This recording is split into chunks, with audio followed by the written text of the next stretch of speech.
A monstrous creature lunges, its guttural cry echoing across the desolate landscape. Keek! The air crackles with energy as a blinding flash erupts. A golden-haired warrior stands defiant, their power a swirling vortex of ice and energy. The ground trembles under the force of their attack. Shattering blows rain down upon the horde, the warrior's movements are a blur of motion, each strike precise and deadly. A pained grimace crosses the warrior's face, but their eyes burn with unwavering resolve. With a final, earth-shattering roar, the warrior unleashes a devastating ice storm, crystalline shards pierce the air, obliterating their foes. The battle ends, leaving a trail of frozen destruction in its wake. A lone figure stands amidst the carnage, their power undeniable. Ice shards explode, pulverizing the monstrous horde. A chilling wave of power washes over the battlefield, leaving behind a trail of frozen corpses. The air crackles with residual energy. The surviving creatures stare in disbelief, their guttural roars cut short by fear. A mere human dares to. What exactly are you? The golden-haired warrior's foot descends, a faint blue glow emanating from beneath his boot. Haven't you heard of me? The apostle of justice, the one who fights against the evil horde that brought disorder to the world. That's me. His identity revealed, a shockwave of power radiates outwards. Humanity's strongest 9-star great mage, Lucas Trauman. The monster's sneering defiance turns to stunned silence. How dare a measly human rival against us? Lucas smiles, a glint of amusement in his eyes. What an outdated mindset. His smile widens, a hint of something deeper in his eyes. When someone like me achieves everything he wanted to accomplish, he starts wanting to help out the world. The golden-haired warrior stands defiant, a swirling vortex of arcane energy erupting behind him. His power, a beacon against the encroaching darkness. A breathtaking display of raw magical might. His eyes, blazing with intensity, fix on the monstrous horde before him. The air crackles with anticipation as he prepares to unleash his full potential. A golden aura envelopes him. *KRA boom, *a devastating wave of energy explodes outwards. The earth trembles under the sheer force of the attack. The horde is decimated, their bodies shattered by the sheer power of the 9-star mage's assault. A storm of destruction rages, leaving only dust and debris in its wake. Silence descends upon the battlefield, broken only by the ragged breaths of the victor. Lucas Trauman, the golden-haired warrior, stands victorious, but his face is etched with exhaustion. Aren't as weak as you think, he whispers, a hint of grim satisfaction in his voice. Your ego is quite extreme, Lucas Trauman. A swirling vortex of energy engulfs Lucas. He's thrown violently through a dimensional rift. What the? A guttural cry escapes his lips as he struggles against the immense forces. Arg! We are the laws of this world, and the existence that maintains order against chaos. Before Lucas stands a colossal figure, radiating power and menace. A being of immense size and power looms over him. Demigod. The being speaks, its voice echoing with ancient power, the existence you humans praise and applaud as God. I've never applauded nor praised you.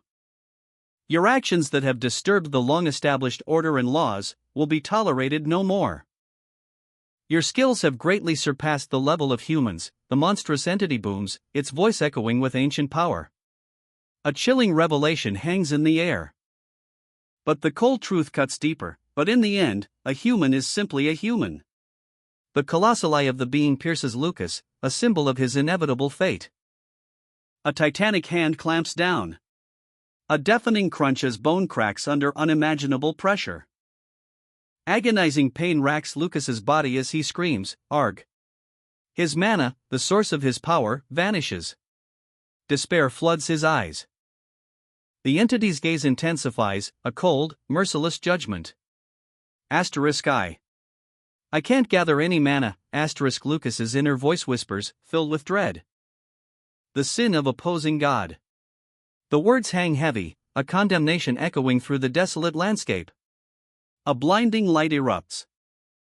A celestial disk descends, radiating divine power. The ground trembles as countless hands claw from the earth, desperate and tormented. A deadly sin. The judgment is absolute. As Lucas is consumed by the abyssal darkness, a chilling voice narrates his fate. As you bathe in the absolute darkness of the abyss, you shall doubt endlessly. Dragged into the heart of the abyss, Lucas cries out in pain, ugh. The relentless hands pull him deeper into the void. Doubt, and doubt, and doubt again. The voice echoes, a cruel tormentor.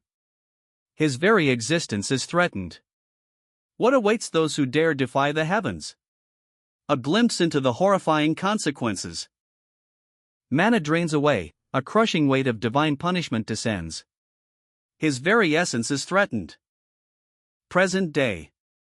A harsh reality unfolds in the grimy alleyways. The taunts sting like a viper's bite. Do you think we're beggars? The scorn is palpable. I pity the pockets of the reputable Blakehouse's third son. They're so empty. The words cut deeper than any blade. A swift blow lands, a sharp crack echoing through the narrow space.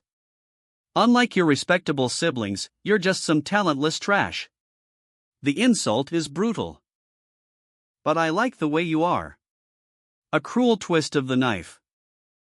The weight of their words crushes him. No matter how much he's insulted. He remains the shitty disgrace of the famous family, the worst student in the academy's history. A sneering face, full of cruel amusement, dominates the panel.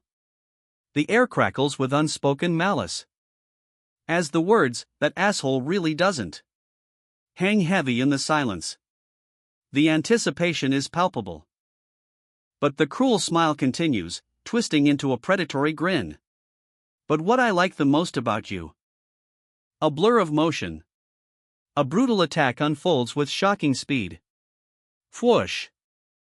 The impact echoes through the room. A sickening thud as Lucas Trauman is thrown to the ground. And the relentless assault continues. A flurry of blows rains down on the helpless warrior. A heavy boot connects with Lucas's body. Krrrrgh, the sound is sickening. His body is a ragdoll. Tossed aside like trash. The cruelty is breathtaking. A cruel smile stretches across his face, a chilling contrast to the words he speaks, you were paired with me. Lucas Trauman, the golden-haired warrior, lies broken and defeated. His eyes, wide with a mixture of pain and disbelief, reflect the horror of his situation. The words, don't worry, I'll be gentle, hang in the air like a cruel joke. The tormentor's laughter echoes, a sound as cold as the grave. You know how nice I am, right? Instead, I'll make it a day you'll always remember until your death. A sickening crunch, a bone shattering under immense pressure. The casual cruelty is almost unbearable to witness. Darkness falls upon Lucas as his tormentors leave him in the cold, dark alley. Don't wander around and head home early. You need to sleep well so that we can have fun tomorrow. A hand clenches, a guttural laugh escaping the lips of his tormentor. It's amazing. Ha ha ha. Alone, broken, and defeated, Lucas Trauman lies in the dust, his body racked with pain. A single, pained groan escapes his lips, ugh. In the depths of despair, a single thought echoes in his mind, a burning ember of defiance, I want to be stronger. Did I just hear something? A whisper in the desolate wasteland of his mind, a phantom echo in the deafening silence of defeat. His eyes, clouded with pain and exhaustion, struggle to focus, a flicker of something, hope? Or is it merely a cruel trick of the mind, a final delusion before oblivion claims him? A hallucination? The shattered landscape before him shifts and morphs, a testament to the brutal reality of his defeat, oh well. The remnants of a fallen civilization stretch into the horizon, a chilling reminder of power lost and dreams shattered. It's about time I lost my mind. How long has it been? A few hundred years, no, maybe a few thousand. The weight of ages presses down. His breath hitches, a silent gasp of awe and terror. The dust of ages coats his skin. The punishment for defying God, a landscape of ruin stretches before him, a testament to divine wrath. Broken towers claw at the desolate sky. Is this fear I feel? A chilling question echoes in his heart. I want to be stronger. The seed of defiance is planted. And a bitter realization dawns. I had no idea that I was such a weak human. The crushing weight of his inadequacy threatens to overwhelm him. Ha! A young man stares, bewildered, into the opulent hall. His father's absence hangs heavy in the air. Father, what did you just? The young man's face, etched with dirt and worry, is a canvas of confusion. A silent reflection of the turmoil within. His father's words still echo. Within the imposing Blake house, a throne room of power and judgment, the father sits, his voice a cold decree. Is it truly a sin to be weak? His words hang heavy in the air, a condemnation of weakness. The son, kneeling before him, trembles. A stark contrast to the father's unwavering resolve. You are not permitted to ask that question again. The weight of the Blake family's expectations crushes the young man. The cold truth is delivered: the Blake house does not accept individuals who are incapable of getting stronger. A chilling declaration, leaving the young man reeling. His father's words cut deeper than any blade. As he utters the final, devastating blow, you have never existed in my life. The father's denial echoes, a cruel twist of the knife. I have never appeared in your life either. A glimpse into a world of shadows, where secrets are hidden behind closed shutters. A room filled with the weight of forgotten knowledge. Books line the shelves, their spines worn with age, hinting at untold stories. A simple desk, a testament to a life lived, or perhaps, a life erased. A photograph sits prominently, a silent witness to a painful past. A young man stands before a window, his shoulders slumped, the weight of the world pressing down on him. A single thought echoes in his mind: suicide. He clutches a vial, its contents a chilling promise. The decision weighs heavily on him. His trembling hands twist the cap, the metallic sound a prelude to the final act. The pills spill into his palm, each one a step closer to oblivion. A wave of nausea washes over him. I never knew death was this terrifying. A vision flashes before his eyes, a golden figure, a powerful being, seemingly reaching out, a moment of hope, or a cruel deception. Then, only doubt remains. Doubt, and doubt, and doubt again. A shadowy figure looms, its voice a chilling whisper: eventually, you shall doubt your own existence. The young man's face contorts in agony, a silent scream tearing through his soul. His desperate cry echoes, shut up. The vision intensifies. God? What is God? Order? Laws, he rages, overwhelmed by the chaos of his own mind, a maelstrom of doubt and despair. The golden figure's voice cuts through the turmoil. Do you actually fancy this absurd and nonsensical world that much? A chilling realization dawns. I see, now I understand. His understanding deepens, a bitter truth revealed: why this world is so hideous, and who keeps messing with it. A defiant resolve hardens his features. I also understand why I absolutely cannot give up. The revelation explodes: demigod. His rage ignites, a furious roar shaking the very air. I'll endure this hellish place for as long as possible if it's to punch your face. A blinding light explodes, engulfing the golden figure in its radiant glow. As the young man collapses, his body racked with pain. Let's die. He gasps, blood staining the ground. The golden figure's eyes snap open, confusion warring with pain. Who is this? Who is entering my consciousness like this? A close-up on the golden figure's eye, a single tear tracing a path down its cheek. I don't blame anyone. It's only natural that birds that can't fly will get killed first. The golden figure's voice is a pained whisper, barely audible above the wind. The young man, his face streaked with tears and blood, cries out, it's all my fault. I was the one born without wings. His voice cracks with despair. It's my fault I can't get stronger. He stumbles, falling to the ground, his body spent. Wojang. A moment of quiet reflection. Is that actually true? The scene shifts. Three figures look down from above, their faces partially obscured. Geez, that useless boy. Is he truly part of the Blake house? The whispers follow him. The disgrace of Westrot Academy, a shadow clinging to his heels. A cruel smile. A voice, dripping with venom, if I were you, I would have kicked the bucket ages ago. Defiance explodes. Don't make me laugh. Who are you to judge me? The golden figure, surrounded, overwhelmed, a storm of shadowy hands closing in. He falls. The young man collapses, defeated, his attack spent. The shadows tighten their grip, crack, the sound of breaking seals echoes through the void. The seal is breaking. The golden figure's eyes widen in shock. How did this happen?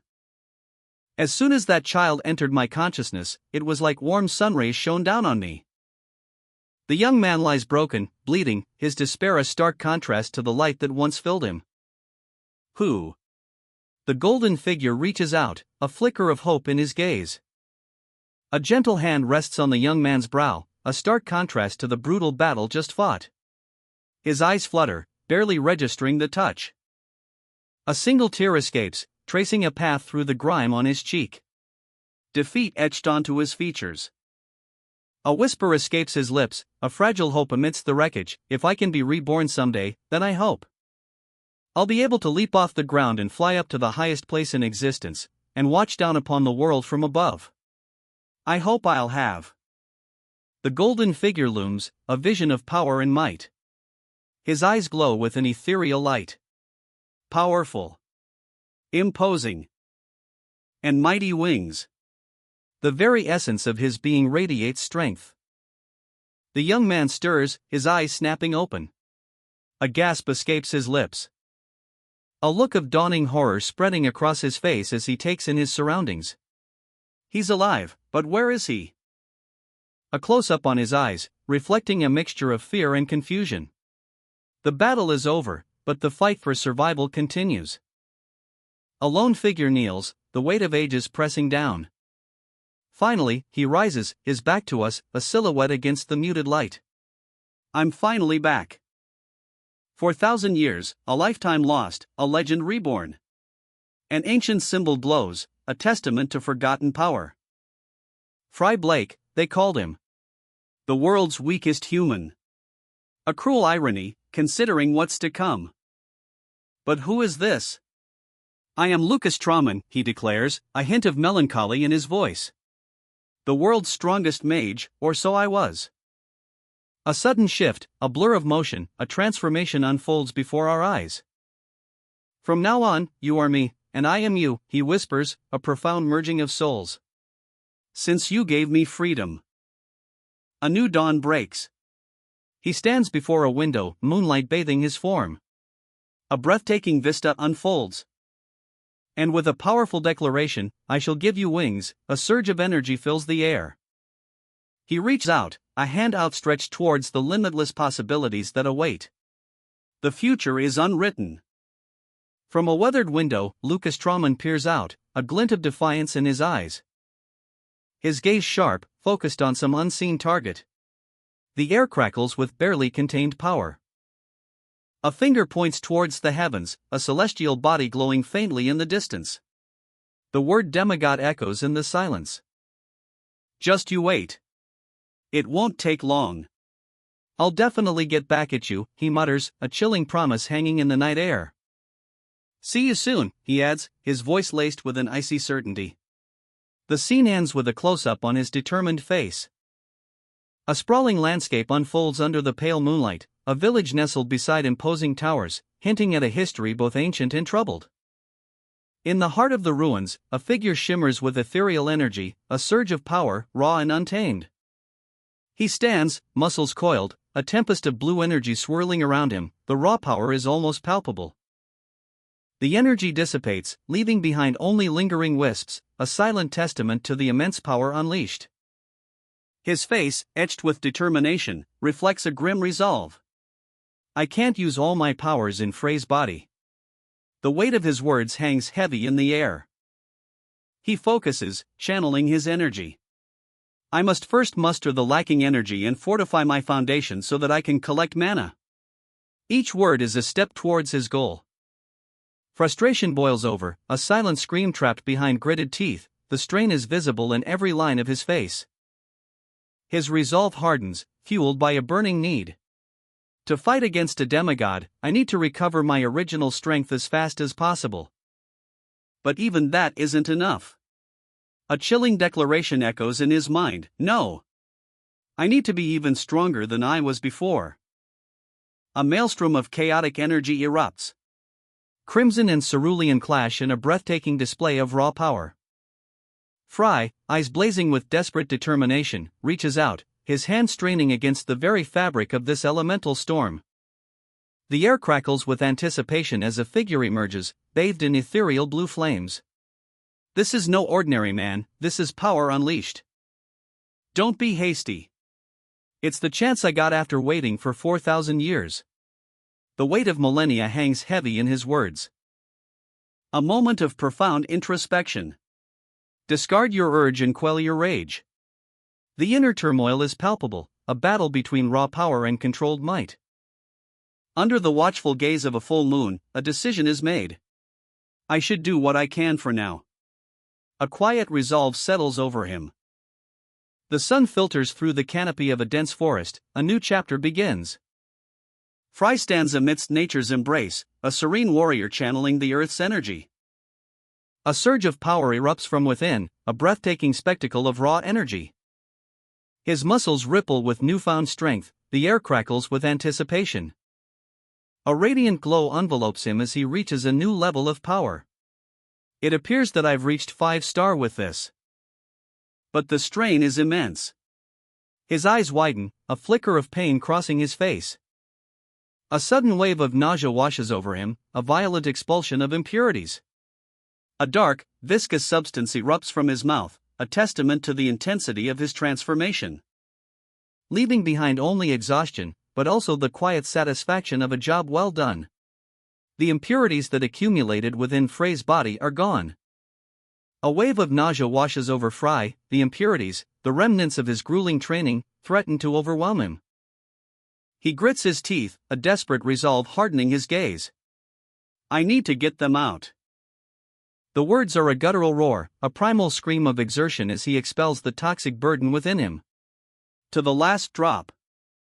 A torrent of blue energy erupts from Frey's body, a violent expulsion of impurities, the raw power is breathtaking. The academy grounds, bathed in the morning sun, 2 students, their blue uniforms crisp and clean, stroll along the cobblestone path. One of them, David, is greeted by a large, jovial man, Jack. David, how come you're here so early today? David grins, his eyes sparkling with excitement. I was so excited for today's class that I couldn't wait. Jack chuckles, but his expression shifts as he recalls a recent event. PFF. Then why did you hit him that hard yesterday? Jack's brow furrows in thought. Now that I think about it, I saw him when I went to the infirmary yesterday. He had lots of sleeping pills on him as he ran away. Sleeping pills? A wager is made, 10 lunch tickets on the line. The stakes are set, a morbid prediction hangs in the air. A sudden eruption of power. A blinding flash, and a wave of crimson energy explodes outward. Wings of pure energy unfurl, a breathtaking spectacle of raw power. The aftermath, a figure collapses, gasping, shit, just how much did I vomit? Was all that contained within this young boy's body? The sheer scale of the expulsion is staggering. A weary smile plays on his lips, blood still clinging to his chin. He's exhausted, but strangely at peace. He surveys the scene, looks like you've had your fair share of troubles. The response, not as much as me, though. A simple statement, yet heavy with unspoken experiences. His hunger is the only thing that breaks through the silence. Westrod Academy trainee canteen, the aroma of freshly cooked food fills the air, a stark contrast to the recent chaos. The journey to recovery begins. A hush falls over the room as Fry is presented with a simple meal. Concern etches itself onto the faces of those around him. Their whispers hinting at his recent ordeal. What's with him? Did he starve for an entire week or what? One of them asks, their voices laced with worry. But Frey's reaction is far from what they expect. His eyes widen, a look of pure delight spreading across his face as he devours the food. Whoa! Defauf! Demekgui soup, he exclaims, his words a mix of awe and pure joy. Whoa, delicious, they make great soup. Between mouthfuls, he hums contentedly. Ah, amazing. Since I haven't eaten in 400 years, everything tastes delicious, he declares, his voice filled with childlike wonder. The others exchange confused glances. He's Fry Blake, right? One of them whispers, uncertainty coloring their tone. The scene shifts. A luxurious room, bathed in golden light, hints at a life of comfort and privilege. It's melting in my mouth. Fry murmurs, lost in the pleasure of his meal. Fry stands before a bustling classroom, his expression a mixture of apprehension and bewilderment. Am I supposed to go to class with these kids at my age, 50 to 4,000? Goodness. He mutters, his voice barely a whisper. He sighs, a heavy weight settling on his shoulders. I have no choice. I can't make up for the gap of 4,000 years with Frey's knowledge alone. His gaze hardens with determination. I need to learn about how the world functions these days. His eyes, sharp and focused, reveal a steely resolve. That way, he thinks, a plan forming in his mind. Fry, a figure of timeless grace, walks the halls of a modern academy, the weight of centuries settling on her shoulders. A quiet determination etched on her face. Don't rush this, she thinks, a subtle smile playing on her lips. She enters a brightly lit classroom, the air buzzing with youthful energy, a stark contrast to the ancient world she left behind. Students chatter, books scattered across desks, a scene of controlled chaos. Fry observes, her eyes scanning the room, taking it all in. A sudden outburst. Damn it! Why can't that motherfucker even commit suicide properly? The words cut through the air, sharp and unexpected. Frey's gaze sharpens.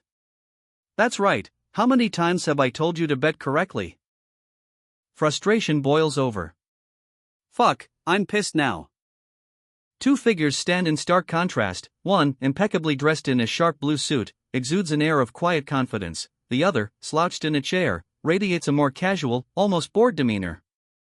But beneath the surface, a storm brews. A close-up reveals the second figure's eyes, fiery embers burning with barely contained intensity.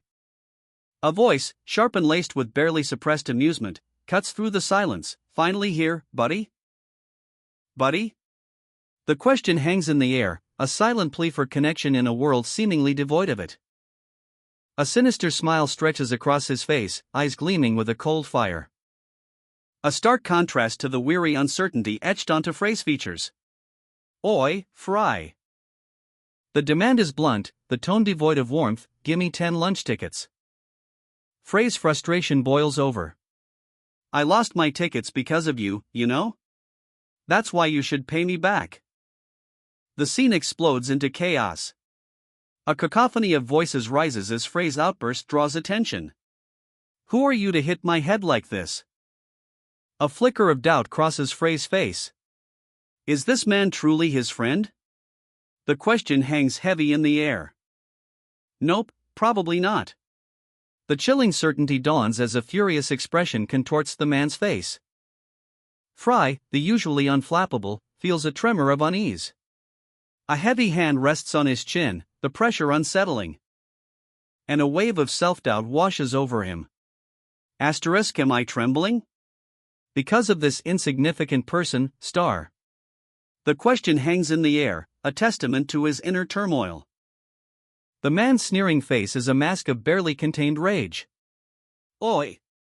My tickets, he roars, his voice a guttural growl. Frey's eyes narrow, a flicker of defiance in their depths. He meets the man's gaze, his own expression hardening. Then, with a sudden burst of speed, Fry vanishes in a blur of motion. Whoosh, the air crackles with energy. The man is left speechless, his face a mixture of shock and disbelief. He staggers backward, his earlier aggression replaced by stunned silence. In a different location, a hushed conversation unfolds. Huh? What? Wasn't Fry just in front of Jack? I'm not the only one who saw that, right? A sense of unease spreads among the students, their whispers growing louder. A young woman with fiery red hair looks up, her eyes wide with concern. She holds a book, its pages filled with arcane symbols. A chilling declaration hangs in the air, the ones who made you give up on living. Jack's scoff is sharp, a clear sign of his disbelief and simmering anger. This guy. His eyes widen, a mixture of shock and dawning comprehension. Geez, those eyes just. A sudden, explosive movement. He lunges forward, a furious roar escaping his lips. A blinding flash of light erupts as Fry unleashes a devastating blow, SSSHSHZZZ, sending the attacker sprawling across the floor in a whirlwind of debris. The force of the impact is palpable.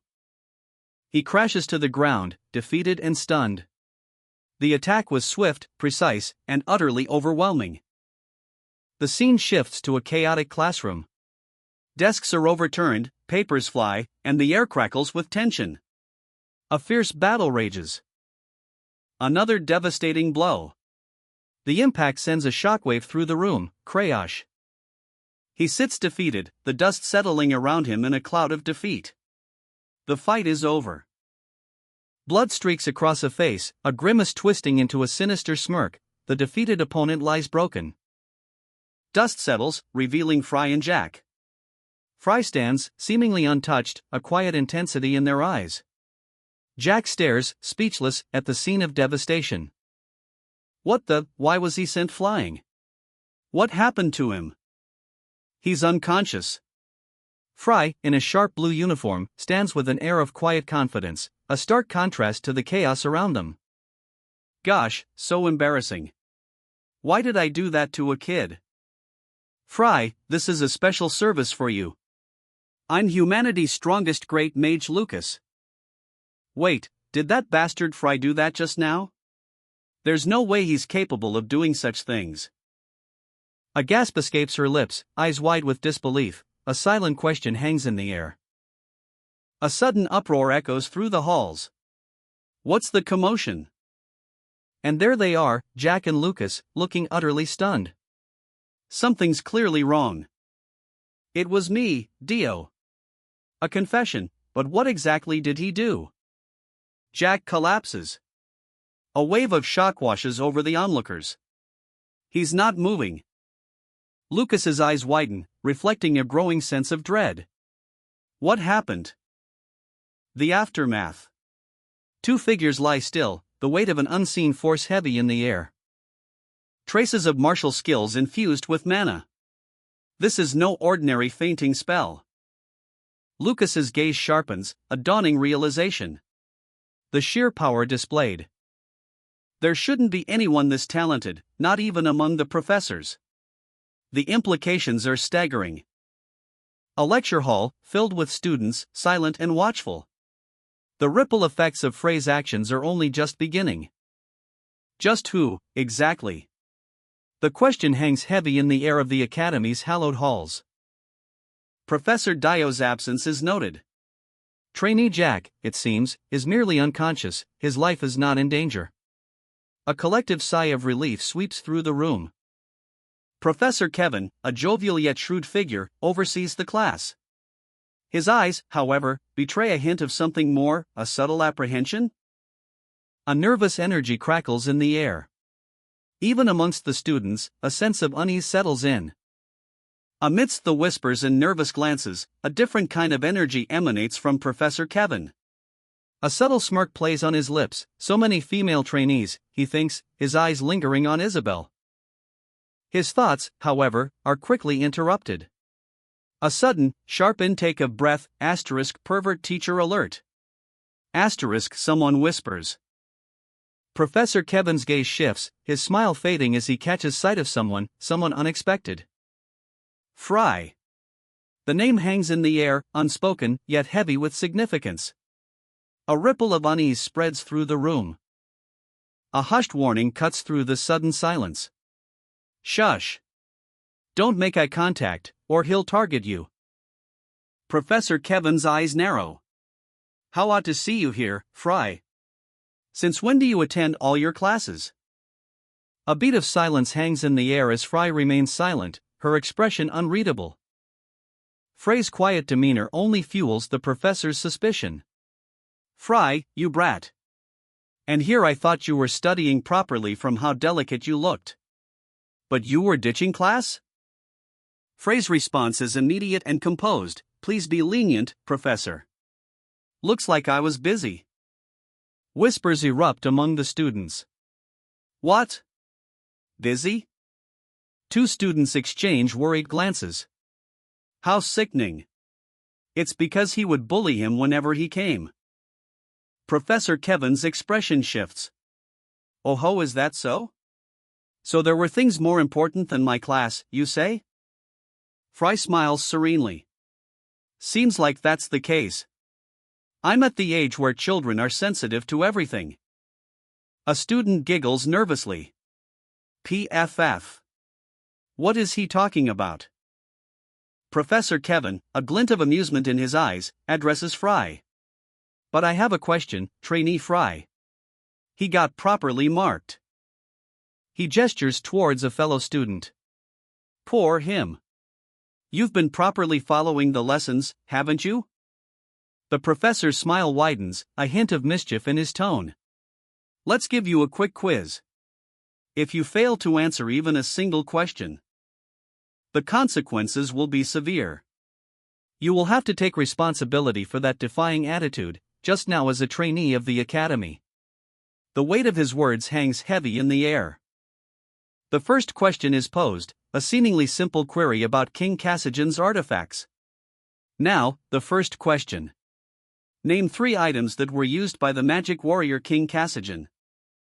Frey's eyes widen, reflecting the sudden realization of the question's true depth.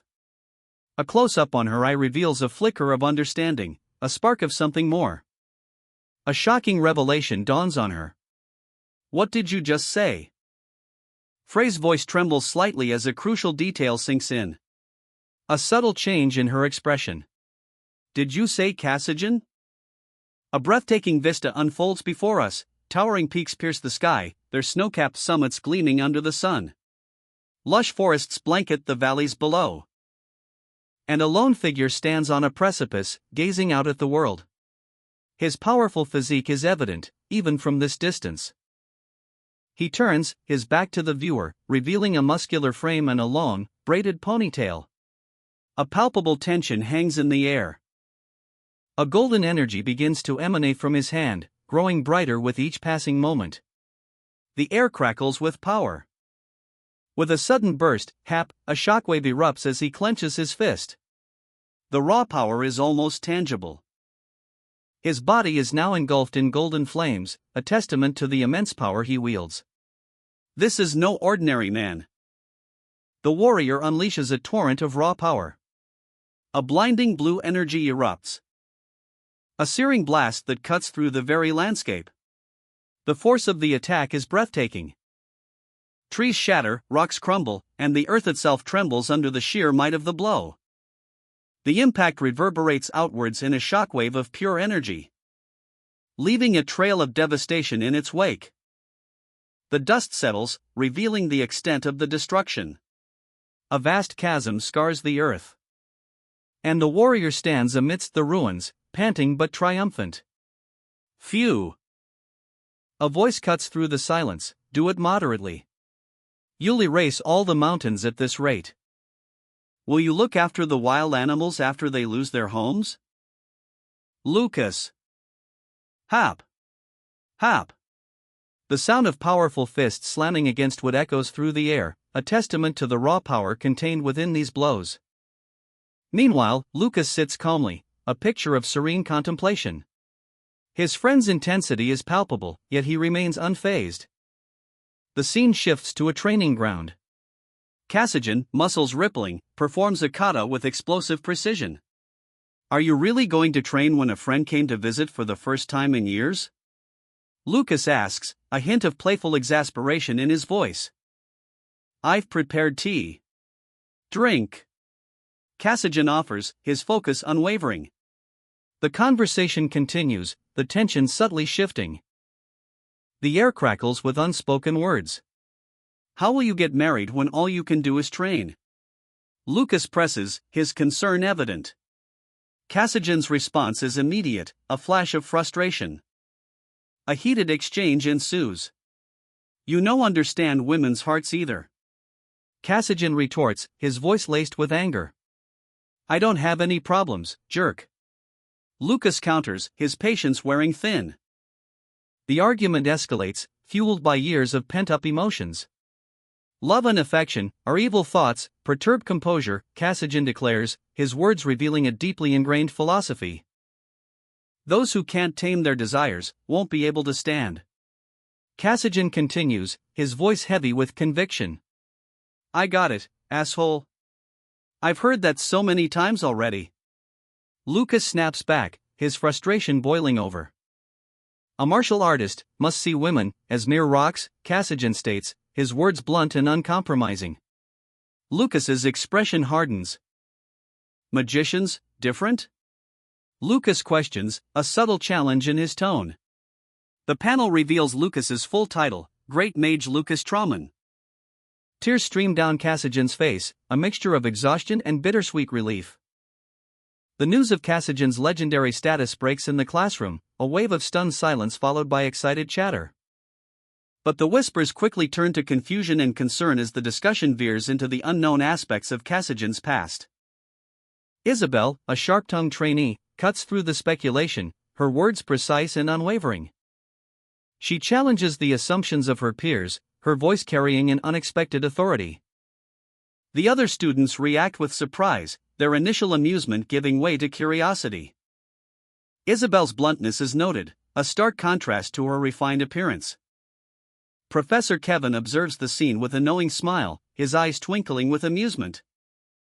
Isabel reveals a crucial detail about Kassajan's past, a revelation that changes everything.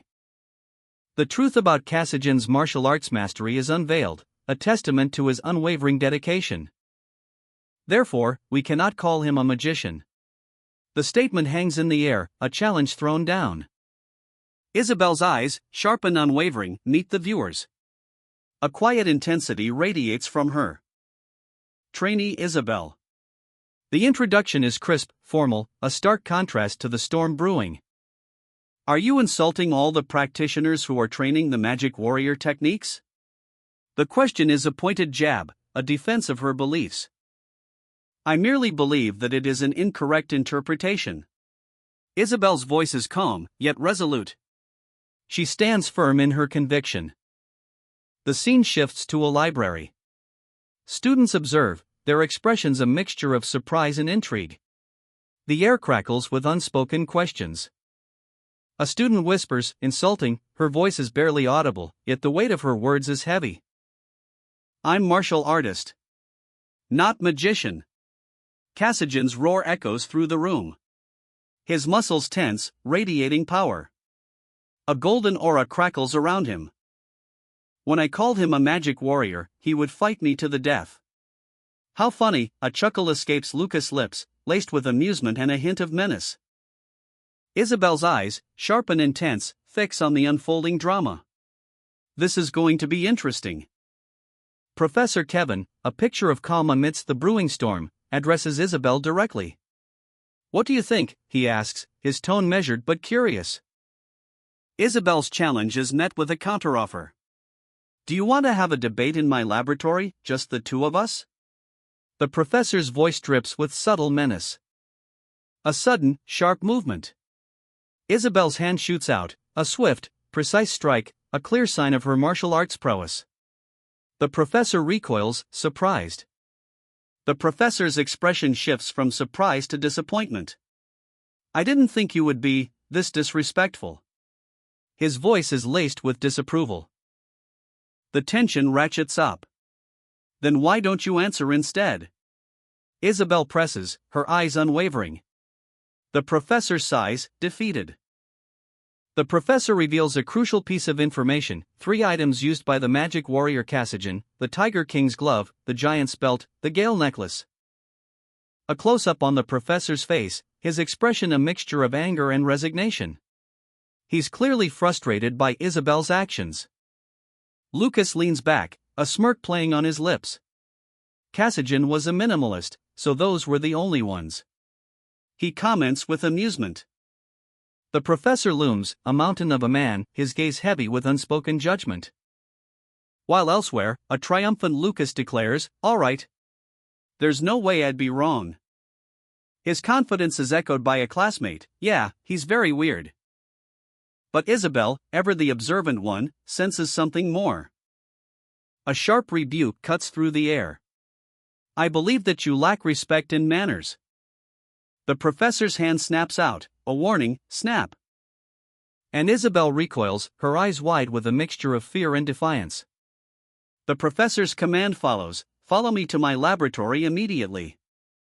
Isabel's apprehension is palpable, Lucas's concern is equally evident. The professor continues his lecture, revealing a cryptic quote from Cassian, "Feelings of love and affection are evil thoughts that can perturb a martial artist's composure." Professor Kevin, his gaze sharp and assessing, reconsiders Cassian's philosophy. He questions the very nature of emotional detachment. Observing Isabel, standing defiant amidst the tension. Her composure challenges his preconceived notions. Suddenly, a name echoes through the room, Fry Blake. A ripple of surprise and concern spreads across the faces of those present. A close-up on a furious face.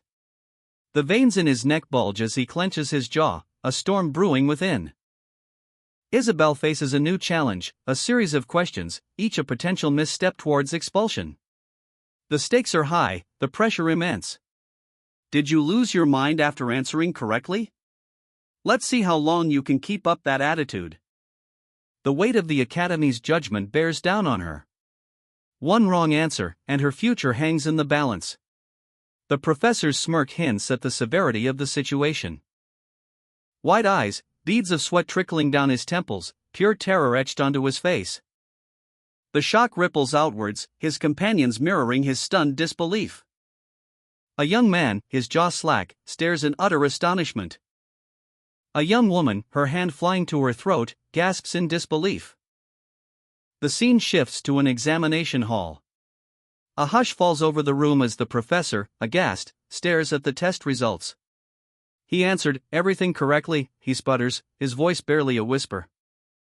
His disbelief is palpable, the weight of the revelation pressing down on him.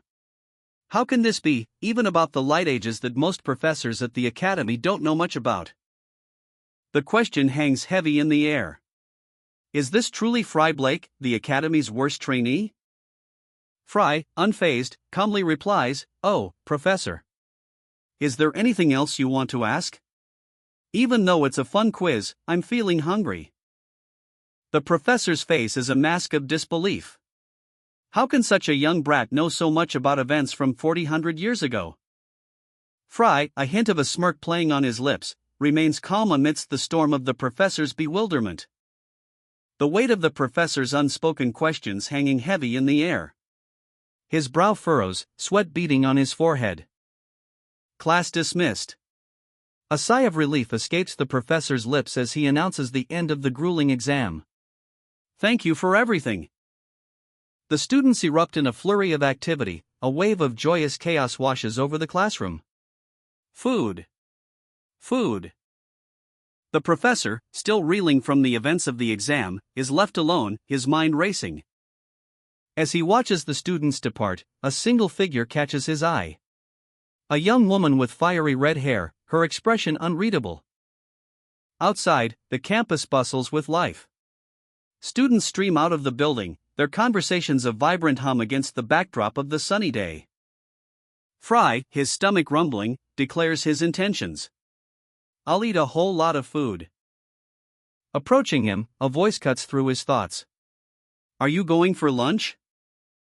The exam is over, and Fry Blake, calm yet hungry, exits the room, leaving Professor bewildered in his wake. The weight of the professor's exhaustion is palpable, his mind still reeling from Frey's astonishing performance.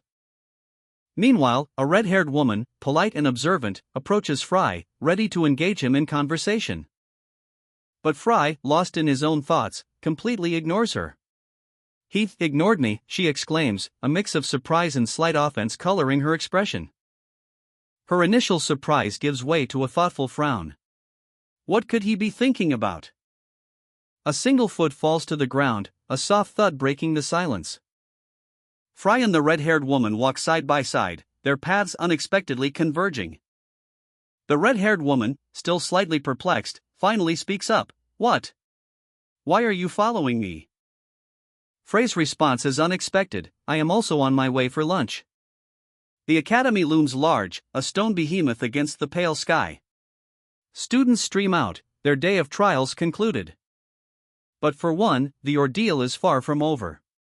A mountain of food sits before Fry Blake. The red-haired woman watches, a curious glint in her eyes. "Will you truly eat all this food by yourself?" she asks, incredulous. Inside the bustling cafeteria, a cacophony of sounds and smells fills the air.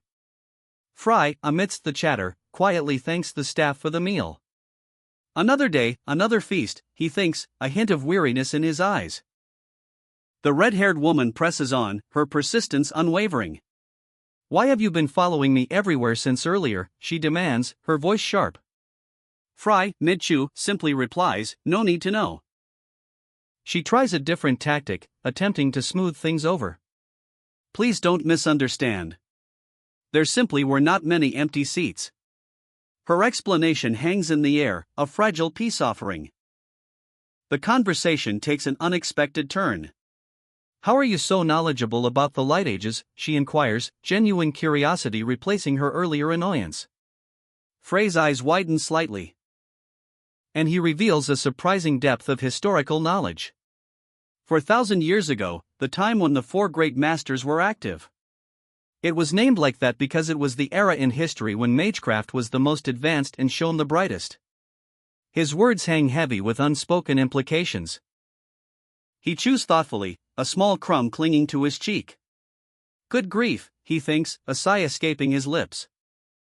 His quiet contemplation is interrupted. To think that magecraft hasn't developed in 4,000 years, but actually regressed instead. The weight of history, and the mystery of Frey's knowledge, hangs heavy in the air. Could it be? Frey's eyes narrow, a storm brewing behind them. The weight of a forgotten history presses down. A beat of silence. The red-haired woman waits, her expression unreadable. What incredible revelation is about to unfold? The magic warrior King Cassigen. The great sage Schweitzer Wilsman. The Black Witch Iris Fisfounder. 3 names, whispered like legends on the wind. And finally, the man hailed as the strongest mage, the one Fry aspires to surpass, Lucas Trauman. The weight of history, the echoes of power. Frey's gaze softens, a flicker of longing in his eyes. He remembers, he yearns.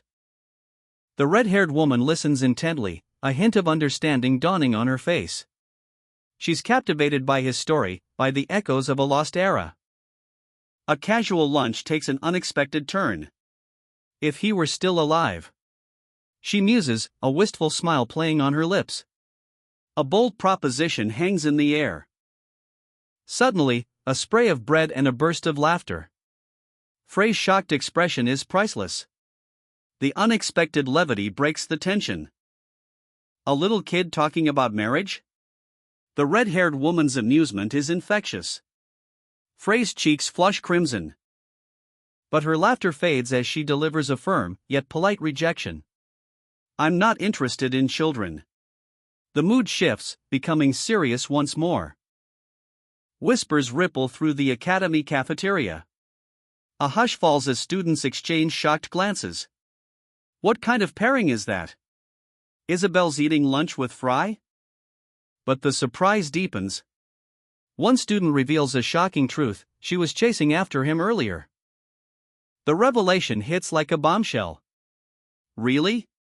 The proud Isabel, who always ranks in the academy's top 2, was the one chasing? Gasps fill the air.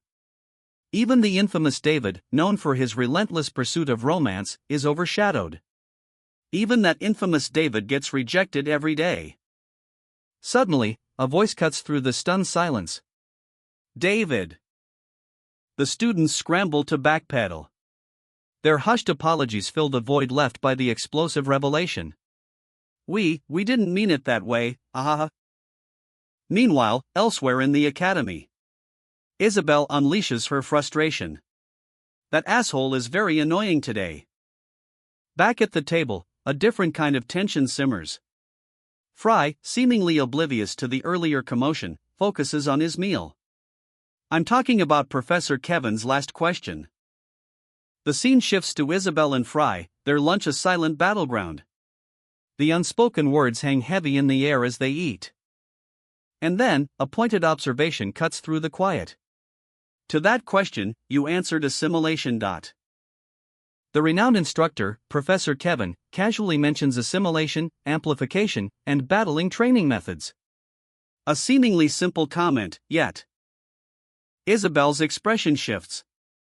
Her eyes flash with a newfound intensity as she reveals a crucial detail: Schweitzer's training only covered assimilation and amplification. The missing piece of the puzzle. Isabel's eyes lock onto Fry, a direct challenge in her gaze.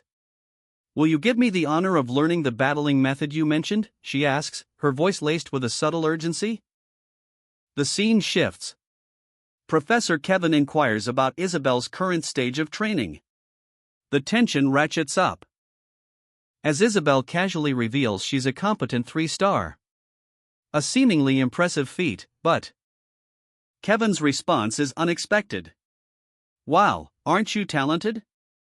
Being a 3-star at your age. A compliment, yet laced with a hint of something more. A subtle observation. I've lived for a long time, far too long. The weight of her words hangs heavy in the air. What does this mean? Isabel presses further, a glint of suspicion in her eyes.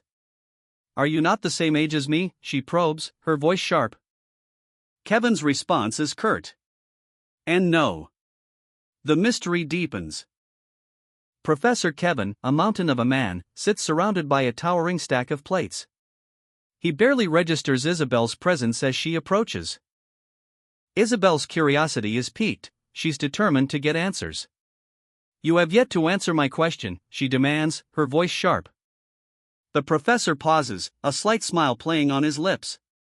What kind of battling method, exactly? Isabel presses, her eyes narrowed. With a shrug, he replies, read books. His answer is deceptively simple, yet it hints at something far deeper. He clarifies, what I have isn't knowledge, but experience. So my answer might be biased. Isabel's eyes widen, a flicker of understanding and suspicion crossing her face. Experience? The weight of that word hangs heavy in the air. Isabel's gaze intensifies, her mind racing to decipher the enigma before her. The air crackles with anticipation. A vast arena, sunlight gleaming off its polished stone, is filled with eager students, each one a potential mage, ready to test their mettle. Today's lesson? Not theory, but practice. One-on-one magical duels. The rules are clear, only 1-star spells allowed, for now. A young man with fiery orange hair sits, a glint of apprehension in his eyes. This is it, he thinks, no turning back now. His gaze hardens. A flicker of determination replaces the fear, he's ready to face whatever comes. Whispers ripple through the crowd. Just what exactly does battling mean? One student asks, concern etched on his face. His companion, a woman with striking red hair, looks equally worried. But the instructor, a commanding woman with dark hair, cuts through the tension. These will be real battles, she declares, her voice echoing across the arena. You will be held responsible for your own injuries. The gravity of her words sinks in. The playful atmosphere vanishes, replaced by a palpable sense of dread. The students are no longer just training, they are about to fight for real. A hushed conversation unfolds. The red-haired student's brow furrows, a silent question hanging in the air. Her concern palpable as she asks, are you talking about Professor? The gray-haired student's eyes gleam, a sly smile playing on his lips as he whispers, she's gorgeous. His companion's retort is sharp, immediate. Are you in your right mind? You're talking about a professor in her 40s. The gray-haired student shrugs, a smirk still clinging to his face. You should watch and learn. A dramatic close-up reveals a stunning woman, her beauty undeniable. That is what a perfect woman's beauty looks like. The red-haired student's face crumples in exasperation. Even your taste in women is old. The scene shifts to a grand arena. A female instructor gestures towards two trainees, trainee David and trainee Fry. The gray-haired student watches intently, a calculating glint in his eyes. While the orange-haired student stares ahead, his expression grim and determined. A figure approaches, the rhythmic tap-tap-tap of polished shoes echoing on the pristine floor. The anticipation is palpable. You feel it, buddy? The wait has been torturing me. I couldn't sleep last night from the excitement, he exclaims, barely containing his thrill. His eyes gleam with barely controlled energy. The weight of expectation bears down on him. The orange-haired student, the gray-haired student, and the red-haired student stand poised, a silent tension hanging in the air. A sudden outburst. KYAK? The shock is evident on their faces. What unexpected event has unfolded?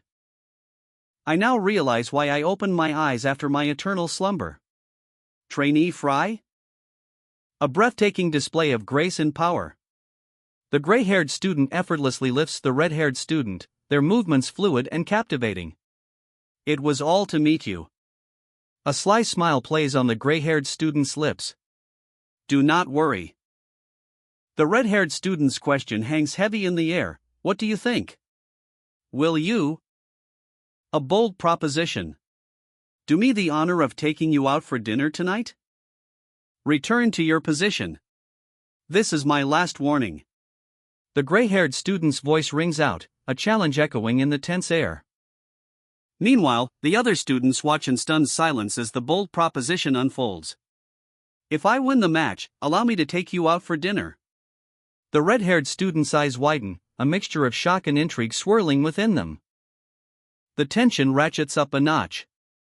A question hangs heavy in the air. You, who casts 1-star spells at best, winning against the 3-star David? A smirk plays on the red-haired student's lips. Alright, if you win, I'll treat you to dinner. A playful challenge, a subtle shift in the power dynamic. The gray-haired student's confident grin widens. That's a promise. A thrill courses through him, a heady mix of excitement and nerves. The sound of a chair scraping against the floor echoes. As the red-haired student stumbles, her cheeks flushed crimson. A blush spreads across her face, a silent confession of her own unspoken feelings. The gray-haired student's heart pounds in his chest. What am I doing? I can't. His inner voice cuts through the chaos. You're embarrassing yourself. Calm down. Your heart shouldn't race because of a kid. But the thrill of the chase, the unexpected spark, proves too strong to ignore. The orange-haired student's voice cuts through the air. Are you crazy, Fry? A sly smile spreads across the gray-haired student's face. I had no idea your tastes were like this. The tension crackles. A challenge issued, a match about to begin. Did someone request a cancellation? But the response is swift and dismissive. Cancel? Why would I? A smirk plays on the challenger's lips. He seems confident, almost cocky. Seems like you slept tight last night. The implication hangs heavy in the air. A chilling declaration follows. I'll start off by destroying your vocal cords. The threat is brutal, precise. You won't be able to tap out, nor cry out. It'll be very fun. A cruel amusement flickers in his eyes. I told you, right? The challenger's confidence is unshakable. He's clearly prepared for this. That today would be the last day you'd walk properly. The threat escalates, painting a grim picture of the impending battle. Doubt creeps in. I don't think there are any 1-star spells that can inflict that much damage, though? A question of power and possibility. The answer is chillingly simple. It's 'cause I'm David. A name whispered with dread. The match begins. A burst of energy, a sudden movement. The arena erupts into action. The ground trembles, a shockwave rips through the earth. David unleashes a devastating spell, the very stones themselves twisting and flying in a maelstrom of raw power. As onlookers gasp, their faces a mixture of shock and disbelief. "He's gonna use that," one of them whispers, eyes wide with fear. His opponent stands defiant, a smirk playing on his lips. He's confident, almost arrogant. Professor Jane's eyes widen in alarm. This is far beyond what he should be capable of. The debate rages. "Professor Jane, didn't you say that only one-star spells could be used? He didn't break the rules. How can that spell not violate the rules?" The answer comes in a flash of insight. This is something that only the direct successor of our family can use. David's eyes gleam with power, a sinister smile spreading across his face. It's a chilling display of dominance.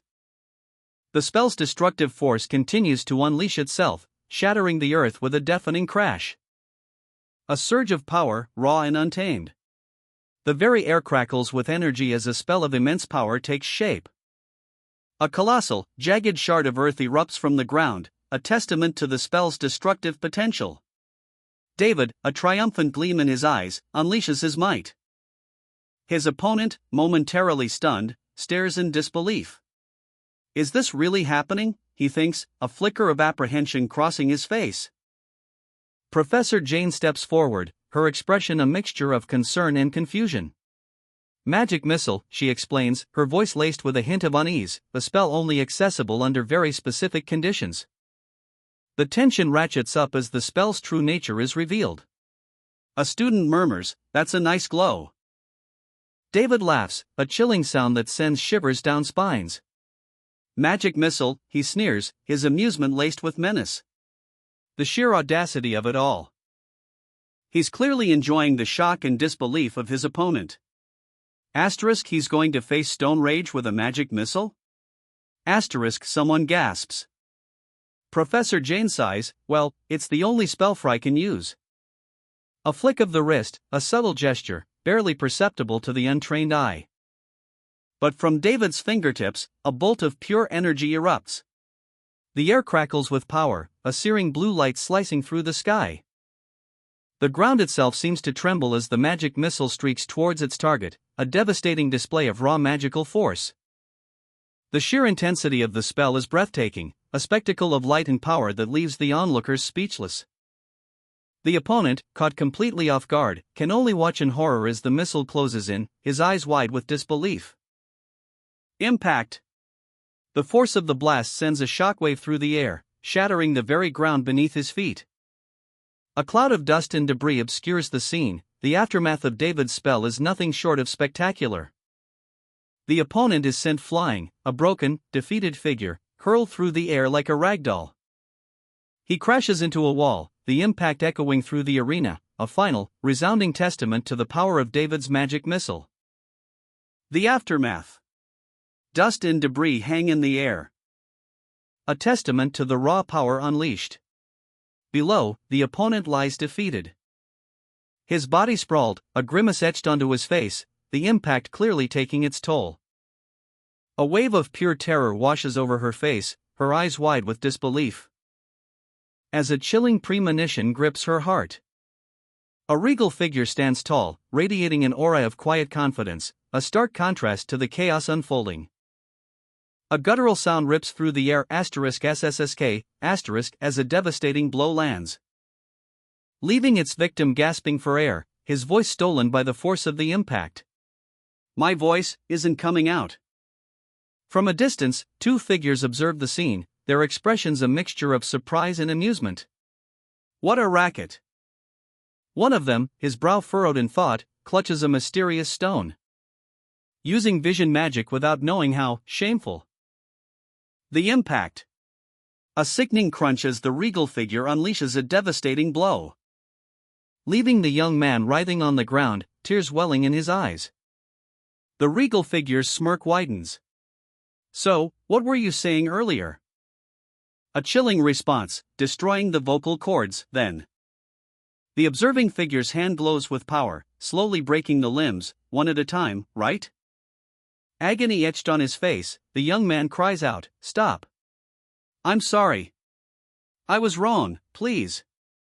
His voice, gone. A single word escapes his lips, "Shit, my voice." A flash of light. The regal figure's swift strike silences him completely. The young man's desperate struggle, a final, silent scream. A blinding flash of energy erupts. The air crackles with raw power. A deafening shik echoes as the young man's vocal cords are obliterated. His scream cuts short, replaced by a silent gasp for air. He collapses, his body racked with pain, a silent scream etched across his face. The regal figure watches, a ghost of a smile playing on their lips. "What's wrong? This was your own plan, no?" The regal figure's voice is smooth, laced with amusement.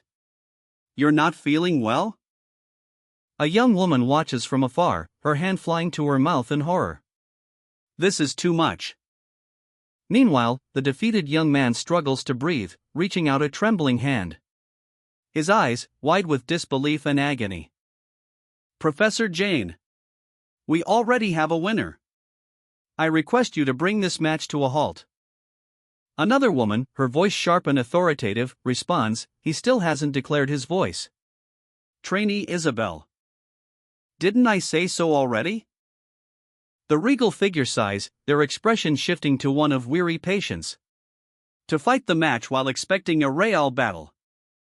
The regal figure, her expression a mask of controlled fury, delivers a chilling assessment, such as assuming the opponent will stop the fight when things get dangerous. Her gaze, sharp and unwavering, locks onto the observing figures, their horror palpable. The weight of her words hangs heavy in the air. A stark contrast to the young man's desperate plea, his eyes wide with fear. The young man's defeat is absolute. His body crumpled, tears streamed down his face. "Even though you loved bullying me, I guess you don't like being on the receiving end?" The regal figure's voice cuts through the silence, cold and unwavering. "It's because of people like you going around calling themselves magicians that the world is in this state.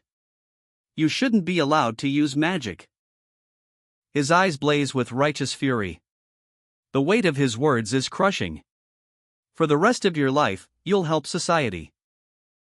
A sickening thud echoes through the room as the regal figure's power is unleashed. The young man's body is thrown back, his form a broken mess. The young man groans, his voice barely a whisper. "Dude, I'm just kidding." The regal figure's response is swift and merciless.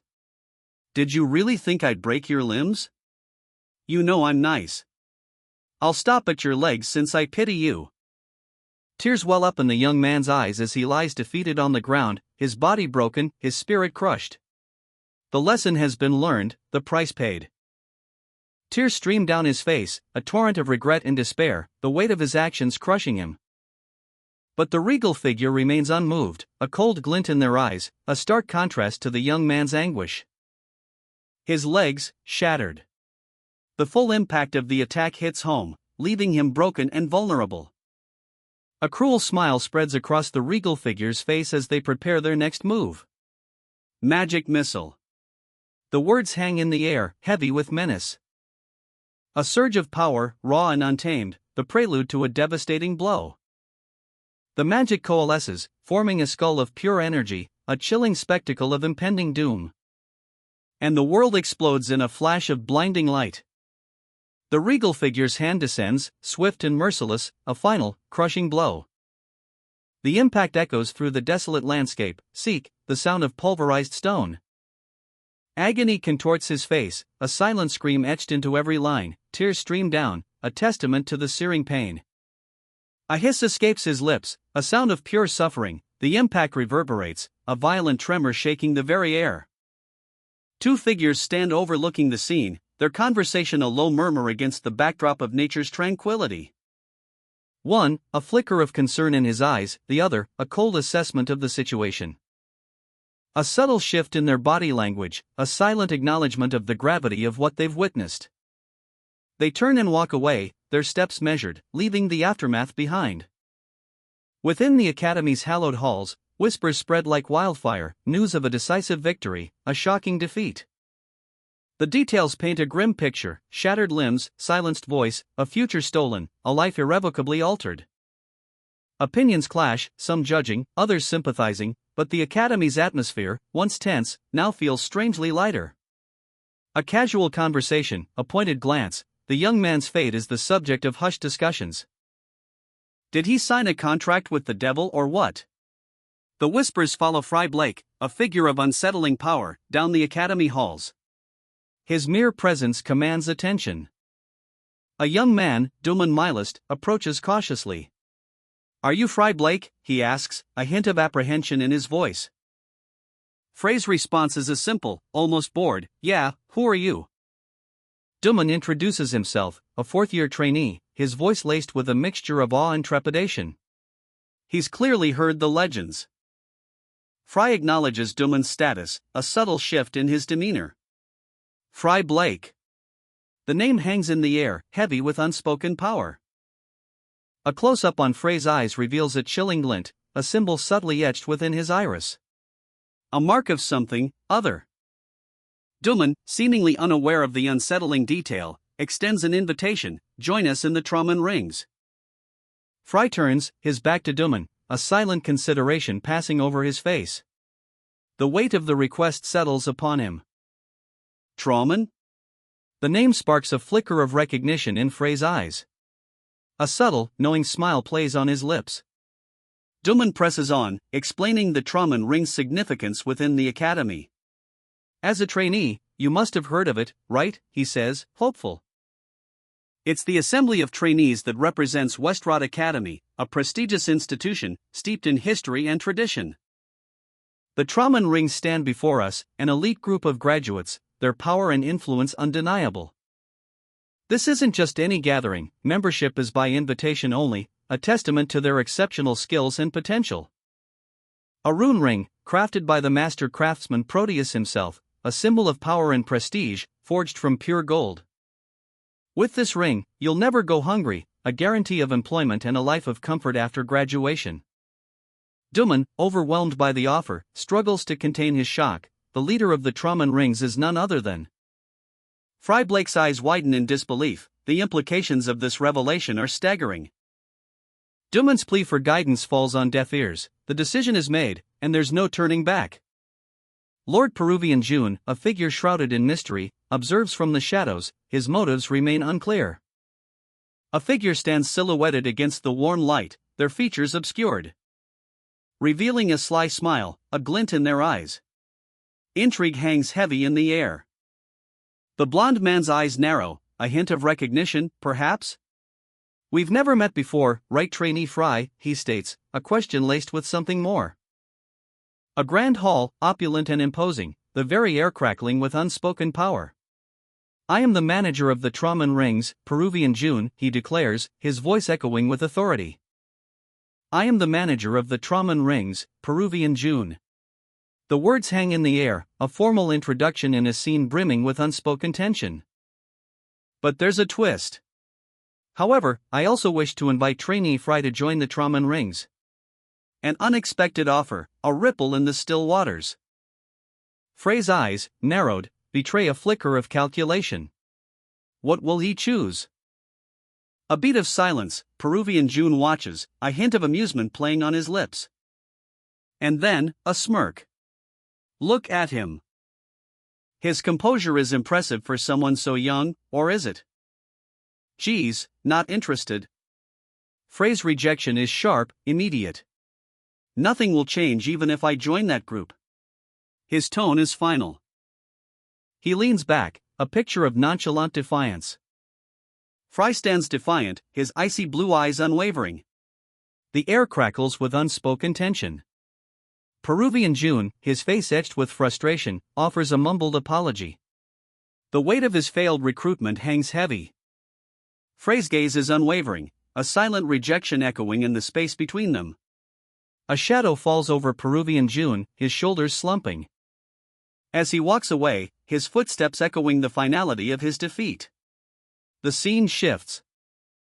A grand restaurant, bathed in the warm glow of evening. Elegant figures mingle on the patio, their conversations a low hum against the night. Inside, a lavish spread awaits. A feast fit for royalty. The aroma of fine food fills the air. A woman with fiery red hair sits at a table, her expression a mixture of anticipation and concern. "I know I promised to treat you to dinner," she says, her voice laced with a hint of worry. But her words are cut short. Another figure sits down, uninvited. "How come there's one more mouth to feed?" she exclaims, her tone sharp.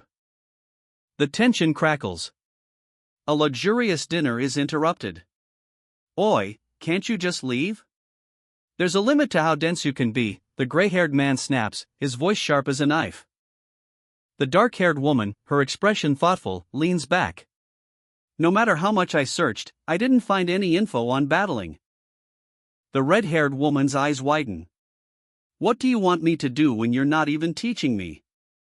The gray-haired man sighs, his voice softening slightly. "I have no choice other than to follow you around until you do." The dark-haired woman's eyes gleam with curiosity. "Battling? Are you talking about Kasajan's training method?" She reveals a hidden knowledge. "I've heard rumors of it in the mage institution, but no matter how much I looked through the records, I couldn't find it." Her gaze sharpens, suspicion lacing her voice. "Are you telling me that trainee Fry knows of it?" A sly smile plays on her lips. "If you're not bluffing, I'd also like to hear more about it." The gray-haired man takes a sip of his drink, a smirk playing on his lips. A blush creeps onto her cheeks, a reaction she finds utterly perplexing. "Gosh, why am I reacting like this?" To a trainee who is 20 years younger, her internal monologue reveals a turmoil of unexpected emotions. "It's like my body and mind are acting separately," the unspoken tension hangs heavy in the air. Suddenly, a fork flies across the room. Crash, the red-haired woman's laughter rings out, sharp and clear. "Stop acting so shamefully towards the professor," she exclaims. Night falls. The gray-haired man stands alone on a bridge, gazing at the moonlit river. The city lights twinkle in the distance, a stark contrast to his pensive mood. His thoughts turn inward, strange. If Demigod is fully governing this world, then I must be a thorn in his side. A majestic city shimmers in the distance, a beacon of power and mystery. He continues his internal monologue. "I was expecting to have erased all traces of our existence, but even after 400 years, the information on Kasajan, Schweitzer, Iris and me were barely distorted." "How come? Does it mean that there are still people following our will and fighting out there?" A bustling city scene unfolds, the gray-haired man and the red-haired woman sharing a quiet moment amidst the urban hum. The gray-haired man lost in thought, a storm of memories brewing within his eyes. The red-haired woman observes him, a playful smirk dancing on her lips. Her amusement palpable as she notes his pensive state. "Who's the Academy's honcho?" she asks, a mischievous glint in her eyes. The gray-haired man's gaze sharpens. "Who is it?" he counters, his voice laced with suspicion. A playful exchange ensues, a subtle game of cat and mouse. The red-haired woman's challenge: "I'll tell you if you tell me." His intrigued response: "Is that true?" Her excitement is uncontainable. "Are you that excited?" he teases, a hint of amusement in his tone. The red-haired woman reveals a surprising truth: the strongest among the trainees is Peruvian June. Among the professors, it's Professor Du Pulsman and Professor Adelia. However, the strongest person among them all is probably my aunt. The gray-haired man's eyes widen. "Your aunt," he exclaims, his voice a mixture of shock and intrigue. Lady Cirrus Trizine stands before the gray-haired man, her posture radiating quiet confidence.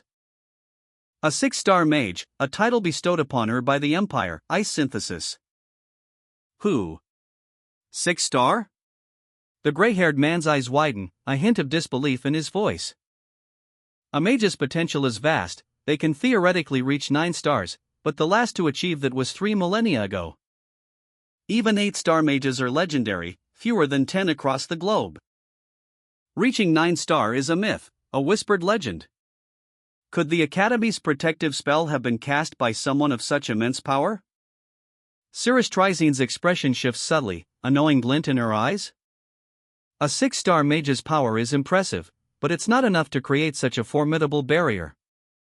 The gray-haired man is approached by two figures, an invitation to join the Traman rings.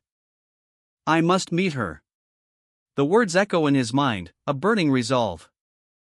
Isabel? Yes? His eyes, sharp and focused, betray a deep concern. The weight of responsibility pressing down. No. As long as I don't know how far Demigod's influence reaches. I can't get an innocent child involved. Depending on the situation, I might have to suppress the Academy's director myself. Should I get to 7-star at least? 7-star? The gravity of his words hangs heavy in the air. A gasp escapes the red-haired woman. It'll take 10 years if you're quick, actually, maybe 20 years? The stark reality of his ambition is laid bare. Well, if I train hard enough, I should reach it by the time the vacation ends. A quiet determination steals his gaze. He. Well, all right. Who knows, your bluffs may become reality one day. A wry smile plays on her lips. It's good to dream big. Her words, though laced with skepticism, hold a hint of encouragement. A thoughtful expression crosses his face, his mind already strategizing. A clandestine meeting unfolds, shrouded in secrecy. The gray-haired man leans in, a mischievous glint in his eyes. My dream isn't the only big thing. My love is huge as well. Will you check it for me? His student, blushing crimson, stammers a response. I can't. He's a student. The scene shifts abruptly. A red-haired woman, witnessing the encounter, lets out a frustrated sigh. Gosh, she just ruins everything. Her voice sharpens, a warning delivered with icy precision. You should be careful from now on.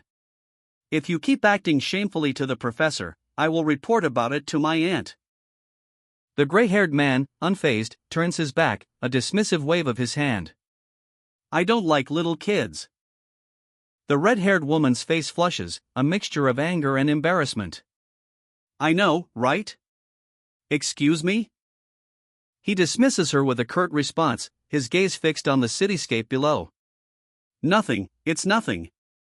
The camera pans to a picturesque night scene, a quaint town nestled beside a tranquil sea. The night is calm, the atmosphere serene. The gray-haired man, alone on a bridge, gazes out at the water. No need to rush. I just need to do what I can for now without mistakes. His expression is one of quiet determination, a steely resolve hardening his features. 2 weeks later. The ground cracks under the impact as a foot, encased in bandages, comes crashing down. A tremor runs through the floor. The injured man glares, his voice laced with fury. You dared to hurt me? He spits on the ground, defiance etched on his face. I don't know what shady things you did, but there's no way I'd lose against trash like you. His crutches clatter as he lunges forward, a blur of motion. The classroom, bathed in sunlight, a stark contrast to the previous scene. Students chatter amongst themselves, oblivious to the brewing storm. Fry, engrossed in his book, is suddenly interrupted. Fry!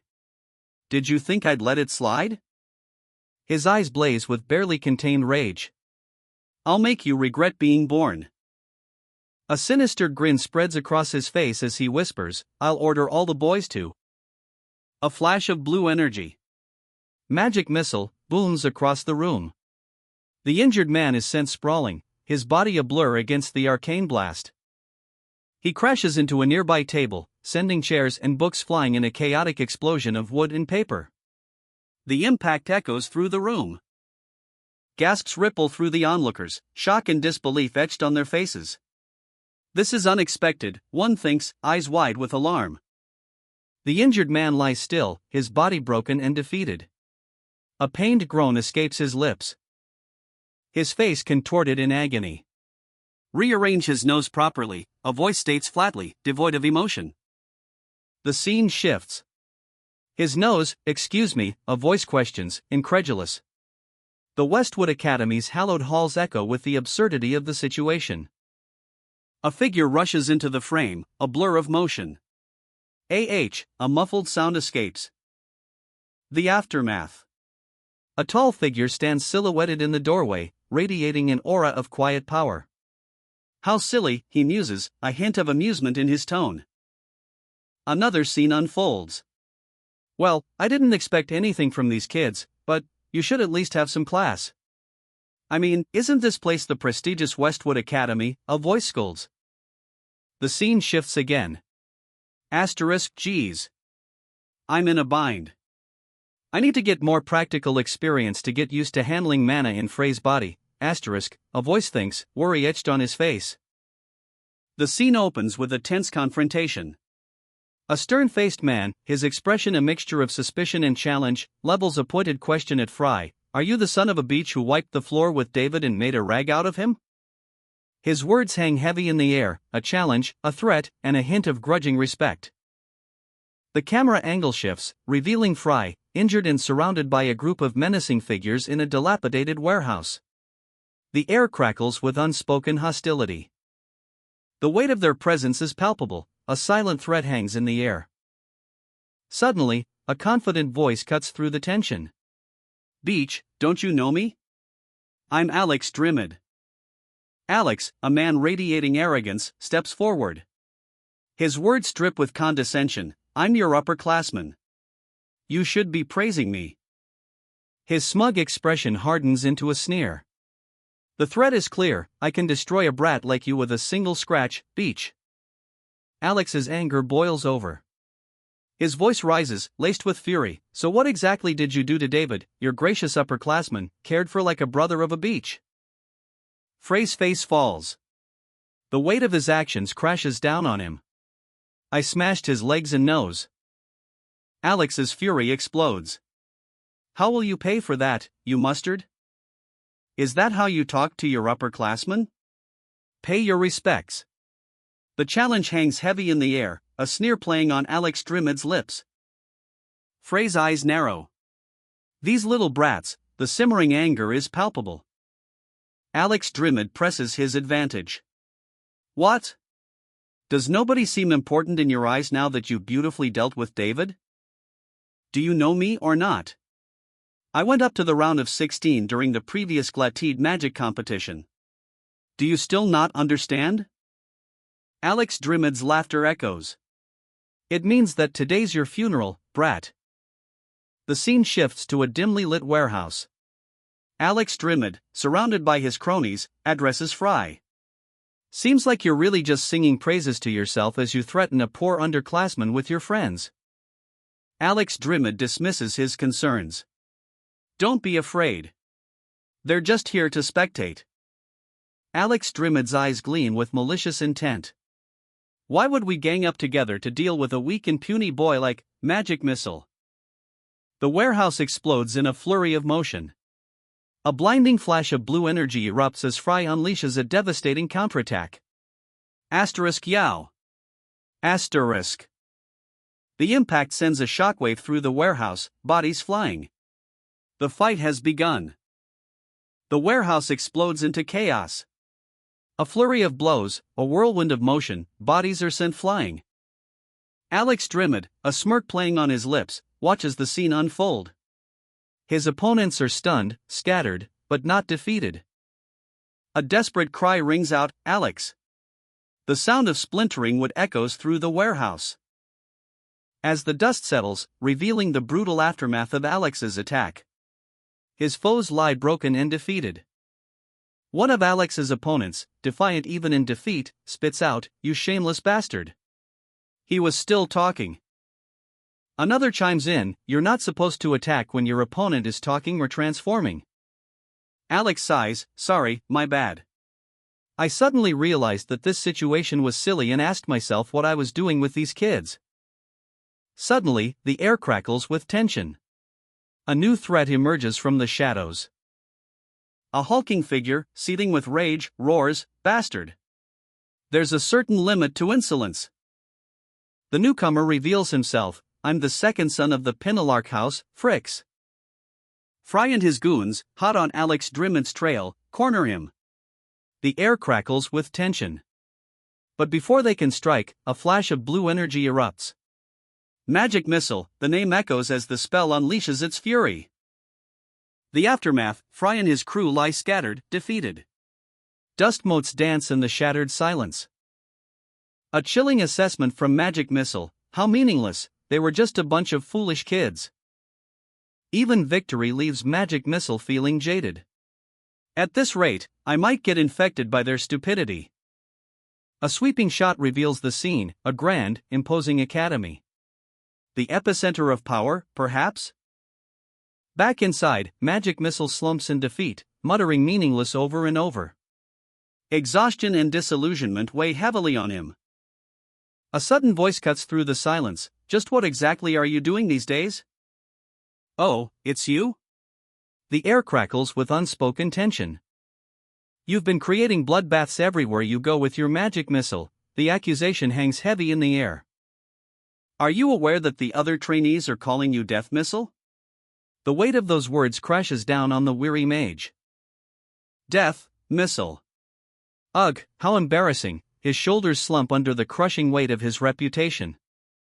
Ack! What am I supposed to do? Papers fly as panic sets in. There's no opportunity for me to use spells stronger than Magic Missile. Despair washes over him. So cute! A surprising shift in tone, a flicker of amusement in her eyes. By the way, what do you want?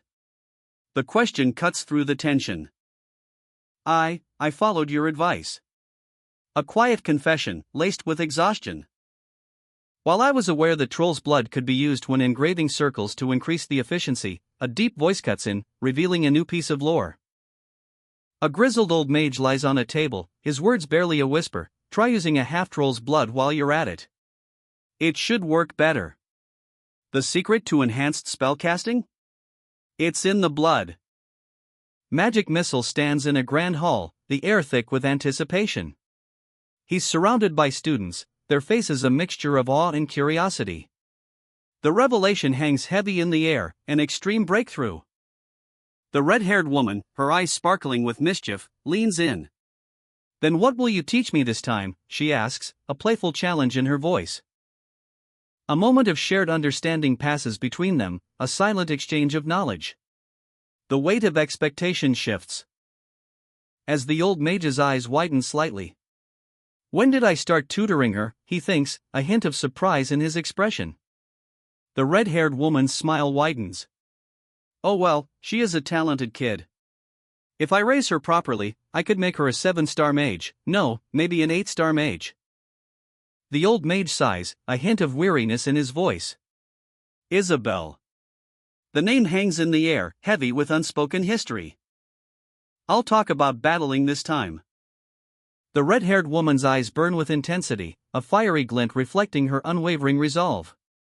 If you come with me, she declares, you'll see the battling with your own eyes. But the old mage, his face etched with the weight of years and countless battles, cautions, however, it's going to be a harsh journey where you could lose your life. He ponders, his fingers steepled beneath his chin, a thoughtful silence hangs heavy in the air. And then, a firm decision, that's why if you're not confident, you shouldn't. I will accompany you. The red-haired woman's expression softens, a glimmer of hope replacing the earlier intensity. A quiet determination settles upon her features. Before a tranquil landscape, a picturesque village nestled beside a flowing river and majestic mountains, she speaks with quiet conviction, please take me with you to your training. A young woman, shoulders slumped under the weight of a massive backpack, trudges onward. The sheer volume of her gear is almost comical. A seasoned traveler beside her raises an eyebrow, a smirk playing on his lips. We're not going camping, you know? What's with all that, he asks, his tone teasing but curious. The woman retorts, well, women have a lot of things they need. You wouldn't understand. She sighs, a hint of exasperation in her expression. Anyways, where are we headed for? Her companion shrugs, a mischievous glint in his eyes. Not sure. I was thinking of the Hispania Mountains. The scene shifts to a bustling town square. The mention of the Hispania Mountains elicits a gasp from a nearby onlooker. Hispania Mountains? A breathtaking vista unfolds, a colossal, swirling peak dominates the horizon. Isn't that the mountain range? That is so dangerous it's called a paradise for monsters? The seasoned traveler simply replies, yup. The woman's eyes widen. Do you know how to get there? Our journey begins. A map unfolds, revealing the route to the Hispania Mountains. Half a day's travel, they say, using the warp stone. But the path is fraught with peril. Dangerous monsters lurk in those mountains. A foreboding warning. The adventurer's apprehension is palpable. A slight tremor in her voice betrays her fear. Is this really what I signed up for, she wonders. Her guide, ever calm, offers a reassuring smile. Please don't look down on me, she pleads, her resolve wavering. She admits, I did not expect our journey to be an easy one since the beginning. The traveler raises an eyebrow, amused. But what was that thing you mentioned just now, a warp stone? A bustling marketplace provides a momentary distraction. The traveler explains, just as its name dictates, it's a warping device for long-distance movements. How convenient, he muses, a hint of irony in his tone. There wasn't anything like that 4,000 years ago. The adventurer is stunned. 4,000 years ago? The sheer scale of time throws her off balance. So much has changed. He continues, while magecraft didn't develop at all, technology has been steadily improving, so that's why the trainees' skills are so poor. Such a convenient world, a world of effortless travel, it seems. But even this convenience comes at a price. A hefty one, it would appear. The bustling marketplace of Cosymphony, a vibrant hub of activity, yet the cost of traversing the vast distance to Hispania hangs heavy in the air. How much, exactly? 10 golds, a shocking revelation that leaves the traveler speechless. The weight of that sum settles upon the adventurer's shoulders, a stark contrast to the carefree traveler's demeanor. A moment of reflection, the traveler's words hang in the air, heavy with implication. What is he planning? Isabel, a noblewoman, is also penniless, a twist of fate that leaves her vulnerable. A sudden burst of laughter, the traveler's true intentions are revealed. His jovial demeanor masks a cunning plan. The adventurer's shock is palpable, the traveler's actions are baffling and unexpected. A journey to train, a journey without funds, a predicament that underscores the harsh realities of this world. You, go home. Go home and bring back some money. The adventurer's companion stares, aghast. His eyes widen, his jaw slack. This is going to be harder than I thought. A desperate plea escapes her lips. This and that are different things. Women need a lot of things. They set off towards the capital city. A bustling town unfolds before them, full of life and activity, a glimmer of hope in their eyes. Things will work out if we go to the capital first. I hope. Have you ever done a job? No, never. The harbor bustles with activity.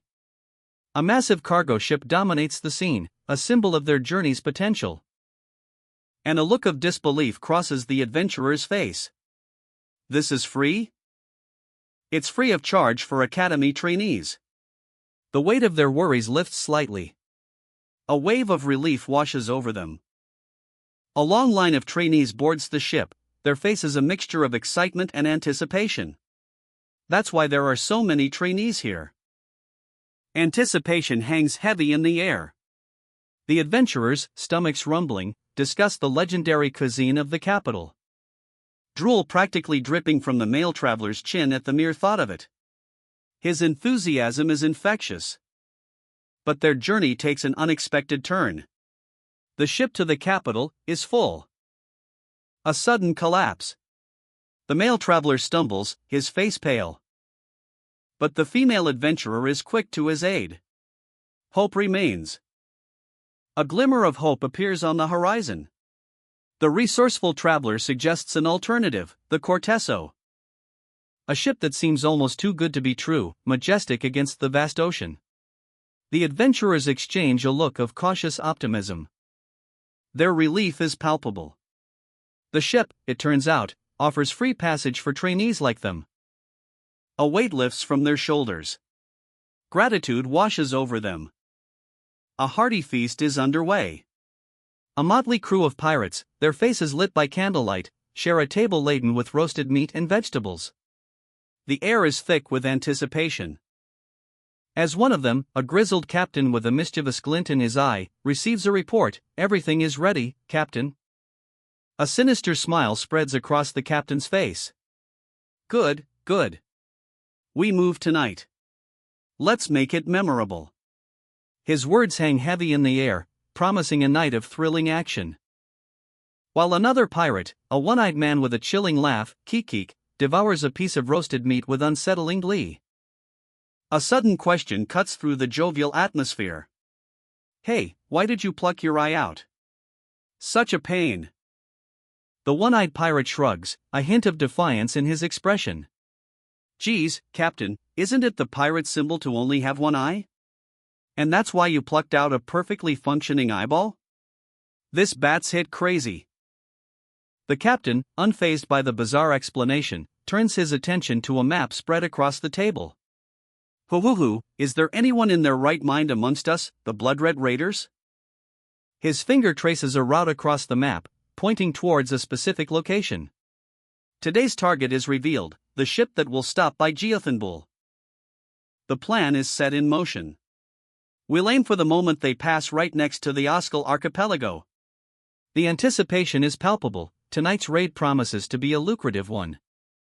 As the one-eyed pirate cackles, Keek will be looting a lot tonight.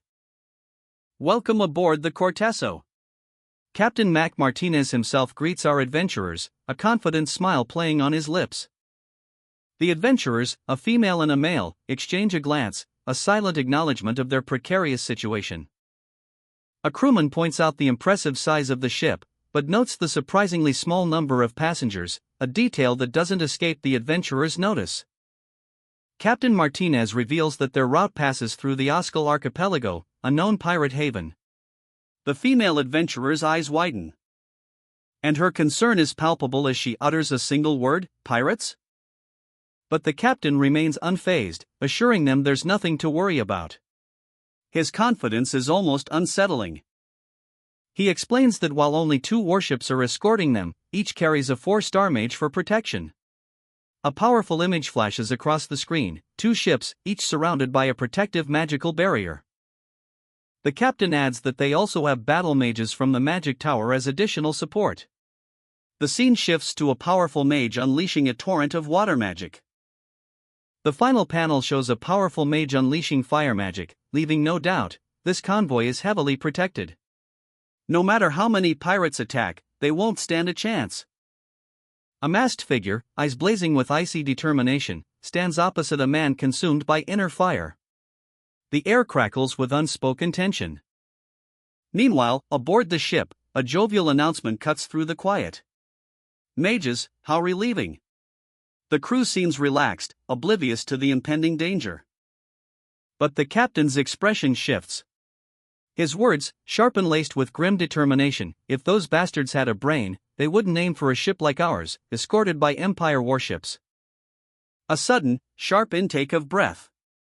Fear, raw and visceral, grips him. As the red-haired woman's eyes widen in alarm. Her silent scream is palpable. The alarm blares.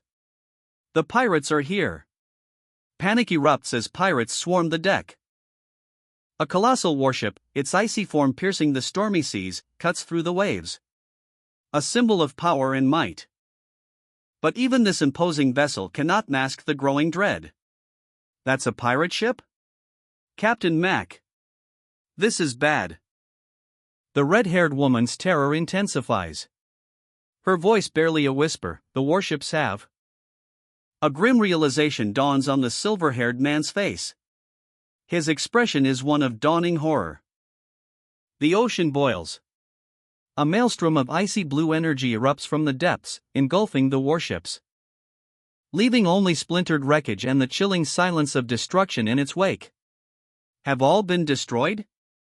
The wreckage of a naval battle stains the ocean, a chilling testament to the power unleashed. Impossible. 2 warships sunk? This is no mere pirate raid. The whispers of disbelief turn to gasps of awe. Aboard the victorious ship, the crew erupts in a thunderous roar of triumph. Their captain, a mountain of a man, raises his fist in a gesture of pure dominance. But the celebration is short-lived. A shadow falls over their faces as a chilling premonition grips them. Captain! They're in sight! Through the spyglass, the dreaded sight, the Corteso, flanked by 2 heavily armed warships, approaches menacingly. 2 warships. What do we do? Panic threatens to consume the crew. But their captain remains calm, a steely glint in his eye. He points to a cloaked figure, a mysterious presence among them. That person will deal with them for us. Aboard a ship, under a bruised twilight sky, a figure emerges from swirling shadows. He's cloaked, powerful, and radiating an aura of arcane might. He's a special guest just for today. He was hard to invite. The captain booms, a hint of nervous excitement in his voice.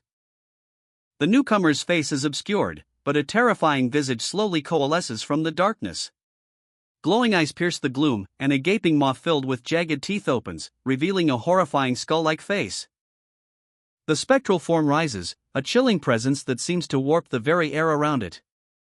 A spectral hand reaches out, clutching a sphere of icy energy.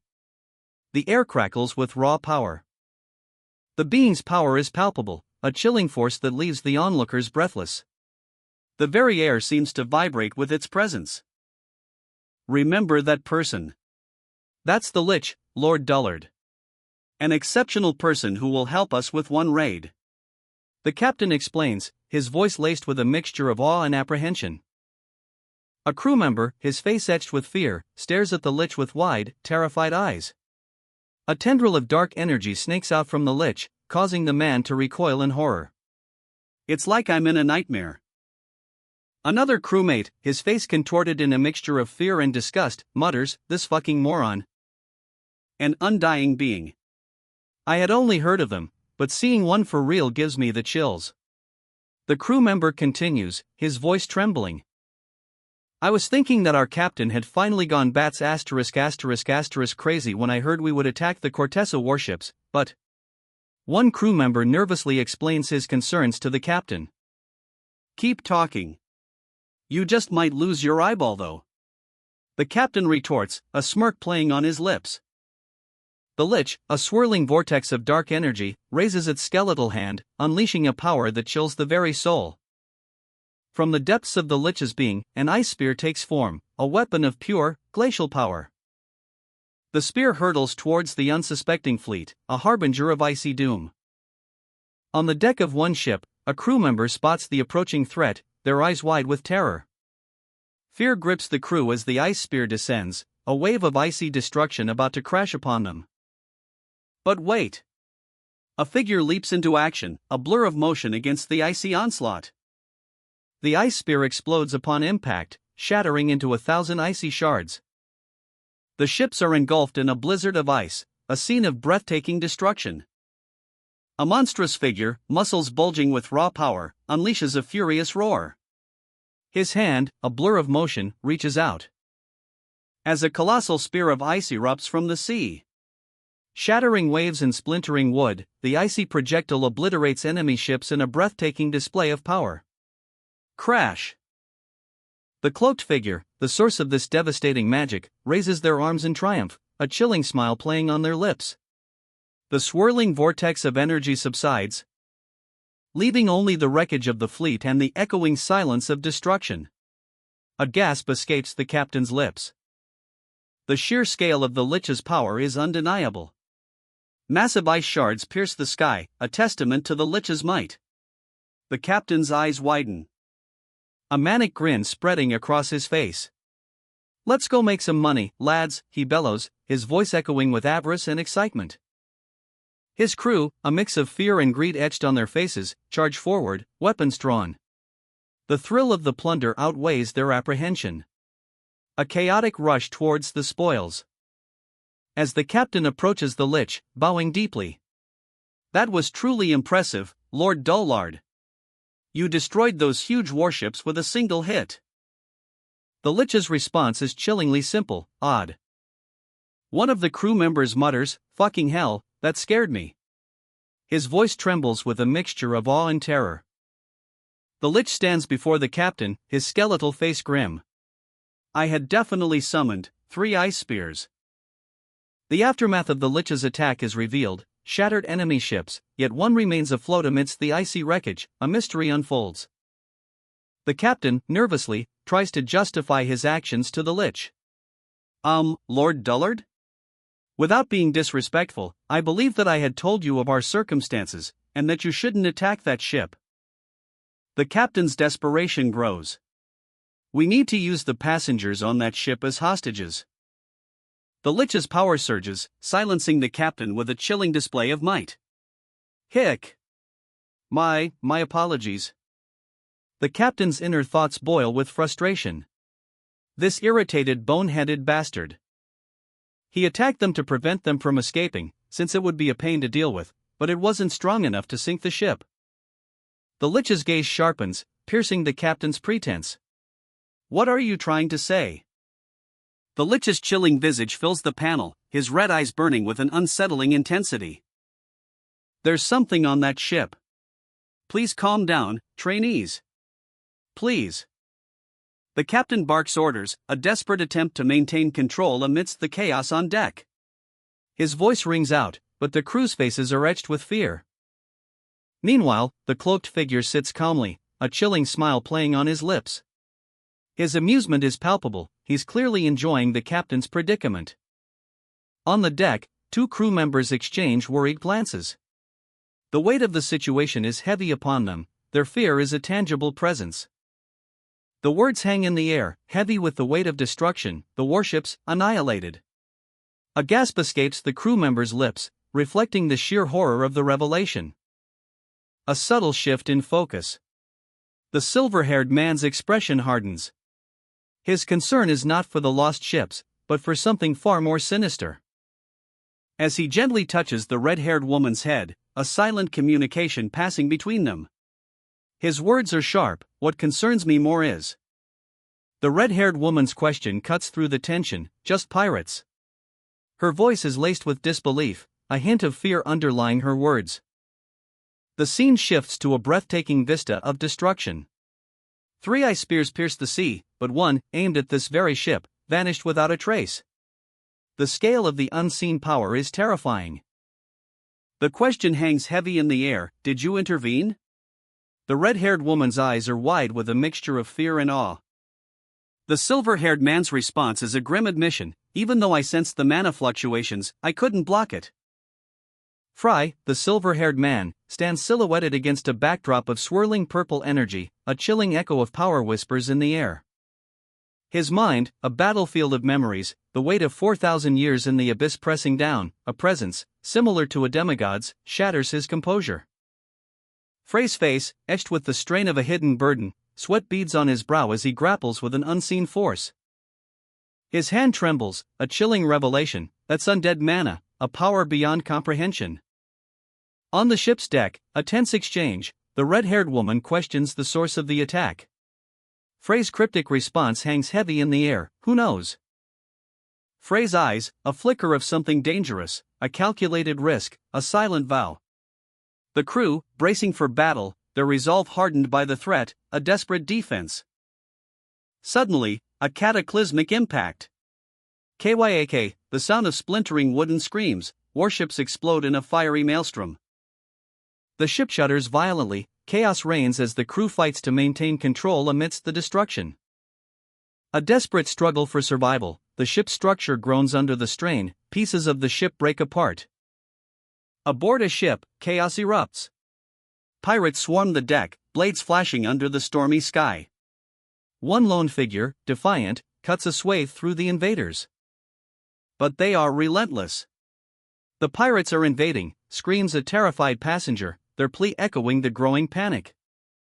As the silver-haired man and the red-haired woman watch in disbelief. They're really pirates, one exclaims, the reality of the situation sinking in. With brutal efficiency, a cloaked figure swiftly dispatches 2 pirates with a single, swift kick. The impact sends a shockwave through the floorboards. leaving a trail of destruction in their wake. The pirates' attack is relentless, a tide of violence washing over the ship. One pirate casually remarks, "I was looking down on it for being smaller than the Nifluso, but there's quite a lot of passengers," revealing their cold calculation. The pirate captain boasts, "Those from rich families, 1, 2, 3, roughly 40 of them." His gleeful laughter fills the air. As he reveals his sinister plan, "Kayahaha. We could spend the rest of our lives without working ever again." The blood-red pirate's leader, a hulking figure with a cruel smile, addresses his crew, "Good evening, my dear little trainees with lots of money and dreams." He finishes with a chilling declaration, "We're your friends, the blood-red." Aboard a ship, under the cloak of night, a tense standoff unfolds. "Do you even know what ship this is?" a voice booms, cutting through the darkness. A pirate captain grins, utterly unfazed.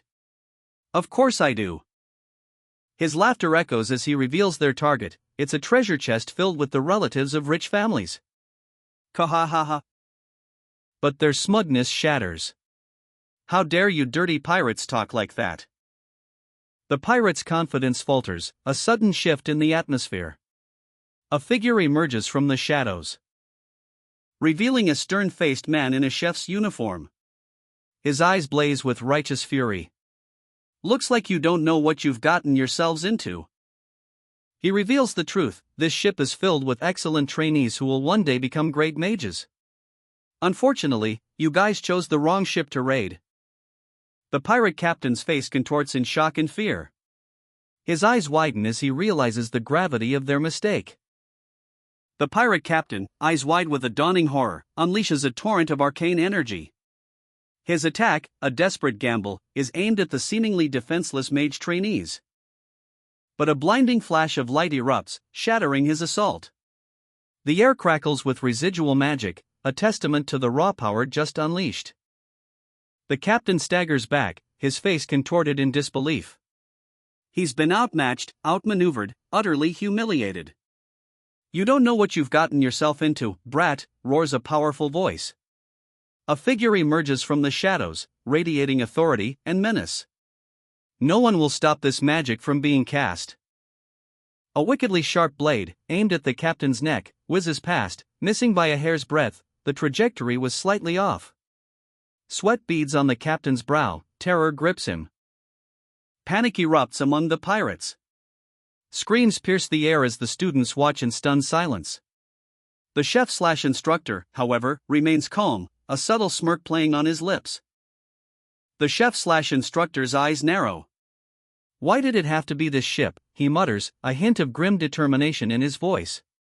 The captain's life hangs precariously in the balance.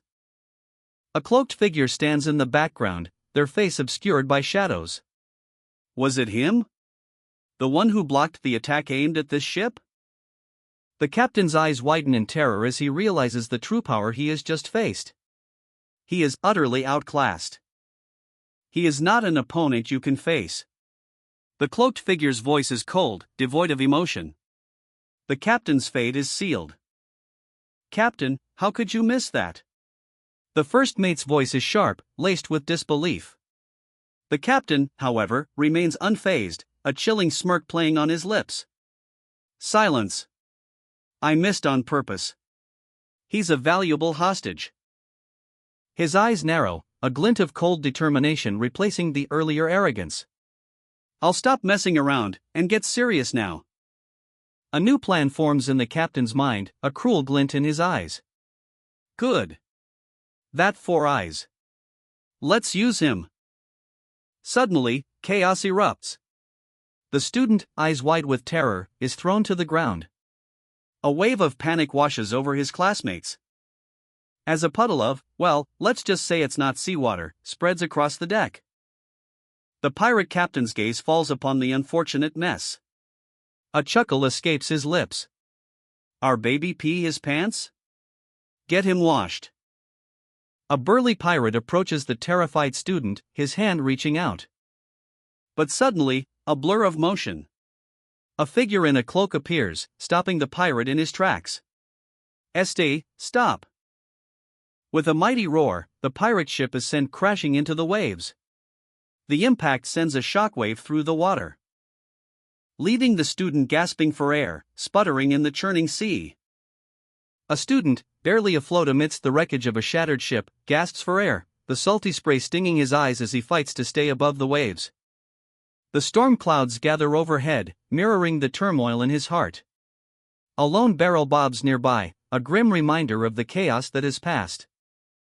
Safe on a nearby vessel, the students watch in horror, their faces etched with fear and disbelief.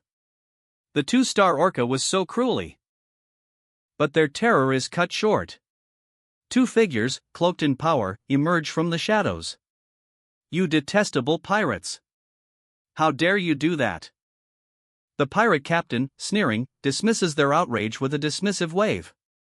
"Blah blah blah, how noisy." The two figures unleash a torrent of energy. A blinding flash of blue light erupts, and the pirate ship explodes in a spectacular, fiery maelstrom. The impact sends a shockwave across the water, leaving only debris and the stunned silence of the survivors. The captain, caught in the blast, is thrown back, his face a mask of disbelief and fury. How? But the mysterious figures show no mercy. A wave of dark energy engulfs the captain. The pirate ship shudders violently as a vortex of dark energy erupts from the depths of the sea. Students are thrown about like ragdolls. A wave of purple energy washes over the deck, leaving chaos in its wake. One student, eyes wide with disbelief, gasps, "That's no way." From the heart of the maelstrom, a terrifying figure emerges, a towering, skeletal lich, radiating an aura of ancient power. It's a sight that chills the very soul. The lich's presence dominates the scene, its crimson eyes burning with malevolent energy. Fear grips the pirates as they face their terrifying new adversary. Two students, their faces etched with shock and awe, whisper, "Is that a real lich?" The lich's gaze falls upon the pirate captain. Did you people make a contract with an undying being?" The lich's voice booms, echoing across the ship. "Undying beings never make deals with us mortals. You guys are being manipulated right now." The pirate captain, defiant despite the looming threat, sneers. "We don't care about anything other than money. We're pirates." One student, desperate, cries out, "Hey, hey! Get me off me, it's hot." Another student, equally distressed, adds, "It's also humid since we're in the middle of the sea." Terror grips the chef's face, eyes wide with disbelief. As the student clings to her rescuer, tears streaming down her cheeks. The weight of the recent ordeal is almost unbearable. The chef gasps, "Those people aren't simple pirates." The scene unfolds before him, a horrifying truth dawning. A maelstrom of dark energy erupts from the sea. The sheer power is palpable, a chilling omen of the true threat. The chef's voice trembles, "Now I understand why the 4-star battle mages couldn't defend themselves at all." A gruff voice cuts through the air, "Come on out." The pirate captain, defiant even in defeat, faces the looming figure. The lich. His presence is an icy wave of dread, silencing all. The captain spits, "The one who blocked my magic." The pirate captain, his face etched with defiance, dares the unseen entity to reveal itself. "Reveal yourself, right now," he bellows, his voice echoing across the deck. "If you continue to hide." A colossal, skeletal hand erupts from the shadows, clawing at the very fabric of reality. The air crackles with arcane energy. A storm of razor-sharp ice crystals coalesces, poised to unleash a blizzard of death. The lich, a figure of immense power, finally materializes, his presence alone enough to send shivers down the spines of the pirates. "I'll immediately kill them all." His voice is cold, devoid of emotion. Terror grips the pirates. The captain, once so bold, is now reduced to a whimpering mess. Ugh! The ice crystals descend, shattering the pirate ship in a cataclysmic display of power. Uaack, the sound of splintering wood and screams fills the air. Even the lich's subordinate, Lord Dullard, is taken aback by the sheer brutality of his master's power. Lord Dullard. You can't just. The lich's crimson eyes glow with malevolent intent, a chilling testament to his absolute power. Lord Dullard, witnessing this terrifying display, can only mutter in fear, "He's really fucking terrifying." The Lich's arrival sends a chill through the air, a palpable tension hangs heavy as he surveys the scene. His gaze falls upon a lone figure, defiant amidst the wreckage. "Are you the one who stopped my magic?" the Lich demands, his voice a rasping echo. The young man, his face partially obscured by a hood, remains silent, a storm of emotions brewing beneath his calm exterior. The Lich's power is undeniable, the remnants of the pirate ship are a testament to his might, but this young man stands unyielding. Fear grips the onlookers, the chef and instructor exchange terrified glances. Lord Dullard's jaw hangs slack in awe and fear. Their whispers are drowned out by the Lich's booming voice, "Reveal your name." The young man finally speaks, his voice calm yet resolute, "Peruvian Yun." A gasp escapes her lips. "Peruvian June." His eyes narrow, a shadow of intrigue crossing his face. He is the leader of the greatest club in the academy, the Traman Rings, and the legitimate son of one of the Empire's three most influential houses, the June House. "Oh. Is that so?" A subtle shift in his demeanor, a hint of something more. "Excellent. Because of that, he and I are always competing to rank first within the academy." "Are you bragging right now?" she asks, a playful smirk on her face. He shakes his head, a slight blush creeping onto his cheeks. I'm not. Although our grades are similar, his stage must be a few times higher than mine." A thoughtful pause, a moment of quiet reflection. Whispers erupt among the students. Lord Peruvian June? Lord Peruvian June was on the ship? A figure emerges from the shadows, bathed in ethereal light. It's Lord Peruvian. Thank goodness. We're saved. It was Peruvian June, the enigmatic figure, who neutralized the Lich's magic, a feat that leaves the unnamed female protagonist speechless. Her eyes widen, reflecting a mixture of awe and disbelief, a silent testament to the power she just witnessed. Meanwhile, the unnamed male protagonist, still reeling from the encounter, struggles to regain his composure. It's a testament to the sheer power of the Lich they just faced. The Lich, a terrifying five-star being, looms large in their minds, a stark reminder of the danger they narrowly escaped. But even Peruvian June, despite his incredible display, is far from unscathed. He barely reached five-star status, a testament to the sheer cost of his victory. The sheer force of his magic cancellation creates a breathtaking spectacle, a wave of energy that crashes against the ship, a testament to the raw power unleashed. Despite the immense strain, Peruvian June perseveres, his body glowing with an ethereal light, a miracle of resilience against impossible odds. The unnamed female protagonist's question hangs in the air, a mixture of wonder and disbelief. "Are you at a higher stage than the Lich?" The unnamed male protagonist, still recovering, can only offer a weary nod, the sheer scale of what they've witnessed is almost too much to comprehend. Even as the immediate danger subsides, the residual energy lingers, a palpable heat that forces even Peruvian June to take a step back. A wave of regret washes over him, a bitter taste in his mouth. "I shouldn't have chosen this ship." The aftermath of a magical battle is laid bare. Broken wood litters the deck, a testament to the raw power unleashed. He clutches his side, his face contorted in pain. The effort of neutralizing the Lich's magic has taken its toll, his body screams in protest. From the shadows, a terrifying figure emerges. The Lich, a colossus of darkness, looms over him, its power is palpable. He knows this is a fight he cannot win. He isn't someone I can face. But a flicker of hope remains. And then, a twist of fate. "My luck is good today." A sinister voice cuts through the air. "Who knew I would find such excellent material like you here?" The Lich's face is a horrifying mask of bone and shadow, its eyes burn with malevolent intent. A chilling grin spreads across its skull-like features. Fear grips him, a cold dread that chills him to the bone. His eyes widen in terror, the sheer power of the Lich is overwhelming. A voice cuts through the tension. "Captain, what?" "It's nothing much," Peruvian June mutters, a strange smile playing on his lips. The casual dismissal belies the exhaustion etched onto his face. The near-death experience with the lich still hangs heavy in the air. But his words are cut short by the booming voice of the ship's captain.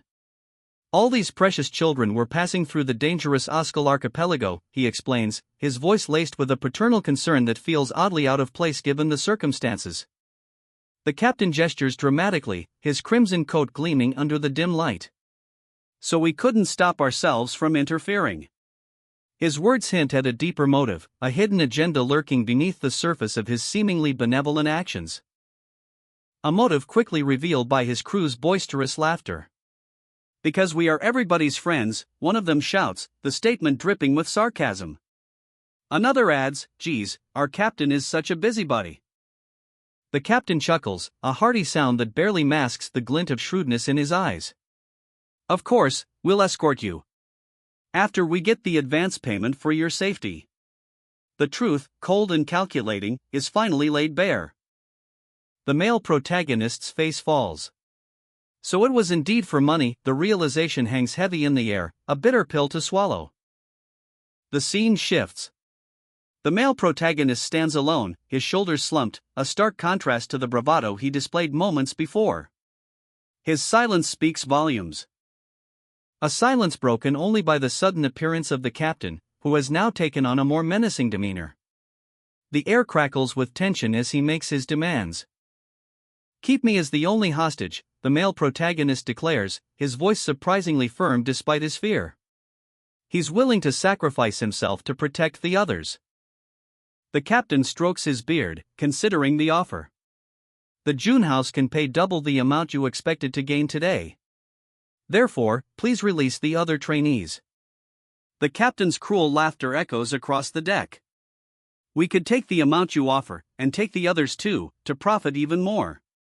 So why should we listen to you? The male protagonist's eyes narrow, a grim determination settling on his face. Right. On the ship's deck, the tension is a palpable thing. The male protagonist faces the captain, his voice barely a whisper, I am not strong enough to face the lich you employ. But a flicker of defiance ignites within him. However, a surge of energy erupts from the male protagonist. His eyes glow with an unearthly light. I'm pretty confident. He unleashes a raw power, a terrifying aura that chills the very air. I could drag you guys along with me to the afterlife. The captain recoils, a look of dawning horror on his face. Ugh. From the shadows, the lich watches, a flicker of interest in its eyes. The tension hangs heavy in the air. As the male protagonist's power continues to grow. I'm starting to like that fella more and more. Even the lich is impressed. That's some impressive spirit for someone his age. The captain, ever the optimist, declares, this country's future is bright. But his words hang heavy in the air. As a terrifying visage of teeth and shadow erupts from the depths, a chilling reminder of the darkness that still lurks. The lich, eyes burning with malevolent glee, cackles, at your level, your mana tastes wonderful. From the shadows, a surge of dark energy explodes. The male protagonist unleashes his power, a terrifying display of raw might. The lich, undeterred, declares, I'll absorb it to the last drop, and use your body to create an undead for me to control. The male protagonist, consumed by the dark energy, screams in defiance, you're already mine. The tension is palpable. The captain's voice cuts through the chaos, hear that? Negotiations have broken down. His face contorted in a grim smile, the captain bellows a command, bring every single one of them onto our ship.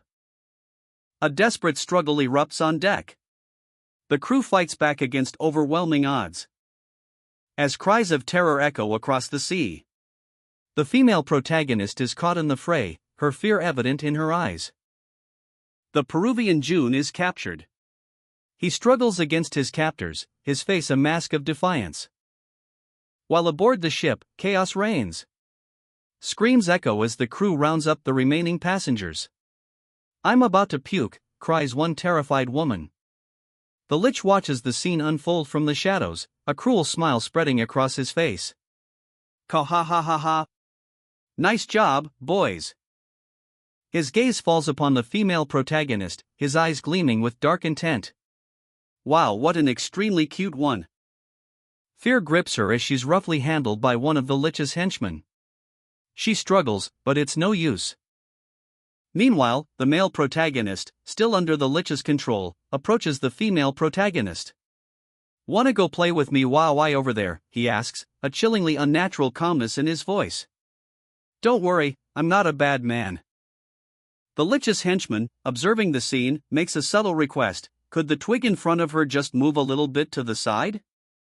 The male protagonist, his eyes devoid of emotion, shifts slightly to the left. Then to the right, his movements precise and unsettlingly obedient.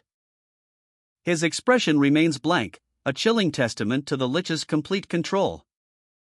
A gruff voice cuts through the air: "Geez, brat, what's your attitude?" The scene crackles with tension as a captive Peruvian June is roughly handled. Another captive, a man with a scarred face, sneers. "Time for a beating, is that it?" His words are a prelude to violence. But defiance flares. "No can do about that. Come over here." The challenge is thrown, the air thick with impending conflict. The female protagonist, eyes wide with terror, is confronted. "You come to me." The command is sharp, leaving no room for argument. Her defiance is immediate. "Who are you to order me to come and go?" Her voice trembles, but her spirit remains unbroken. Meanwhile, on the ship, the male protagonist and the ship's captain are bound and helpless. A worried voice whispers, "What did he say?" The scene shifts to a furious outburst. "Fry! Did you go blind because of your recent popularity? Just stay quiet, you fucking dimwit." The anger is palpable. A chilling greeting echoes. "Oh, you! Long time no see. How've you been?" The tone is deceptively calm, hiding a sinister intent. A foot crushes a piece of wood, a small but significant act of destruction. "This is my territory now." The female protagonist's voice rings out, sharp and defiant. "Do you know who ends up dying first in situations like this?" Bound and helpless, the young man watches in horror as dark tendrils of energy erupt from the shadows. A wave of chilling power constricting his fellow captive.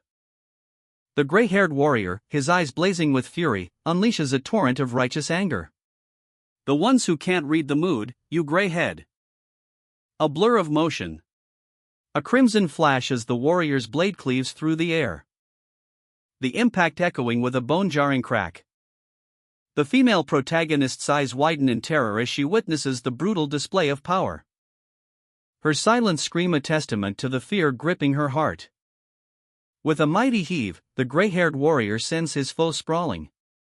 The Peruvian June is defeated. A whirlwind of motion as the warrior and the female protagonist make their escape, leaving behind a trail of destruction in their wake. The waves crash against the hull of a massive ship, a colossal splash erupts from the water. On board, chaos reigns. Two men are bound and gagged, eyes wide with terror. What was that?" one of them stammers.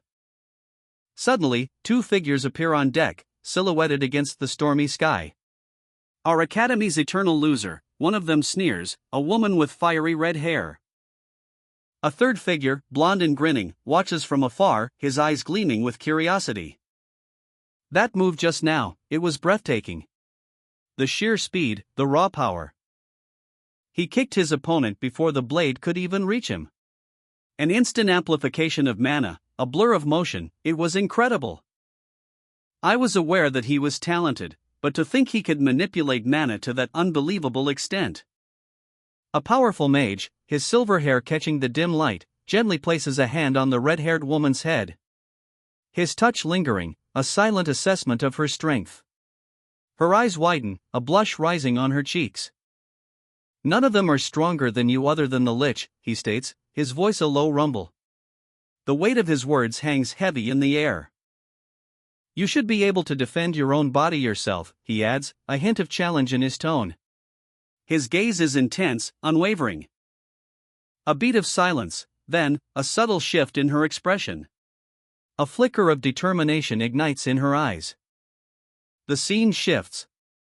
A weathered wooden deck stretches before us, the vast, stormy sea visible in the distance. A lone figure walks towards a group of bound captives. A sudden commotion. A shout rings out, "What just happened right now?" Panic erupts among the guards. A burly, tattooed man curses, his face a mask of disbelief. "Geez, that fucking stupid one-eyed rascal. Did he trip over his own feet because he was too horny?"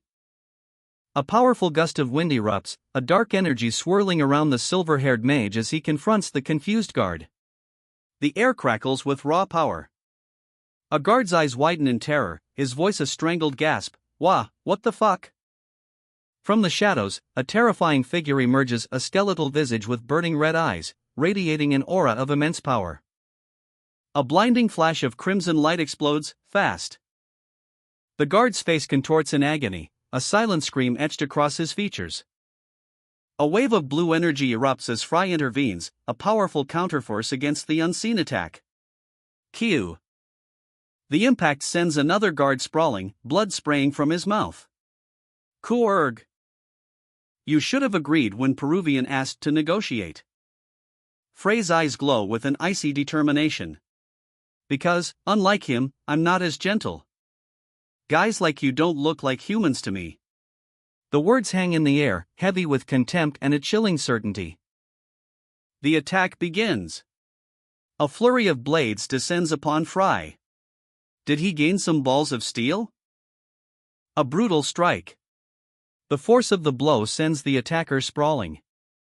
And Fry counters with a devastating display of power. The air crackles with energy. A whirlwind of motion. Fry unleashes a torrent of icy power, a breathtaking spectacle of controlled fury. The icy blast sweeps across the deck, a wave of destruction that leaves its mark on all who dare to oppose him. This is my power. The aftermath is brutal. Bodies are strewn across the deck, a testament to Frey's overwhelming might. Take this pincer attack. The remaining assailants close in, their eyes filled with desperate rage. But Fry remains unfazed. His eyes burn with cold determination. The fight is far from over. Fry unleashes a torrent of icy power. A swirling vortex of glacial energy erupts, engulfing his attackers, leaving only shattered remnants in its wake. The air crackles with residual energy, a testament to his overwhelming might. Terror grips the remaining pirates. Impossible. One stammers, his eyes wide with disbelief as a shadowy figure looms behind him. But Fry shows no mercy. A blur of motion, a flurry of blows. Crash, the sound of bones shattering echoes across the deck. He spins, a whirlwind of ice and fury, each strike precise and devastating. All those pirates aren't his match, a voice whispers in awe. Another pirate cries out, "My arm," as Frey's power continues its relentless assault. The scene shifts to a pair of onlookers, their faces etched with fear and confusion. "Just who is that?" one of them mutters, his voice barely a breath. The question hangs heavy in the air, unanswered. Fry moves with terrifying speed, a phantom of ice and destruction. He's a force of nature, unstoppable. The deck groans under the weight of his power. Crack, ice shards explode outwards as he delivers a final, earth-shattering blow. He lands, the dust settling around him. The battle is over. His opponents lie scattered, defeated. A blur of motion, a whirlwind of power. Fry, a figure shrouded in an ethereal glow, unleashes a devastating attack.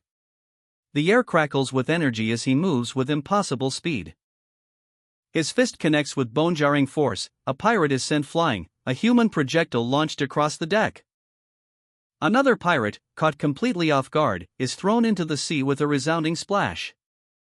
Frey's movements are a blur, a dance of death upon the pirate ship. He's surrounded, someone cries out in terror. A flurry of blows, a symphony of screams, pirates fall like dominoes before Frey's overwhelming might. This is too easy. Amidst the chaos, a voice cuts through the din. Why are you attacking each other, you fucking idiots? The remaining pirates, dazed and confused, turn on each other in a desperate, futile struggle for survival. I'll kill him. Fry unleashes a torrent of energy, a breathtaking blue maelstrom erupting from his fingertips. A desperate cry rings out from the pirate crew. Wait a minute! You bastard! But their pleas fall on deaf ears as Frey's power intensifies, a celestial storm gathering force. Terror grips the pirates' faces as they witness the raw might of Frey's attack. A devastating blast of energy rips through the ship, a deafening crash echoing across the sea. The force of the blast sends debris flying, the pirates are tossed aside like ragdolls. Amidst the chaos, Fry lands gracefully, his movements fluid and precise. He stands amidst the wreckage, a lone figure silhouetted against the swirling remnants of his power, a chilling calm settling over his features. Aboard a rickety pirate ship, a tense standoff unfolds. Frey's eyes, cold and calculating, lock onto the thugs holding a captive woman. The air crackles with unspoken threats. Don't you dare move, one of the pirates snarls, blade at the woman's throat. Try lifting even a single finger. The pirate's cruel laughter echoes across the deck, a chilling promise hangs in the air, I'll slash her head off of her shoulders. Frey's gaze hardens. A flicker of something dark crosses his face. A single, chilling question escapes his lips, you'll what? The pirate's eyes widen in sudden, stark terror. As captive woman's eyes glow with an unearthly light. A surge of raw power erupts from her, a blinding flash of energy. A raw, untamed power that leaves the pirates frozen in fear. Her eyes blaze with electric might. The pirate's eyes widen in sudden, stark terror. Lightning! A devastating shockwave erupts from the woman, incinerating the pirates in a flash of blue energy. Ayoak! Crackle! The air crackles with raw power as a bolt of energy erupts from the captive woman, striking down a pirate with devastating force. She moves like a phantom, a blur of motion, each strike a thunderclap against the hapless pirates. Fry watches, a hint of surprise in his eyes, but mostly, boredom. This is hardly a challenge. The remaining pirates, faces contorted in terror, are paralyzed by fear, their captain's fate a grim warning. The dust settles. Silence hangs heavy in the air, broken only by the ragged breaths of the defeated. Fry and the captive woman stand amidst the wreckage, a stark contrast between their calm and the chaos around them. Are my skills? She asks, a question hanging in the air, her gaze unwavering. The air crackles with unspoken power. A gasp escapes her lips, his eyes, filled with a chilling resolve. Impressive, gray head. The words hang in the air, a testament to his skill. But the praise is short-lived. As his opponent's laughter rings out, a cruel counterpoint to the fallen bodies around them. Aren't you an escort dressed as a trainee? Those moves gave away your disguise. The laughter turns to a chilling grin, a predatory gleam in his eyes. Make a deal. The words are a challenge, a proposition whispered on the wind of impending conflict. He stands defiant, amidst the carnage, a silent acknowledgement of his opponent's power. But wouldn't it be difficult for you to clean up everything here by yourself? The question hangs heavy, a subtle shift in the balance of power. The air crackles with tension aboard the ship. Bound and helpless, the trainees watch as a ruthless deal is struck. Greyhead, his face a mask of grim calculation, considers the offer. The weight of the decision bears down on him. Despair washes over the trainees. Whispers of fear and pleas for mercy fill the air. Mommy, a young woman cries out. The opponent, a picture of smug satisfaction, presses his advantage. You'll be able to save face, while we make some gains. It's a win-win situation, brother. His words are a cruel mockery. Greyhead's eyes flash. This is unacceptable. His silence speaks volumes. His voice cuts through the tension, sharp as a blade. You're calling it a win-win even though I killed some of your crew? You're rotten to the core. The opponent, momentarily taken aback, tries to regain control. You can personally decide who to keep, brother. Greyhead's gaze sweeps across the terrified faces of the trainees. He makes his choice. Exactly half of them. Frey's eyes widen in terror as a hand reaches for her. Me, Fry. Desperation hangs heavy in the air. A young woman pleads, I'm begging you. Please choose me. Her voice cracks, a desperate bid for survival. I'll definitely pay you back for this. How about 100 golds? Greyhead's face is etched with weariness. This isn't right, but what choice do I have? If that's not enough, I'll do anything you ask, so please. Suddenly, a chaotic scene unfolds below deck. Two figures tumble amidst scattered debris, a desperate scramble for survival. The auction begins. Bids fly, each trainee desperately trying to raise the price of their freedom. Choose me, Fry. I'll give you 150 golds. I'll give you 200 golds. Choose me. Greyhead's brow furrows. Isabel speaks, her voice laced with concern. What should we do, Isabel? We don't even have travel expenses. Greyhead's internal struggle is palpable. This is more than just money. You can't do that? A subtle, chilling smile plays on Greyhead's lips. The game has changed. The bidding escalates wildly. The highest bid is 200 golds. Who's up for 250? 400 golds. I'll give you 500 golds. One of the trainees shouts, Why are you starting an auction? The desperation intensifies. Choose me. My life is worth more than the others. No, it's me. Fry. The eldest son of the Glyan house that has a long history. Don't make me laugh. I'm a genius who'll become this country's minister in the future. The young man's boast echoes with bravado. But a shadow of doubt flickers in his eyes as he adds, Fry, when I become successful, I'll appoint you to a high position. The trainees exchange uneasy glances. Stop it now. My ears are rotting. The air crackles with their collective discomfort.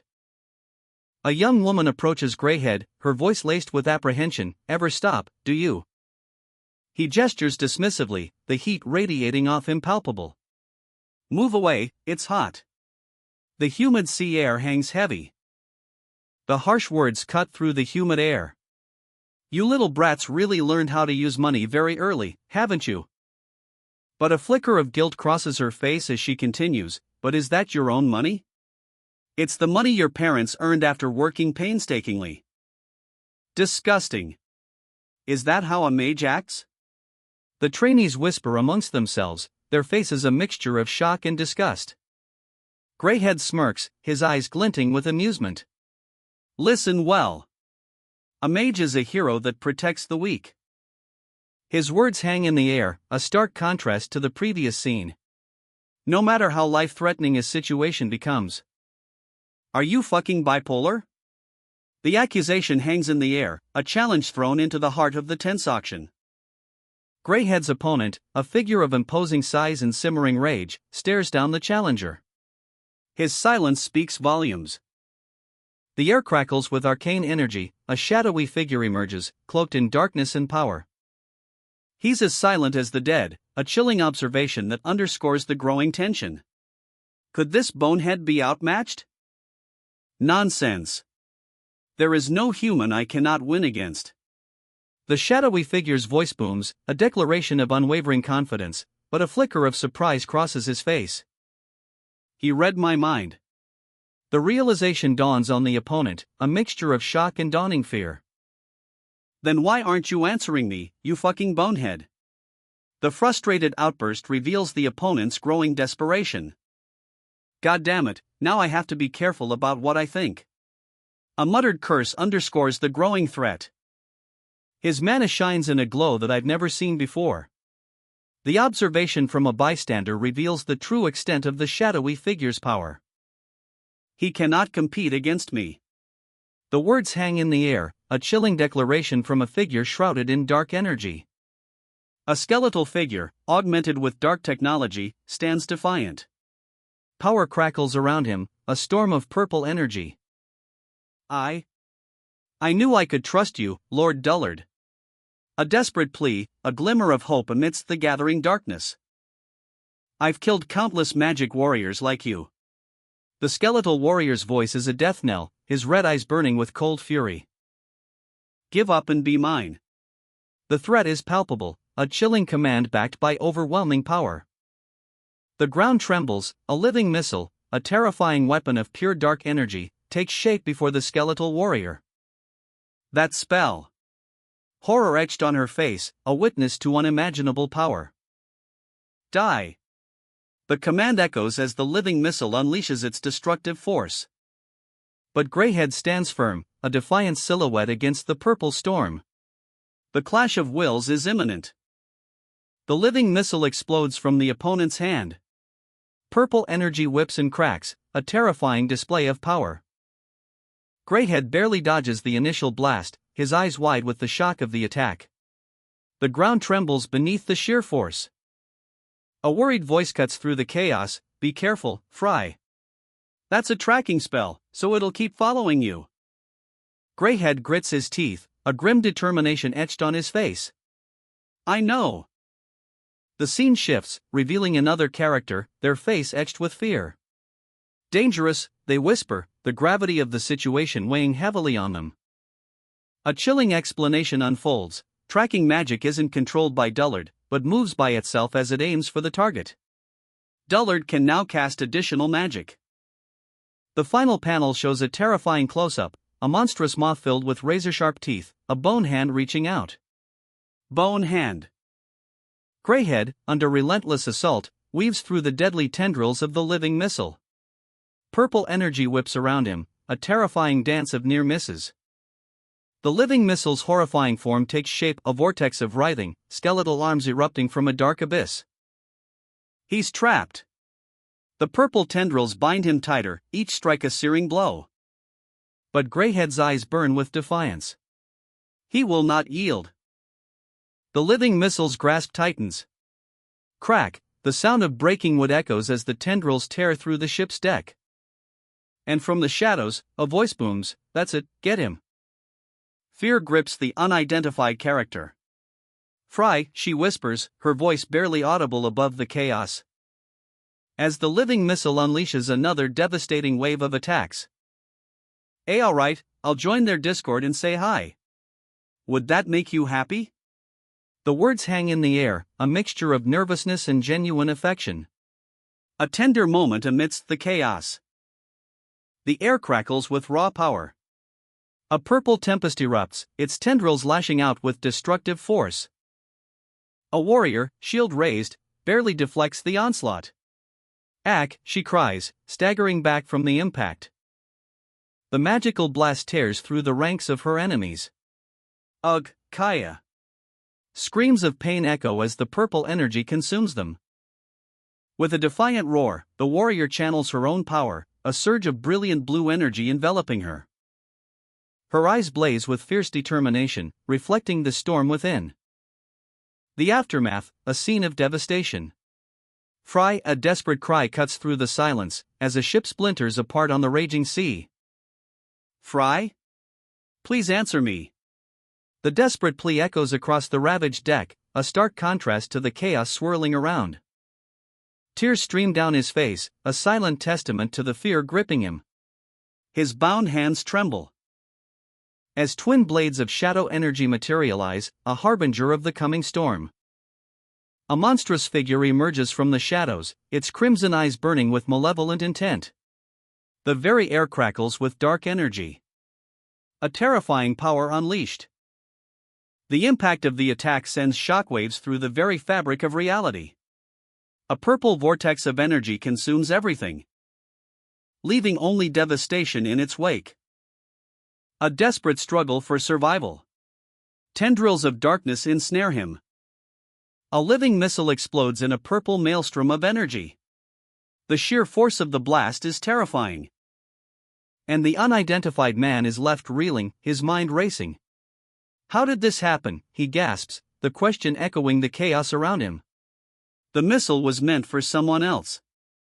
A gray-haired magic warrior. But the target's death should have triggered the missile's self-destruct. Why was he targeted instead? The unidentified man stares, horrified, as a monstrous figure emerges from the dust and debris. Its form is unnatural, almost mechanical. A chilling silhouette against the ravaged landscape. Fry and another witness watch in stunned silence as the creature's gaze locks onto them. Fry! "Are you all right?" cries the other witness, their voice laced with fear and concern. The creature advances, its movements unnervingly fluid and precise. The unidentified man is frozen in terror, unable to react. As the creature's crimson eye gleams with malevolent intent. What? The creature's speed is impossible. It dodges attacks from every direction, appearing behind its target in an instant. "You look prettier from behind," it sneers, its voice a chilling whisper. The creature leaps into the air, a blur of motion against the darkening sky. "Are you telling me he did all that on this unstable deck?" The question hangs in the air, disbelief etched on the speaker's face. A monstrous figure, its form a blur of motion, rises from the splintered wood. He must have been calculating 5 different predictions at least. The sheer scale of the feat is almost incomprehensible. Even for someone with his abilities, this is beyond belief. A figure stands tall amidst the chaos, his expression unreadable. His eyes, however, hold a glint of something, almost smug. "Fry! Are you all right?" A worried voice cuts through the silence. Concern is palpable, a stark contrast to the scene's devastation. He offers a subtle, almost imperceptible smile. A quiet confidence radiates from him, a silent reassurance. Her eyes widen, reflecting the lingering shock and disbelief. The weight of what she's witnessed settles upon her. A cold, calculating gaze pierces through the scene. The mastermind observes, a hint of amusement playing on her lips. 2 figures stand amidst the aftermath of a cataclysmic event. One, cloaked in shadow, exudes an aura of quiet power. The other, his expression unreadable, stands beside him. A nearby woman's eyes widen, reflecting the sheer scale of the destruction. Fear grips her, her heart pounds in her chest. Suddenly, a voice cuts through the silence, sharp and filled with disbelief. "Those are." The source of the voice looks up, revealing a scene of breathtaking power. From the heavens, crystalline spears descend, each one a harbinger of doom. Ice spears. The spell that sank the warships, it's back. A wave of dread washes over the onlookers. One of them mutters, "I have a bad feeling. I should destroy the ship to be safe." With a grim determination, the destructive power is unleashed. The ship is engulfed in a maelstrom of icy energy, a sacrifice to prevent a greater catastrophe. It's a shame for that Peruvian boy's mana, but there's no other choice. Yet, even as the ship is shattered, a colossal barrier emerges, defying the very nature of the attack. Just what is that enormous barrier? A hand reaches out, imbued with an ethereal glow, a testament to the resilience and power that still remains. Fry raises a hand, and a swirling vortex of energy coalesces above him, a breathtaking spectacle of power. "Impossible!" The monstrous creature roars, its words echoing the disbelief of those witnessing this incredible display of power. "He's blocking every attack." The blonde woman's eyes widen, reflecting the sheer terror and awe of the moment. Even the most seasoned warriors would vomit blood from blocking a single spear. Just who? A colossal, crystalline spear materializes from the vortex, its icy gleam promising devastation. The sheer scale of it is inconceivable. The creature unleashes its full fury, a torrent of dark energy aimed at Fry. "You, lowly human. That's an ice spear of an inconceivable size." The blonde-haired woman gasps, her voice barely a whisper against the looming threat. "Die, human." The creature's roar shakes the very ground, a prelude to an attack that could end everything. But Fry is ready. With a burst of speed, he dodges the attack, the spear shattering against the ground in a deafening crash. And counters with a devastating blow. The ground cracks beneath his feet as he unleashes his full might. The ground trembles, a shockwave rips through the air. From the heart of the storm, a colossal ice spear erupts, piercing the heavens. The impact shatters the very fabric of reality, a cataclysmic explosion of ice and energy. Amidst the chaos, a monstrous figure emerges from the wreckage, its eyes burning with malevolent fury. Shards of ice rain down like deadly hail, each fragment a potential weapon of mass destruction. Fry stands defiant, facing the monstrous creature with unwavering resolve. The blonde and red-haired women watch in stunned silence, their faces a mixture of fear and awe. A wave of energy washes over the ship, a beacon of hope amidst the devastation. A monstrous skull looms, its red eyes burning with malevolent energy. Could rival me, it roars, a challenge echoing across the desolate battlefield. But Fry, unyielding, counters with chilling confidence, it's because I know of the path. The air crackles with anticipation, a clash of titans is imminent. Frey's opponent, a figure cloaked in shadow, demands, "What does that? Are you telling me you can see the pathway beyond 5-star? Come on, fight a little harder." The battle intensifies, a whirlwind of magic and raw power. Fry grins, relishing the challenge. I was excited to be able to use spells stronger than magic missiles for the first time in a while. The monster lunges, a terrifying shriek tearing through the air. Just what is your identity? The truth is revealed, a shocking twist. Fry Blake, Westwood Academy's eternal loser, or so they say. They say? A subtle shift in the balance of power. Frey's true identity is unveiled. My real name is Lucas Trauman. The red-haired woman stares, disbelief etched on her face. As a monstrous figure bursts forth, a guttural roar shaking the very ground. "What nonsense," she cries. Fry, or rather, Lucas Trauman, the name echoes with the force of a thunderclap. Lucas Trauman is dead, the words hang heavy in the air. A blinding flash of power erupts. The very air crackles with energy, leaving behind only the lingering scent of ozone and a stunned silence. A pained groan escapes Frey's lips. The monstrous figure, weakened but defiant, clutches a glowing blue orb. "Indeed, you look prettier from behind," Fry sneers. A life vessel. As long as it remains intact, he cannot die. The truth is revealed, shocking the onlookers. The location of this life vessel varies from person to person. It took time to find its exact position. A chilling revelation. A final, desperate struggle, a surge of power. And then, silence. Fry stands alone, the life vessel in his grasp. The final blow lands. A devastating impact shatters the undying being, sending fragments scattering across the battlefield, leaving only dust and the echoing silence of a fallen god. Fry, victorious, stands amidst the wreckage, a faint ethereal glow surrounding him. He raises a hand, and the swirling energy coalesces into a vessel of pure life. His eyes, sharp and unwavering, reflect the power he now commands. A chilling calm settles upon his face, a mask concealing the depths of his triumph. He actually defeated him. The disbelief is palpable in the onlookers' expressions. The red-haired woman stares, wide-eyed, her mouth agape. The shockwaves of Frey's victory ripple outwards. "Ha! Why did you die?" one of the onlookers shouts, his voice laced with confusion and outrage. "Aren't you supposed to be an undying being? Why?" Fry approaches the stunned warrior, his movements fluid and graceful, even in the aftermath of battle. The air crackles with unspoken tension. "No need to say it, right? Negotiations have broken down."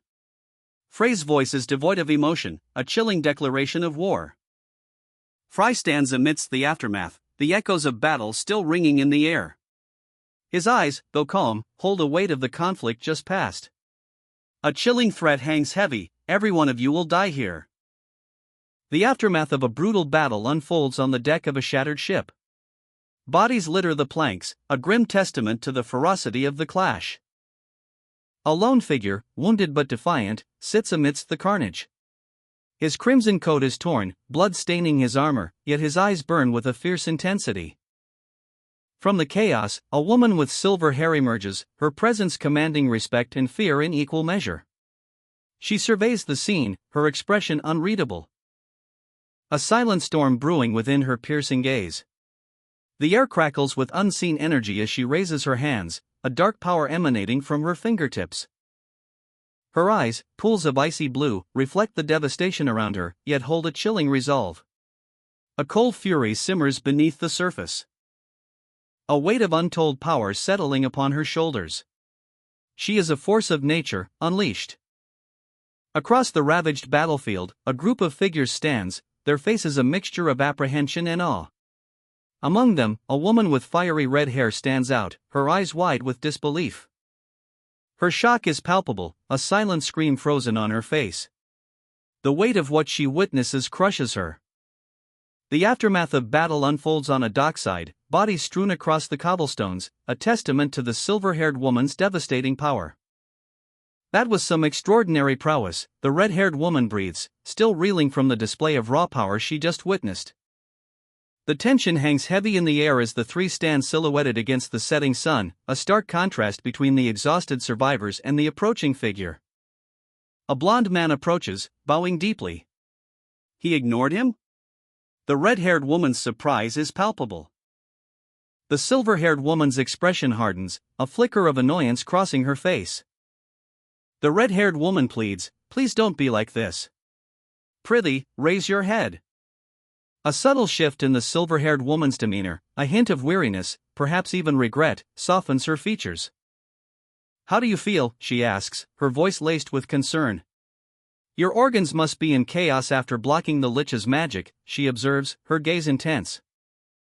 Fry, the blond man, speaks, his voice barely a whisper, "I'm all right." But a smirk plays on his lips as he adds, "Actually, I feel refreshed after regurgitating the dirty blood." The red-haired woman scoffs, "Sheesh, stop bluffing." The scene shifts to Fry, a bustling town unfolds before us. Shops line the streets, clothes hang to dry, and the air buzzes with activity. This is Westwood. The camera pans across the town, focusing on a group of people observing Fry from a distance. Their expressions are a mix of curiosity and suspicion. What exactly happened to him? The silver-haired woman's voice cuts through the air, "You easily defeated a lich that even court magicians would have a hard time with." The scene shifts back to the group. The silver-haired woman continues, addressing Fry directly, "Fry Blake. I've heard of your name. You were known for being the most untalented trainee in the history of Westwood. You only came to prominence these last few weeks. Were you hiding your skills this whole time?" The silver-haired woman smiles knowingly, "All sorts of things happen as you live life." Wide, curious eyes meet a knowing gaze, a silent exchange of power and intrigue. Fry, the newly risen star, shrugs nonchalantly. A picture of effortless confidence. The red-haired woman, skeptical, utters a quiet agreement. "Oh well, that is true." Doubt lingers in the air. A sudden shift. Fry extends a hand, a subtle invitation. "Won't you visit our house sometime? I want to show my gratitude properly." The scene unfolds, revealing a bustling marketplace. The air crackles with unspoken tension. The red-haired woman's eyes widen, a mixture of surprise and dawning realization. A personal invitation from the prominent June house. A hesitant reply, barely a whisper, "If I have time." The silver-haired woman's face contorts in a mixture of disbelief and amusement. A single tear rolls down her cheek. An outburst. "Are you insane? It's the June house, the June house. There's so many nobles out there trying to get close to them using the smallest of excuses, and here you are, answering if I have time." The silver-haired woman's voice trails off, a mixture of shock and dawning understanding. "Oh, right." A sly smile plays on the silver-haired woman's lips as she presents something to the blond man. His expression shifts to one of surprised inquiry.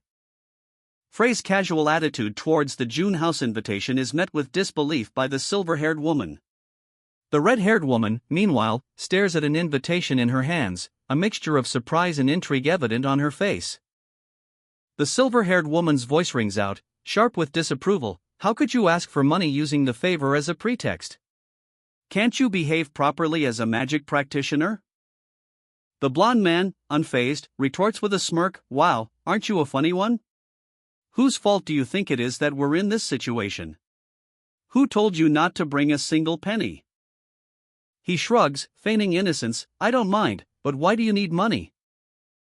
The blond man explains, to use the warp stone in Symphony. It's so expensive. The silver-haired woman's eyes widen in understanding, then, shock. The red-haired woman looks on, equally stunned. 300 golds. The sheer amount is almost unbelievable. The blond man casually accepts the payment. The silver-haired woman sighs, gosh, I don't need this much. 20 golds should suffice. But the blond man insists, I have no change. Just take it all. A thought bubble above the silver-haired woman reads, such a rich, noble kid. The bustling marketplace hums with activity, a vibrant tapestry of sights and sounds. But the red-haired woman's focus is elsewhere. A shadow of worry crosses her face as she contemplates her upcoming journey. The blond man, ever confident, dismisses her concerns with a wave of his hand. TCH, stop bragging, he scoffs, his tone laced with amusement. The silver-haired woman's eyes narrow, a flicker of something unreadable in their depths, a silent observation. The blond man's nonchalance cracks, a question hangs in the air, unspoken but heavy with implication. Does she have an older sister? The silver-haired woman reveals a shocking truth. She's from the Lua noble's kingdom, the daughter of the Aquareed house. The weight of those words hangs heavy in the air. The red-haired woman's eyes widen, a mixture of surprise and perhaps a hint of apprehension, as the full implications of her connection to this powerful house sink in. The blond man, despite his earlier bravado, reveals a self-deprecating worry. They say it's an impressive household that has birthed countless skilled knights, but I'm not sure if we'll get along. His insecurity is palpable, a stark contrast to his usual confident demeanor. But the red-haired woman's words cut through his self-doubt like a blade. You are not weak. The blond man, his face etched with worry, seeks reassurance. His eyes dart nervously. But the silver-haired woman's words cut through his anxiety. You already have that handsome face of yours to help. A sly smile plays on her lips. A beat of silence hangs in the air, then, a simple, grateful, oh, thanks. The scene shifts. A sudden burst of energy, a flash of light. Fry. The silver-haired woman's voice rings out, sharp and clear.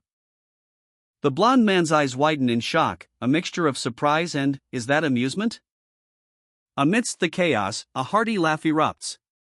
The red-haired woman's face is flushed, her eyes sparkling with mirth. Ha ha ha. The blond man's grin widens, a wave of relief washing over him. He laughs, too, the sound echoing through the quaint village square. A shared moment of levity in the face of uncertainty. You're such a jolly friend, the silver-haired woman remarks, a hint of genuine warmth in her tone. As the sun dips below the horizon, painting the sky in fiery hues, the three friends stand on a stone bridge, silhouetted against the breathtaking vista. And with a final farewell, the blond man departs, leaving the other two to their own thoughts. Fry, I'll take my leave now. You have to visit the June house. The blond man's voice is firm, a resolve hardening his features. He won't live with the weight of unshown gratitude. His friends, the silver-haired woman and the red-haired woman, exchange a knowing glance, a silent agreement passing between them.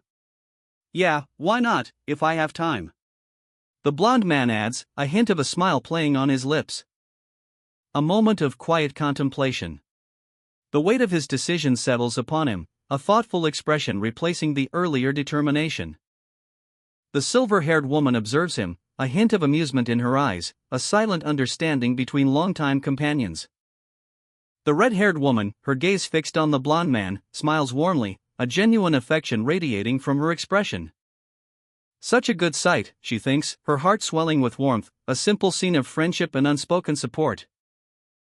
The blond man, now lighter of heart, waves goodbye to his friends, embarking on his journey with renewed purpose. The silver-haired woman and the red-haired woman watch him go, their expressions filled with a quiet pride. Such a good guy. That's what nobles should be like, murmurs the silver-haired woman. He indeed is splendid. The red-haired woman agrees, a smile still gracing her lips, their shared admiration evident. A shared chuckle escapes the silver-haired woman, a light-hearted comment about the blonde man's deep pockets punctuates the moment. Well, I'm terribly sorry for being penniless. The words hang heavy in the night air, a stark confession under the cold gaze of the moon. A lone bridge spans a tranquil river, its ancient stones whispering tales of forgotten ages. Two figures stand upon it, silhouetted against the ethereal glow of the moon. A tender moment unfolds, eyes locking in a silent exchange of unspoken emotions. Is Mass releasing this manhwa? Alright. I'll join their Discord and say hi. Would that make you happy? Extremely happy. The response is immediate, a heartfelt affirmation. A warrior woman, clad in shining armor, strikes a dramatic pose. Her fiery red hair flows behind her as she holds a massive warhammer aloft, a dazzling display of strength and confidence. And in a blink, she's transformed. A flamboyant red cape billows around her as she adopts a more theatrical stance. How do I look? She asks, a playful glint in her eyes. Her companion stares, his jaw slack. Aren't I gorgeous? She asks, radiating self-assured charm. The old man's eyes widen, his expression a mixture of disbelief and exhaustion. Excuse me, the old man sputters, his voice laced with exasperation. Are you going to train in the mountains with fluttery clothes like that? Choose light clothes that don't start stinking too quickly and can easily be worn. Heat rises from her head as a blush creeps across her cheeks. A moment of quiet mortification. Then, a sudden eruption of anger. Ha! Why are you the one getting angry? The old man sighs, his gaze drifting to a nearby wardrobe. Asterisk that your companion isn't quite used to the minimalist's lifestyle. Maybe I shouldn't have brought her, asterisk. A bustling town square comes into view, a fountain at its center. People go about their daily lives, unaware of the brewing tension. The warrior woman and the old man walk side by side, their contrasting styles a stark visual. He carries himself with a quiet dignity, his sword strapped to his back. She strides with a newfound confidence, her new training outfit a testament to her resolve. But his gaze is fixed on a small, unassuming bag in his hand. No matter how much I look at it, he muses, this is such an amazing item. The bag, it seems, holds the secrets of space magic itself. A bag with subspace magic. To think that objects 10 times the size of this bag can be stored inside. He marvels, a hint of wonder in his voice. Sexy bag, he whispers, a small smile playing on his lips. He turns to the warrior woman, a question in his eyes. Is it your first time seeing one? It's not something to be surprised about. Her response is immediate. Are you in a bad mood? The scene shifts to a bustling town square, a stark contrast to the quiet contemplation of the previous moments. Like the warp stone, technology truly has developed a lot compared to my time, the old man observes, his eyes taking in the sights and sounds of this vibrant place. The population has definitely increased as well. Yet, a shadow crosses his face. However, these advances weren't outside my imagination. You can even say that things have barely changed since 400 years ago. A sense of unease hangs in the air. A sudden, dramatic shift. A powerful figure, cloaked in darkness, looms large, holding a miniature earth in his hand. His eyes, glowing red, pierce the very soul. I can only suspect that demigod willingly deterred humanity's development. The question hangs heavy, how come? Is he unable to afford having the humans grow stronger through development? The old man's face is etched with worry. That can't be. Those guys see humans and their potentials as insignificant insects. A colossal structure dominates the landscape, humming with arcane energy. The warp gate stands ready. The warrior woman and the old man arrive, joining a crowd of expectant travelers. A hush falls as the countdown begins. The warrior woman's eyes widen in awe as she gazes upon the warp stone, its ethereal glow pulsating with power. So the mana necessary for the warp is provided by the stone? She marvels. A surge of energy. The air crackles with anticipation as the warp gate activates, a breathtaking spectacle unfolds before their eyes. The passengers brace themselves as the journey begins, warps can feel nauseous afterwards, warns the warrior woman. A young woman's face contorts in discomfort, the strain of the warp is palpable. Then, a blinding flash. The world dissolves into a vortex of light and color. And in an instant, they are gone, swallowed by the warp's embrace. Emerging from the warp, a new world unfolds before them, a journey's end, and the start of a new adventure. The warp gate hums, a swirling vortex of energy, a gateway to the unknown. And with a flash of light, they're gone. They arrive at a vast, circular platform, shimmering with otherworldly energy. Figures move about, dwarfed by the scale of the structure. The warrior woman's eyes widen, a gasp escapes her lips. This is it, Isania. We've arrived at Isania. The camera focuses on the old man's eye, sharp and observant. He takes in the scene, a faint smile playing on his lips. I see that some places haven't changed at all in 400 years. The old man turns to the warrior woman, a knowing glint in his eye. Now then, shall we go? Suddenly, the warrior woman doubles over, clutching her stomach. Yurg! What did I tell you? You'll get nausea if you're not used to it. I haven't eaten anything this morning. Maybe I shouldn't have brought her along. Isania. A bustling tavern, filled with the boisterous laughter of mercenaries and the clinking of tankards. The air thick with the aroma of roasted meat and spilled ale. A hearty meal is ordered, bread, meat, and beer? The warrior woman's eyes widen. Beer, she exclaims, her voice echoing through the tavern. Fry, the old man, sighs. Really, that's unreasonable. Frey's voice softens. Be quiet. Do you know how long it's been since I've had some? Why don't they sell any beer at the academy? The warrior woman wonders aloud, completely missing the point. The tavern owner's response is immediate and firm, that's obvious. Minors aren't allowed to drink alcohol. Fry, unfazed by the modern laws, retorts, it's fine, it's fine. Back in my days, everyone above 13 drank regardless of the law. A patron approaches, intrigued. Are you a mercenary? A feast for the eyes. Juicy sausages sizzle on a plate, alongside crusty bread and a refreshing salad. A frothy mug of ale sits nearby, promising respite and warmth. And a shrewd gaze pierces through the tavern's lively atmosphere. Seeing how you're planning to enter the Hispania Mountains, you must be newcomers. The words hang in the air, heavy with unspoken warnings. The warrior woman, clad in undamaged armor, a new sword strapped to her waist, takes a long swig from her tankard. This ale is surprisingly good, she thinks, a hint of a smile playing on her lips. She savors the moment, the taste of victory and adventure mingling with the rich flavor of the drink. While the old man, ever wise, offers a thoughtful observation, well, it's not a bad thing. Having ambitions is a privilege for the young. The scene shifts, the tavern's warmth replaced by a sudden tension. Finish eating and return, the old man commands, his voice firm. Newbies like you shouldn't challenge the Hispania Mountains. The warrior woman's expression hardens. I've heard that it's a paradise for monsters, she states, her voice laced with a hint of defiance. We are aware that it is a dangerous place. The old man's patience snaps. You know nothing, he roars, his face contorted in anger. The weight of his words hangs heavy in the air. I apologize. The weight of the past hangs heavy in the tavern air.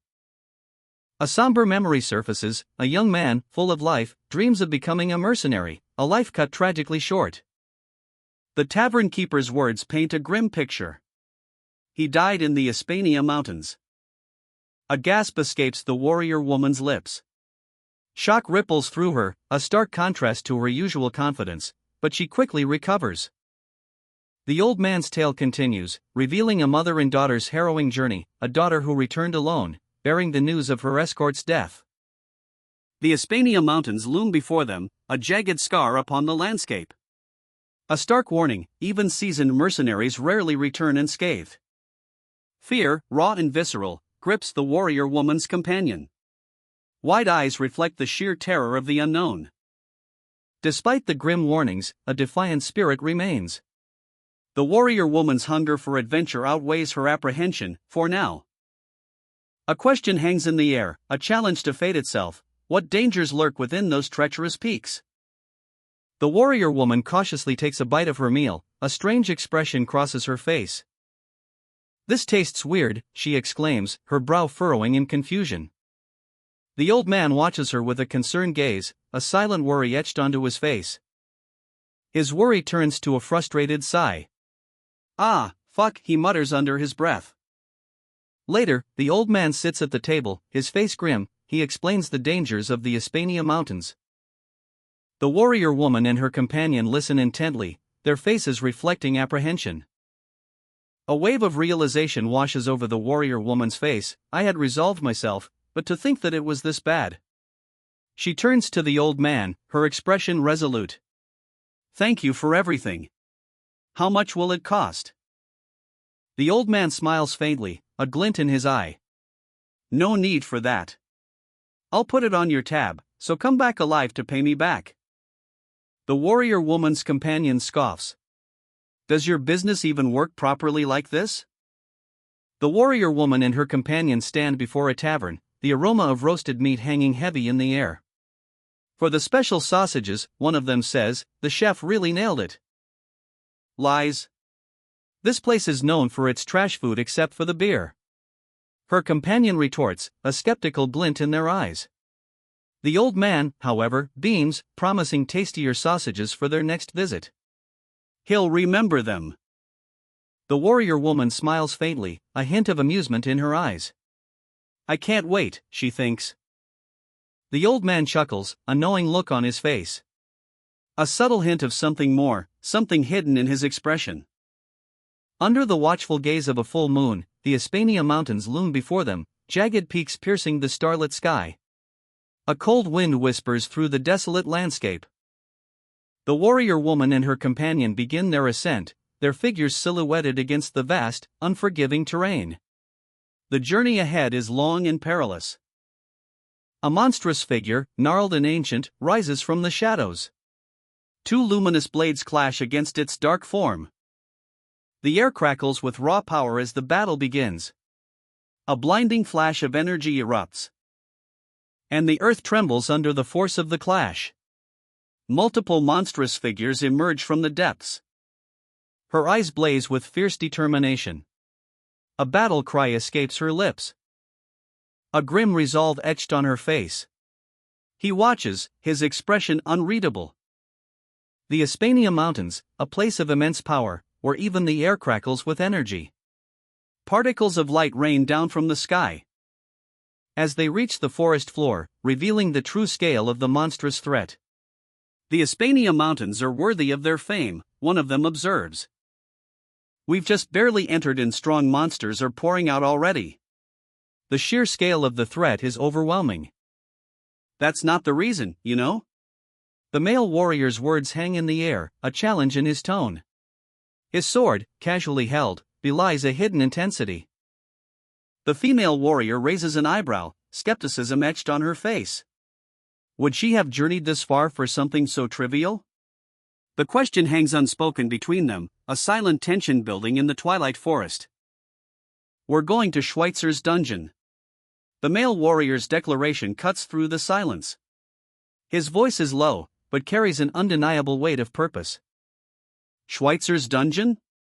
The name itself echoes with legend, a place of immense power, rumored to grant the strength to rule the world. The female warrior's eyes widen in disbelief and awe. A vast, swirling vortex of clouds and rock dominates the horizon, a breathtaking vista of power and mystery. Is this the legendary Schweitzer's dungeon? Or is it just a myth? Doubt clouds the female warrior's face. Legends are often just stories, but the sheer scale of the landscape before them hints at something more. Knowing his personality, the dungeon probably isn't a cave or anything like that. The male warrior's words hint at a deeper understanding of the legendary sage. His insight is sharp, almost unsettling. Knowing what? The female warrior's sharp question cuts through the air. Intrigue and anticipation build as the mystery deepens. A majestic mountain pierces the clouds, its peak a breathtaking sight. At its summit, a serene lake reflects the sky, and on a small island in the middle, their destination awaits. Behold, Drake Mountain. Its peak, a volcanic lake, shimmering under the starlit sky. A place he would have loved, Schweitzer's dungeon awaits. It's not an exaggeration to call it a legend, because it's extremely dangerous. A challenge only for the elite. A 6-star warrior? Impossible. The female warrior's eyes widen in disbelief. 1 month? To reach 6-star? The male warrior's confidence is unwavering. He points a finger, a glint of determination in his eyes. Are you sane? It takes decades. The female warrior's incredulity is palpable. They need a proper training ground, a safe haven to hone their skills. And a place where they can focus their mana, a sanctuary for power. The male warrior's gaze sharpens, his plan taking shape. A monstrous roar shatters the silence. A colossal, blue beast emerges from the shadows, its eyes burning with malevolent energy. The hunt begins. The warrior lunges, a blur of motion. Energy crackles as she connects with the monstrous foe, a shockwave erupts. Her breath catches in her throat, a mixture of exertion and exhilaration, a triumphant grin spreads across her face. She turns, eyes wide with a mixture of apprehension and determination, a silent question hangs in the air. The male warrior observes, his expression unreadable. I've slowly gotten used to facing the monsters in this region, but what are you watching so intently? His eyes gleam with a knowing smile. Found it. A breathtaking vista unfolds before them, a majestic mountain range bathed in the golden light of sunset, all washes over the female warrior. A powerful waterfall cascades down the mountainside, a symphony of nature's might. What a sight! Hidden behind the waterfall, a mysterious cave beckons, the path to their training begins. Lightning crackles, a raw power coalescing in the palm of a hand, a surge of energy, potent and untamed. This place, a colossal cavern, bathed in ethereal light, is where their training will commence. Good, the male warrior states, his voice confident. Isabel, the female warrior, eyes a small, ornate box with a mixture of apprehension and excitement. The male warrior explains, this training method, you wanted to know so badly. Is that true? Isabel's eyes widen, a mix of disbelief and wonder washing over her. He continues, I'm warning you, the reason I didn't tell you earlier is because this is a dangerous technique. If you copy it incorrectly, you could even lose your life. That's why you should just observe. A silent exchange of energy, a transfer of knowledge, subtle yet profound. The male warrior meditates, his body radiating an otherworldly glow, a master at work. Isabel watches, her breath catching in her throat, awe and wonder fill her eyes. A hidden waterfall cascades into a secluded grotto, a sanctuary of power. A torrent of energy erupts. The very air crackles with power.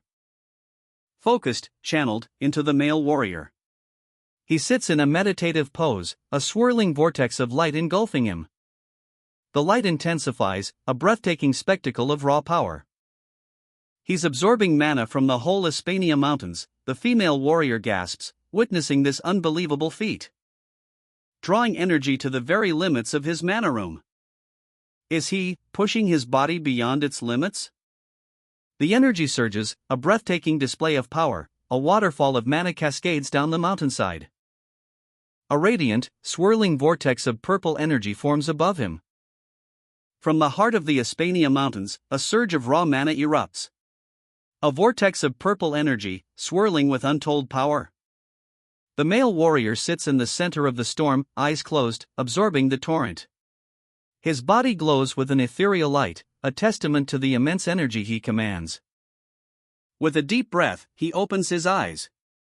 With this, the preparations are finished, he declares, his voice resonating with newfound strength. The female warrior watches, her jaw dropping in astonishment. The sheer scale of mana absorbed is breathtaking. A silent testament to the male warrior's incredible power. His face is etched with exertion, but his eyes gleam with triumph. He turns to her, a hint of a smile playing on his lips.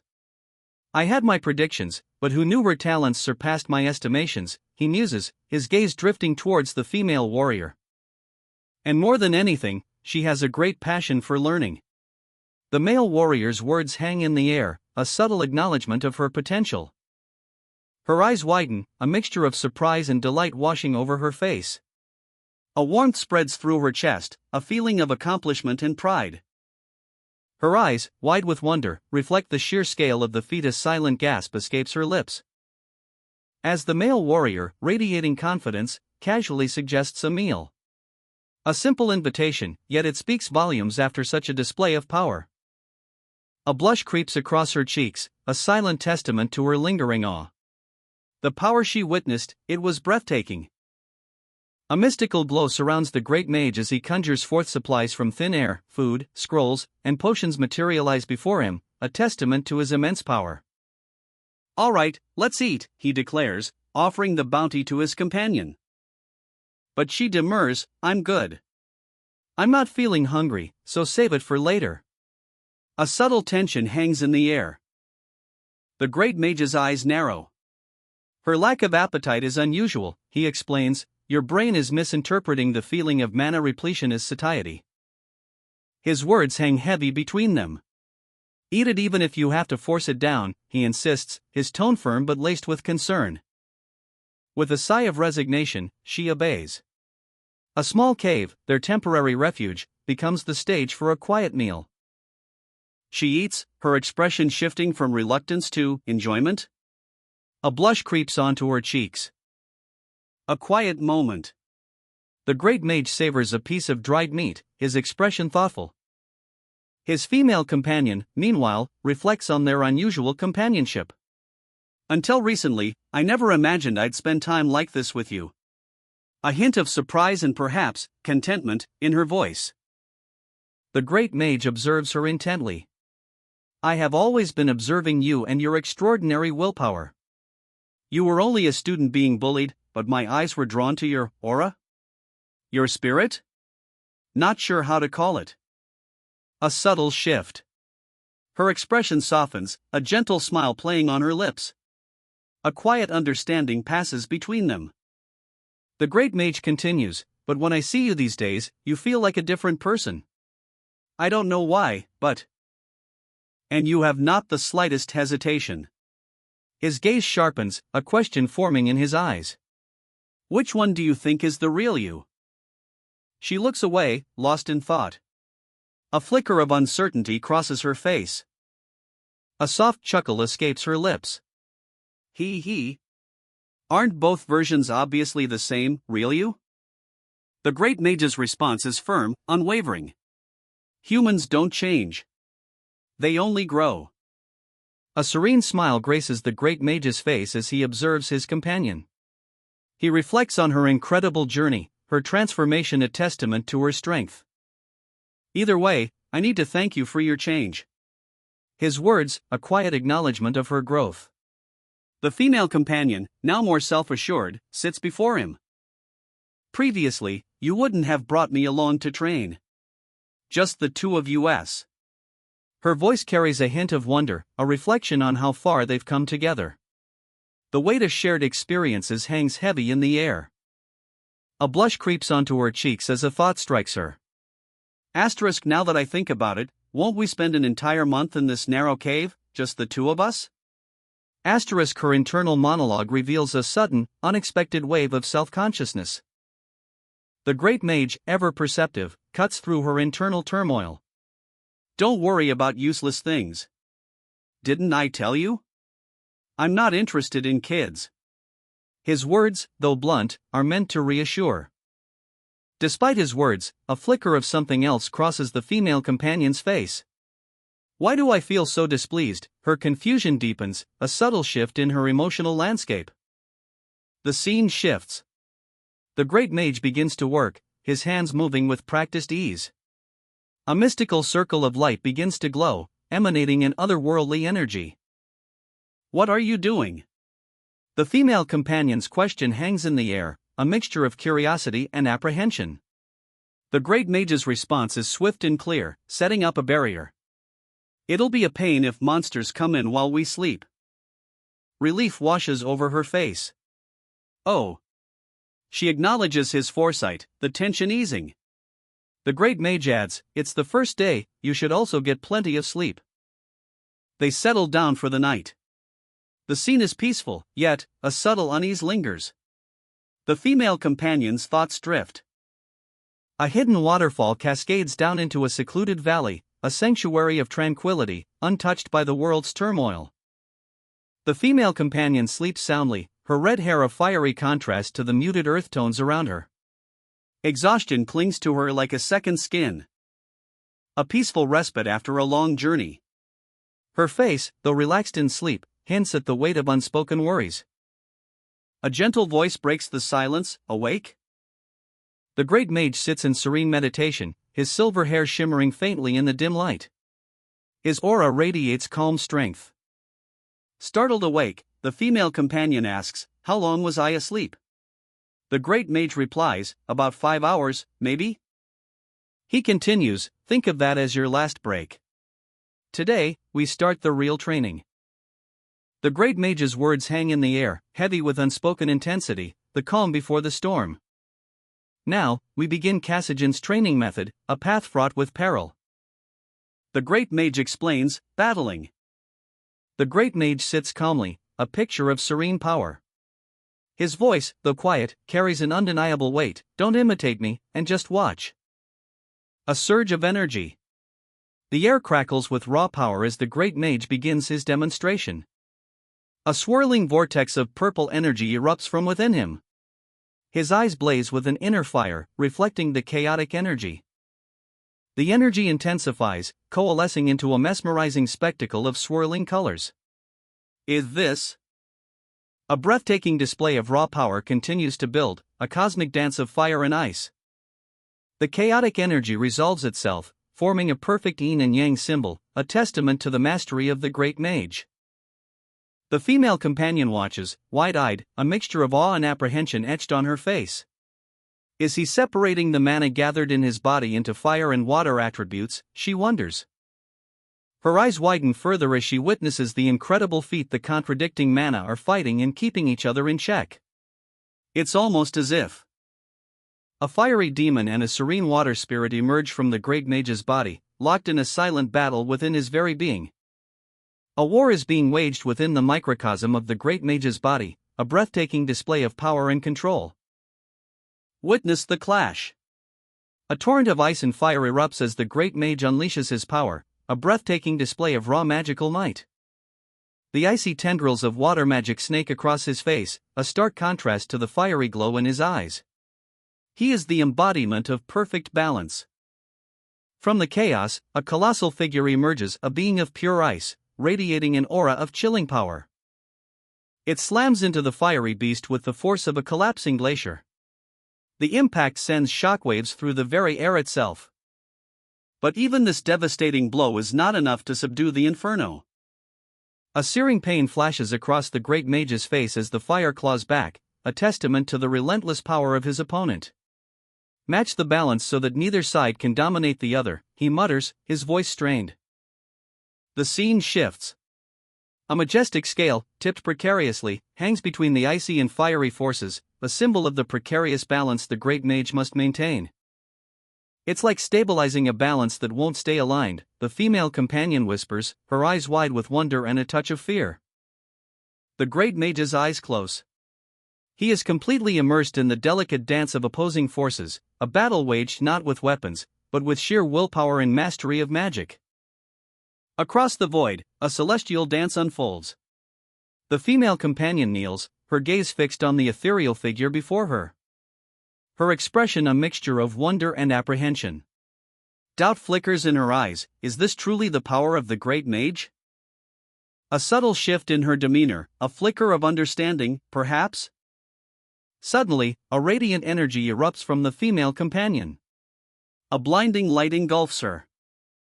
A swirling vortex of fire and water, a chaotic ballet of elemental forces. Witness the raw power unleashed. The vortex intensifies, the colors deepening, the energy growing more potent. This is no mere display, this is a transformation. The power coalesces, forming a breathtaking symbol of perfect balance, fire and water, united in harmonious might. But the sudden surge of power takes its toll. The female companion cries out in pain. A searing agony etched across her face.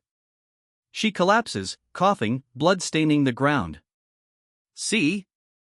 What did he tell you? Someone asks, their voice laced with grim satisfaction. The aftermath, a single pool of blood, a stark reminder of the immense power, and the terrible price of its mastery. The balance was only slightly disturbed, but the pain is overwhelming. The great mage sits in serene meditation, a swirling vortex of energy surrounding him, a nonsensical method, some might say, but the power emanating from him is undeniable. Meanwhile, a celestial tapestry unfolds above, mirroring the mystical energy below. His eyes closed, the great mage remains still, a picture of focused concentration. The transformation is far from over. The rush of a waterfall, a hidden oasis, untouched by time. A young woman emerges, her fiery hair cascading down her back. She emerges from the water, a sense of peace washing over her. But a shadow of sadness lingers in her eyes. A single tear traces a path down her cheek. She gathers her belongings near the falls, a small bag resting on the rocky ground. Her gaze falls upon an ancient stone, etched with strange symbols. Intrigued, she reaches out. A touch, and the stone glows. A surge of energy pulses outwards. She grasps two glowing stones, the power thrumming in her hands. This is it, 2 weeks have passed since she found this place. And yet, she hasn't moved from this spot. A look of determination hardens her features. A hidden cave, shrouded by a waterfall, a place of secrets and power. Fry enters, her eyes scanning the mystical chamber, a palpable energy hums in the air. She kneels, her hands tracing ancient symbols, preparing for something momentous. A surge of energy. The cave is filled with a blinding light, a power unleashed. Frey's eyes widen, reflecting the awesome display. A transformation begins. Unbelievable speed. Her power grows exponentially, a sight to behold. But even this incredible power is not enough, the journey continues. Fry kneels amidst the ruins, a serene expression on her face despite the chaos around her. Ancient energy surges, a breathtaking spectacle of light and power. Rain lashes down as Fry approaches a hidden waterfall, the water cascading into a pool below. 3 ancient stones lie submerged, pulsating faintly. A blinding flash. Energy explodes outward from the stones as Fry activates them. The power is immense, overwhelming. Frey's eyes blaze with newfound power, a fierce intensity burning within. The transformation is complete. A wave of nausea washes over her. Coughing violently, she struggles to control the surge of energy. Tears stream down her face, a mixture of pain and awe, but even my own growth speed is hard to believe, she thinks, marveling at her newfound strength. The revelation dawns on her, so this is Kasajan's training method, battling. A very extreme training method. Did our ancestors all practice this ferocious method? The ancient stones hum with power, their secrets revealed. Frey's hands glow, a breathtaking display of raw magical energy. A wave of self-doubt washes over her. Do I smell bad, she wonders, a touch of self-consciousness amidst the momentous occasion? But that fleeting moment of insecurity vanishes in an instant. A surge of power, a violent eruption of energy. The very ground trembles beneath her feet. The barrier protecting the sacred grounds, it's breaking. An intruder? A blinding flash of light engulfs the area. A chaotic maelstrom of energy explodes outwards, a breathtaking spectacle of destruction. Fry is thrown back, battered but unbowed. Her eyes blaze with a newfound power, a fiery intensity that reflects the inferno raging within. That's. Before them, a colossal phoenix, its plumage ablaze with fiery glory, dominates the landscape. Its very presence radiates power, a tangible force that seems to warp the air itself. A phoenix. The very word hangs in the air, heavy with awe and disbelief. Phoenix? Isn't that a legendary creature and a divine beast? A flicker of something akin to amusement crosses Frey's face. A subtle smile playing on his lips as he takes in the magnificent beast. I knew that the Hispania Mountains housed all kinds of monsters, but to think that it also housed a divine beast. The revelation hangs heavy in the air. The fire attribute mana from Frey's training, it was the beacon that drew the legendary creature here. It's dangerous. Divine beasts cannot be tamed by humans. A wave of incandescent energy erupts. The air crackles with power, and a terrified gasp echoes. As a colossal, fiery beast bursts forth. Its eyes burn like molten gold, its feathers blazing with an infernal light. The woman stares, speechless, her eyes wide with a mixture of fear and awe. This is beyond anything she's ever witnessed. Her heart pounds in her chest, a frantic drumbeat against the rising inferno. The sheer power of the creature is overwhelming. But amidst the chaos, a figure emerges. Frey, calm and collected, approaches the divine beast with an unnerving grace. His hand gently touching its fiery plumage. The woman watches, utterly dumbfounded. Unbelievable. Are you simply going to stare? Didn't you come here to ask for help? Unbelievable. He touched the flame feathers, with his bare hands? It's because it shows no hostility to me. Don't blind yourself by the fact that it's a divine beast and watch carefully. It has a deep wound made by large claws. It's a miracle it's still alive. Wide-eyed, the red-haired woman stares, her expression a mixture of awe and apprehension. The air crackles with residual magic. As Frey stands before the magnificent divine beast, a phoenix of immense power, its fiery plumage still smoldering from a recent, mysterious wound. Even though they're called phoenixes, she whispers, a question hanging in the air. Frey calmly explains, they're just less resistant to death compared to other creatures. That doesn't mean they're immortal. The woman's eyes widen, taking in the full implication of Frey's words. A chilling realization dawning on her face. Something powerful enough to wound such a creature lurks nearby. The rain begins to fall, mirroring the growing unease. What is hidden in these mountains, she wonders, a sense of dread washing over her.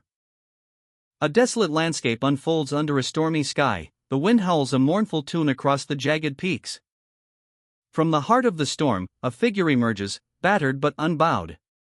Looks like you fought against an overwhelming opponent, a voice observes, laced with concern. It's all right, the figure replies, a hint of weariness in their tone. I can help you, a new voice offers, a beacon of hope in the gloom. A majestic phoenix, wings ablaze with fiery glory, materializes beside the figure, a breathtaking display of power. A calm smile spreads across the figure's face, a quiet confidence radiating from their very being. Meanwhile, unseen eyes watch from the shadows, eyes that gleam with malevolent intent. A surge of dark energy crackles in the air. The phoenix's form shifts, its plumage now a vibrant, menacing purple. The power is palpable. The transformation complete, the figure stands beside their mighty companion, a formidable duo ready to face whatever lies ahead.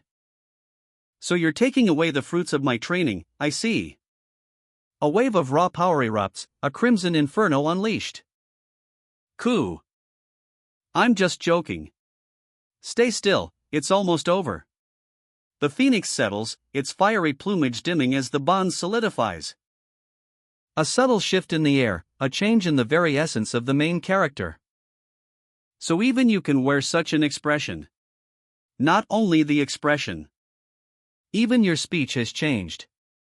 Right now, you are vastly different from the person I know. The surrounding air has also become peaceful. A palpable sense of calm washes over the scene. Hey, isn't it nice and chilly today? Don't tell me you won't do it because of the rain? A cliffside, rain lashing down, the main character stands with their phoenix companion, a new power radiating from them. The great phoenix, a magnificent creature of myth and legend, surveys the scene with a smirk. Nah, you wouldn't. Its gaze lingers on its own form, a subtle challenge in its eyes. Wouldn't be weakened by such a light drizzle, right? Suddenly, a powerful gust of wind erupts. Squawk, squawk, coo, the phoenix's might is unleashed. An unseen figure observes from afar, a hint of amusement in their eyes. Oh really? You've got quite the character. The challenge is issued, a race to the distant mountain peak. The loser starves for lunch. The phoenix takes flight, a blur of fiery wings. And our protagonist, undeterred, follows close behind, their bond with the phoenix a tangible force. Meanwhile, in a shadowed corner, a figure watches, their expression a mixture of nostalgia and intrigue. My old friend also behaved like you. A question hangs in the air, a subtle hint at the phoenix's abilities. Does a phoenix regain its healing powers by recovering its energy? CRR. The ground trembles beneath the phoenix's colossal foot, a tremor that speaks of immense power. A blur of motion. The race is on, a whirlwind of fire and speed as the main character pushes their limits. A fiery explosion rocks the very earth, the intensity of the clash leaving a trail of destruction. The phoenix, its breath a raging inferno, slows, its gaze softening as it speaks. It's to thank you for letting me remember some old memories. From now on, choose your opponents wisely. The phoenix's eyes, pools of molten gold, hold a wisdom that transcends time itself. A thoughtful expression crosses the main character's face, a quiet understanding dawning in their eyes. The sky splits open, a furious storm unleashed as the phoenix takes flight, a breathtaking display of power. The impact of its descent shatters the earth, sending shockwaves through the land. The phoenix's form dissipates, leaving only the faintest whisper of its presence. As main character and their companion stand before a hidden cavern, a new adventure beckoning. A single phoenix feather, glowing faintly, rests on the desolate ground. Sheesh. A phoenix's feather. You can use it to heal injuries or produce magic items. It can fetch for a very high price. The feather is carefully picked up, its fiery essence pulsing with latent power. Seems like he's someone who repays, unlike someone who's not of help even though I've been sheltering her for days and weeks. Talking about me? Can't you talk nicely with humans as well? Although this is quite worrying, for some reason, in my eyes. His mysterious appearance looks like a divine master's. Truly an outstanding person. Even though he acts like a disrespectful man. A blur of motion. He moves with the cold precision of a seasoned warrior, each strike calculated, each movement economical. But there's a gentleness in his touch as he carefully cradles the phoenix feather, a stark contrast to his usual demeanor. His words drip with ancient wisdom, a vast ocean of knowledge and experience. A depth that hints at something far greater than meets the eye. He's more than just a man, he's a repository of forgotten lore. A vision explodes into existence, a radiant figure, a great mage of immense power, his presence filling the very air. And in that moment, a connection is made, a resonance between the past and the present. Her eyes blaze with intensity, a firestorm of emotion burning within. A recognition, a sudden understanding that strikes her like a lightning bolt, again. The memories flood back, a torrent of recollections. And in the quiet solitude, she finds the answer, a profound truth revealed, admiration and respect. Not love, but something far deeper. A hushed whisper, barely audible above the crackling energy that surrounds him. A single, mesmerizing eye opens, reflecting the power within. A storm of icy blue energy erupts. The air crackles with raw power. Revealing a figure shrouded in ethereal flames, his very presence a testament to unimaginable strength. He stands, a titan amongst mortals, his power a tangible force. And before him, a young woman watches, her expression a mixture of awe and apprehension. Her voice, soft yet filled with genuine admiration, he really succeeded in 1 month. Congratulations for becoming a 6-star. The image shifts, a celestial glow enveloping a mysterious figure.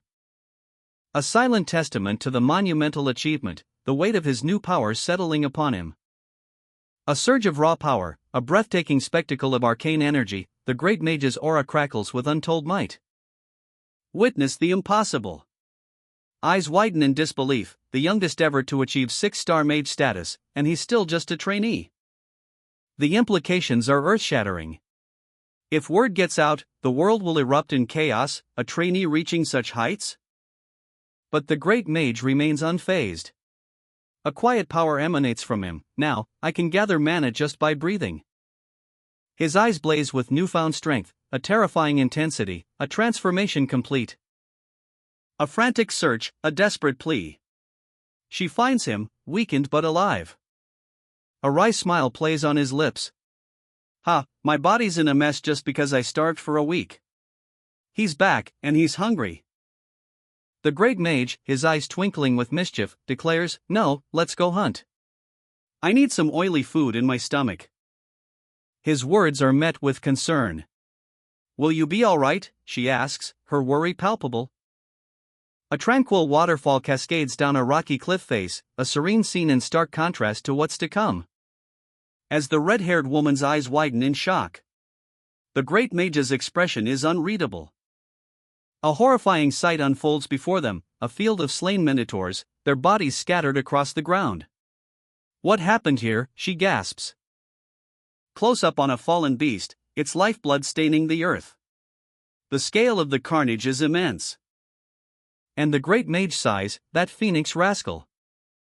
Amidst the carnage, the red-haired woman and the great mage survey the scene. "No wonder I didn't sense any monsters while I was meditating," he observes. A moment of understanding dawns on the red-haired woman's face. "Looks like he was trying to protect us," she thinks, a wave of relief washing over her. The great mage's eyes gleam with a newfound power. "So you're taking away the fruits of my training, I see," he says, a hint of amusement in his tone. "Looks like there's no need to hunt. Let's head to Schweitzer's dungeon after eating." The great mage speaks, his voice calm and collected, a stark contrast to the red-haired woman's obvious hunger. Suddenly, a monstrous roar echoes through the valley. Wakak! A minotaur, felled by an unseen force, lies dead before them. The great mage and the red-haired woman exchange a look. His expression is unreadable, hers, a mixture of shock and dawning understanding. A chilling realization dawns on the red-haired woman, a human's voice, it wasn't far from here. Despite her hunger, a tremor of unease runs through her as she notices something. The great mage's hand subtly brushes against hers, a silent reassurance. The ground trembles. A whirlwind of blue energy erupts from the great mage as he unleashes a devastating attack. Whiz whiz whiz, the air crackles with power. The attack connects with terrifying force. A shockwave rips through the air, sending debris flying. The red-haired woman is thrown back, but unharmed. She cries out, "Fry!" Alone, vulnerable, the weight of her situation crashes down on her. What am I supposed to do by myself? A swirling vortex of energy erupts from the earth, dust and debris flying as the red-haired woman watches with wide eyes. A brutal thud echoes through the forest as a crude spear finds its mark. A man screams in agony. His pleas for mercy are desperate, his face a mask of terror. "Save me, please." Bound and helpless, he hangs from a tree, the crude rope biting into his flesh. His captors, a band of savage warriors, circle him, their eyes gleaming with cruel anticipation. The chilling silence is broken only by the soft thud of another body hitting the ground. Two more victims, impaled by the same crude spears. The bandits taunt each other, their laughter echoing through the clearing. "Aren't you embarrassed to be seen?" one sneers. "Shut up, Juan. I'm hungry," another growls, impatient. "Move, Victor, it's my turn." Their leader, Chief Lawrence, barks orders. "Stop messing around, you dimwits. One last throw. It's my turn to win." Lawrence's gaze drifts to the horizon, a glint of anticipation in his eyes.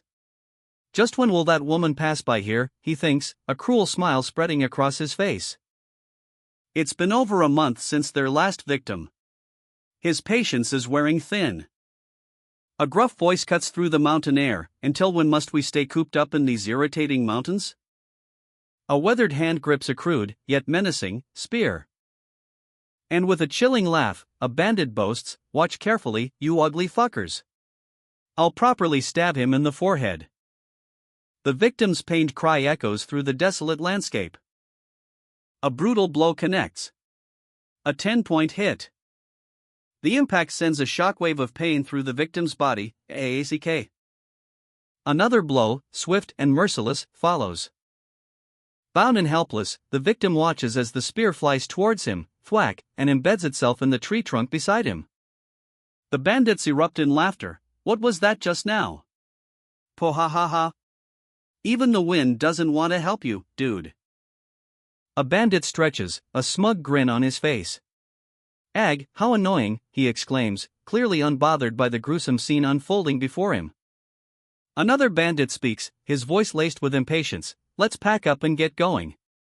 The chief is all ready. Waiting impatiently. Their casual conversation is interrupted. Whoa, you surprised me, one of them shouts, eyes wide with sudden alarm. A new figure stands before them, his presence radiating power. The bandit's casual demeanor shatters. Who are you? He demands, his voice tight with fear. Bastard! Another bandit lunges, dagger flashing. The air crackles with tension as the newcomer faces the onslaught. The newcomer's expression is one of grim determination. Is he about to die? Or is he already dead? The question hangs heavy in the air. A close-up on his eye reveals a steely gaze, unwavering and intense. The silence is broken only by the faint sound of thump, thump, thump. The scene shifts. Two bandits are impaled, used as living dartboards. Using living humans as targets to play darts. You're enjoying yourselves, assholes. The red-haired woman's voice cuts through the air, filled with disgust and rage. The bandits are taken aback. Huh? What the? The corpse talks? A storm gathers in his eyes, the newcomer's arrival throws the bandits' plans into disarray. A chilling scream pierces the air. One bandit falls, his body contorted in a grotesque parody of life. The remaining bandits, eyes wide with terror, stumble back, their attack falters, replaced by primal fear. His face is a mask of agony, the impact of the unseen blow is etched onto his features. Their faces reflect a mixture of shock and dread, the red-haired woman's fury is palpable. He sits, his expression grim, a silent observer of the unfolding chaos, the weight of unspoken words hangs heavy in the air. A vortex of energy erupts, a devastating display of power, the source is unseen, yet its effects are undeniable. And with a bone-jarring crack, a bandit is sent flying, his body shattered like glass. The air crackles with residual energy, the aftermath of the unseen attack hangs heavy in the air. A chilling gaze pierces the darkness. 5-star magic, the very air crackles with unseen power. A glint of steel, a whisper of death. Light side? The name itself echoes with the promise of annihilation. A figure emerges, bathed in ethereal light, a cruel smile plays upon his lips. Friends, he purrs, it's time for a lesson. A gasp escapes her lips, a silent scream of horror as she witnesses the aftermath. Bodies litter the ground, a grim testament to a brutal battle, the air thick with the metallic tang of blood. He stands amidst the carnage, a figure of stoic silence, his long silver hair catching the sunlight. Did you kill them all? She asks, her voice barely a whisper, laced with a mixture of fear and awe. I let one escape. With tracking magic on him. Her eyes widen, reflecting the gravity of the situation, a chilling realization dawning on her. They were calling him the vice-captain. That must mean there's a captain somewhere. Demigod, do you enjoy watching humans hate and kill each other, to watch them degenerate? Then I'll gladly mess up your entertainment. No matter how insignificant it is, it sickens me to imagine you being happy about something. The great mage's eyes burn with cold fury, a stark contrast to the carnage he's just wrought. The aftermath. The woman stares, speechless, at the scene before her. A wave of nausea threatens to overwhelm her. Unfortunately, you've lost too much blood. The dying man's pleas for mercy are cut short. And we are under no obligation to take you with us. His desperate cries echo in the desolate landscape. I'm begging you. His final words, a heartbreaking plea. Just like this. The great mage turns away, his resolve unshaken. The woman watches, her face a mask of conflicted emotions. I want to apologize to my father before dying. Tears stream down the dying man's face, a silent testament to his regret. A heavy silence hangs in the air as the great mage considers the dying man's words. His expression is unreadable. The third platoon was done in by a ghost. The question hangs in the air, a chilling mystery. A scarred figure, Captain Karlst, sits amidst the rugged terrain, his gaze intense. He's seen things. And the memory is etched onto his very being. You little, did you drink an entire barrel, he asks, incredulous. His subordinate, breathless and terrified, confirms the unbelievable, it's the truth, Captain Karlst.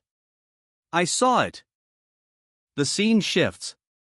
A chilling image, a body, lifeless, hair scattered like snow in the wind. A stark reminder of the battle's brutal cost. And the skinny body was stinking of rot. The survivor's voice trembles with fear and awe.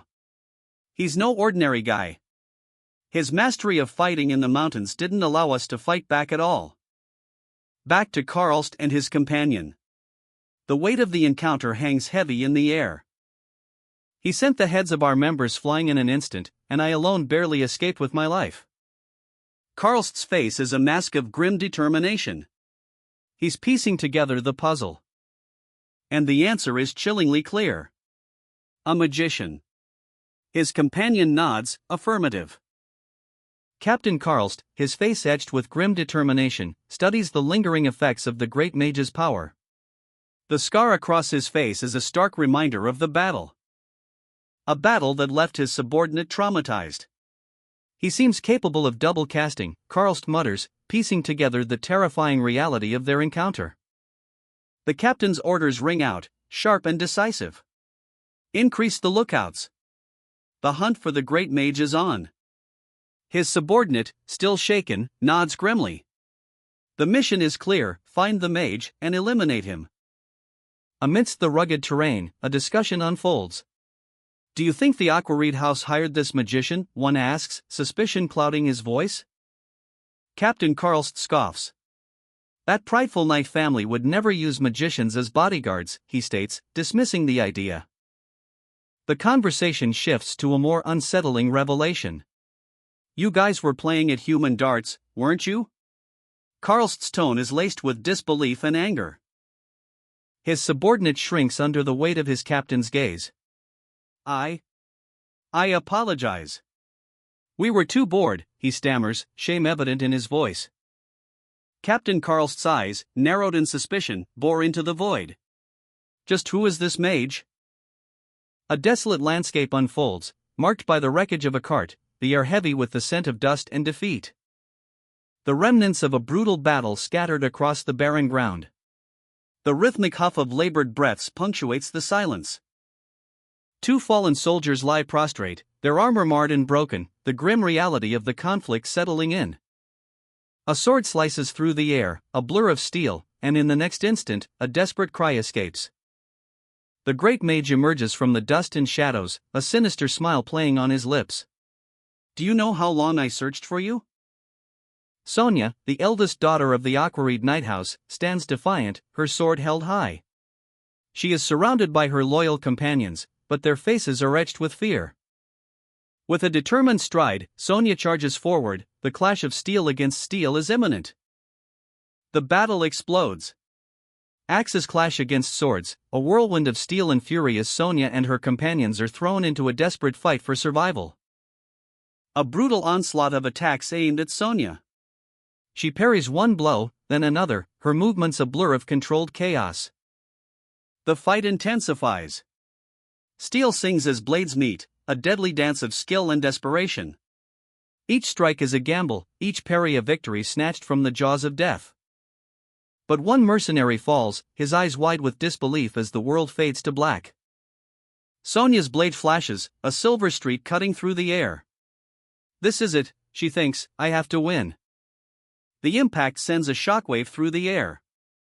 A body is thrown back, a broken weapon clattering to the ground. And Sonia breathes heavily, her face streaked with dirt and sweat, eyes burning with fierce determination. She plants her feet, bracing herself for the next attack, a moment of quiet before the storm. With a roar, she charges forward, sword raised high. The ground trembles beneath her feet. And the great mage appears, a chilling smile spreading across his face. Dei. The ground trembles as Sonia is sent flying. A brutal blow from the great mage's mercenary. But she's not done fighting. Steel clashes against steel as Sonia counters with a furious riposte. The mercenary is sent sprawling, his eyes wide with disbelief. And Sonia's rage burns even brighter. Her face is a mask of fury, her grip tightening on her sword. You will pay for this. A blinding flash of light. Sonia unleashes a devastating attack, a whirlwind of steel and power. The mercenary is thrown back, the earth cracking beneath the force of the blow. The impact sends a shockwave through the battlefield. Sonia stands defiant, her breath ragged but her eyes blazing with determination. She will not yield. The great mage watches, a smirk playing on his lips. Whoa, I'm about to fall in love. She still hasn't let go of her sword? The rumors were true. The legendary flame sword of the Lua noble's kingdom is real, and it's in Sonia's hands. Tears stream down their faces, two nuns kneeling in grief, their whispered pleas echoing in the desolate air. Miss Sonia.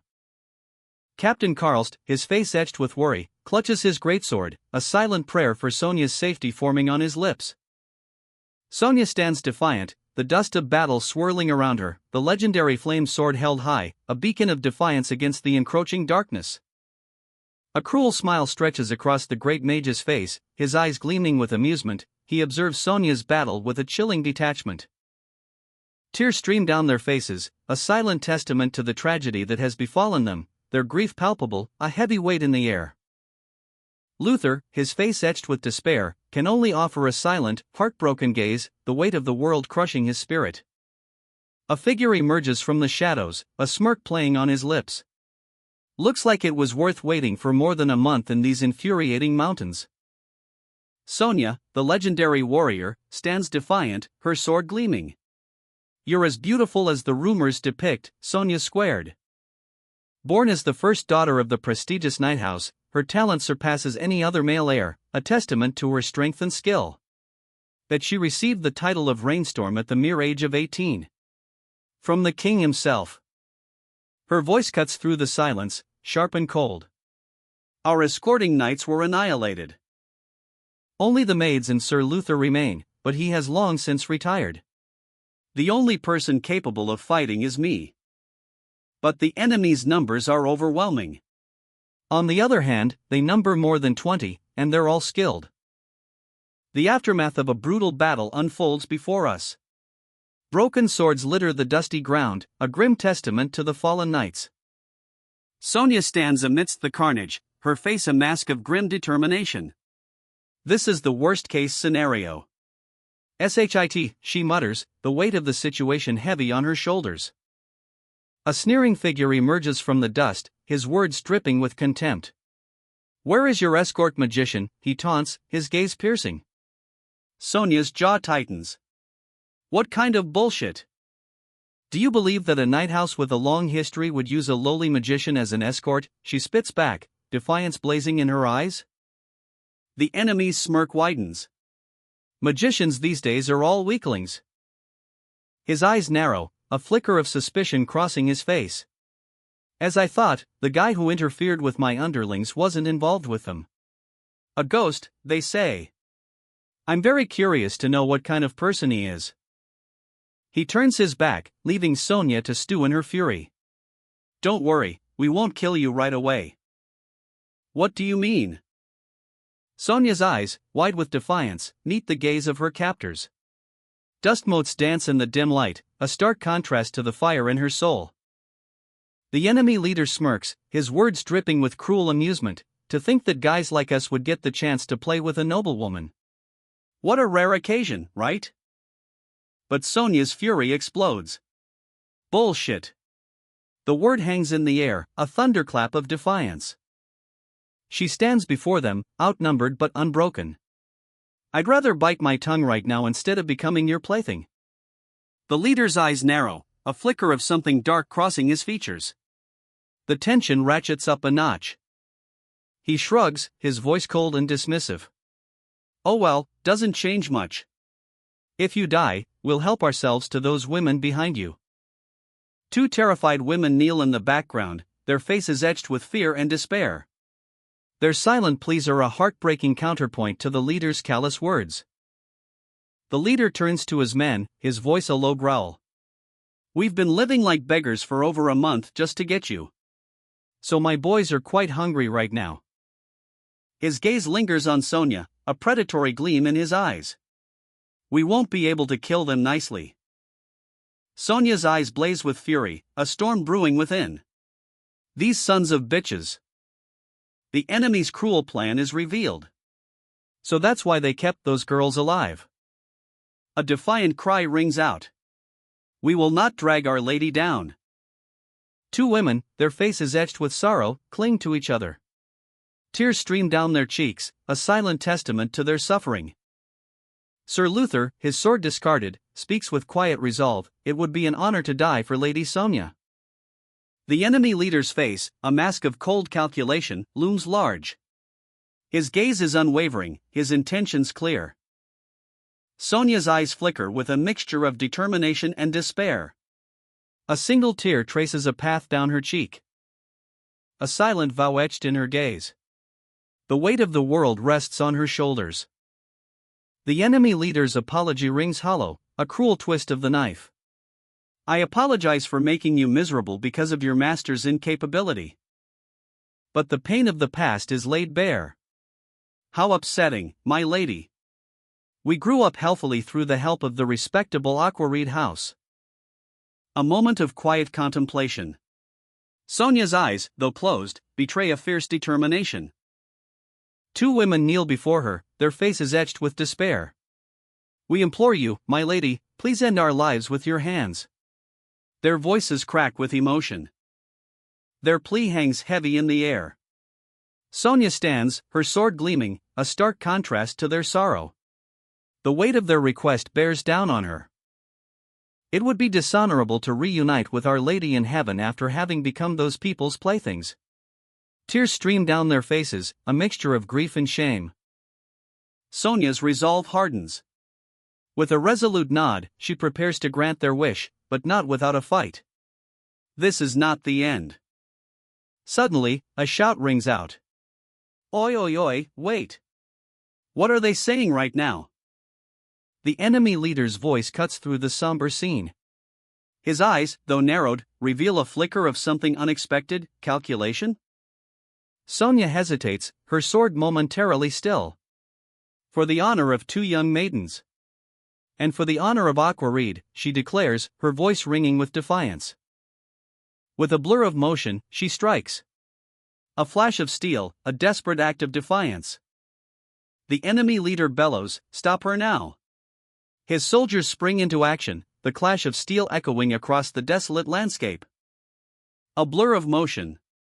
Sonia, a whirlwind of defiance, unleashes a furious counterattack against the enemy soldiers. The air crackles with energy.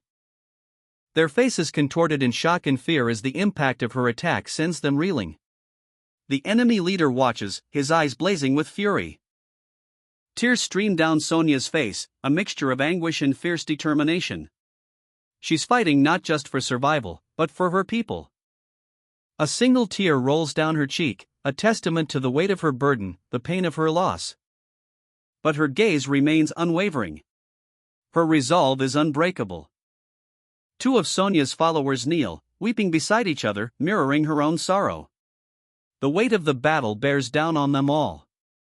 Sonia's eyes flash with renewed fury. A guttural cry escapes her lips, a roar of defiance. She looks down at her hands, a horrifying realization dawning on her. My sword was stolen? The Skull-Axe bandits, their faces grim, stand as a testament to Sonia's unexpected prowess. Their leader, a scarred figure, mutters in disbelief. God damn it. Sonya breathes, the weight of defeat heavy on her shoulders. Her sword is gone. The bitter taste of humiliation washes over her. This is the worst possible outcome for a knight. Her companions gasp, their eyes wide with shock and concern. "My lady," they whisper, their voices laced with fear. But Sonya's defiance burns brighter than ever. "I, Sonya Aquareed, the eldest daughter of the Aquareed house, order you," she commands, her voice ringing with authority, "to bite your own tongues." The name Lady Sonya echoes through the battlefield, a defiant roar against the encroaching darkness. Her eyes, blazing with fierce determination, reflect the inner fire that refuses to be extinguished. The intensity is palpable. The bandit leader smirks, his confidence unwavering. "You finally revealed yourself," he sneers, "the game far from over." A figure emerges, holding Sonya's stolen sword aloft. The blade gleams under the harsh sunlight. Ghost. The name hangs heavy in the air, a chilling whisper of impending doom. A desolate landscape unfolds before us, the remnants of a fierce battle litter the ground. Wounded soldiers huddle together, their faces etched with exhaustion and fear, a grim scene of defeat. One woman, her eyes wide with a mixture of shock and determination, looks up, while nearby, two cloaked figures exchange worried glances. A man, his face bruised and bloodied, is cradled in the arms of a woman with fiery red hair, a silent testament to the battle's brutality. Suddenly, a chilling voice cuts through the air, "I've heard rumors of you." A menacing figure emerges from the shadows, his words dripping with menace, "Looks like you've been taking good care of my boys." A young woman, her face a mask of defiance, steps forward. "Are you the leader?" A chilling close-up reveals the eyes of a powerful figure, a storm brewing within their depths. A man of imposing stature, his very presence radiating an aura of quiet menace. He stands against a clear blue sky, a stark contrast to the darkness hinted at in his eyes. The camera pans to reveal a desolate landscape, a chasm splitting the earth, a path leading somewhere. And there he is. Our mysterious figure, silhouetted against the harsh light, confronts a wounded soldier. "Did you come from there?" the soldier rasps, his voice strained with pain and suspicion. The soldier points towards a distant forest, revealing their base camp, a haven now threatened. The soldier's fury explodes, "What did you do to my men?" But the mysterious figure only smiles, a chillingly calm response, "I took good care of them." The soldier's eyes widen, a horrifying realization dawning. A silent scream trapped behind gritted teeth, a testament to the unspeakable horror he has witnessed.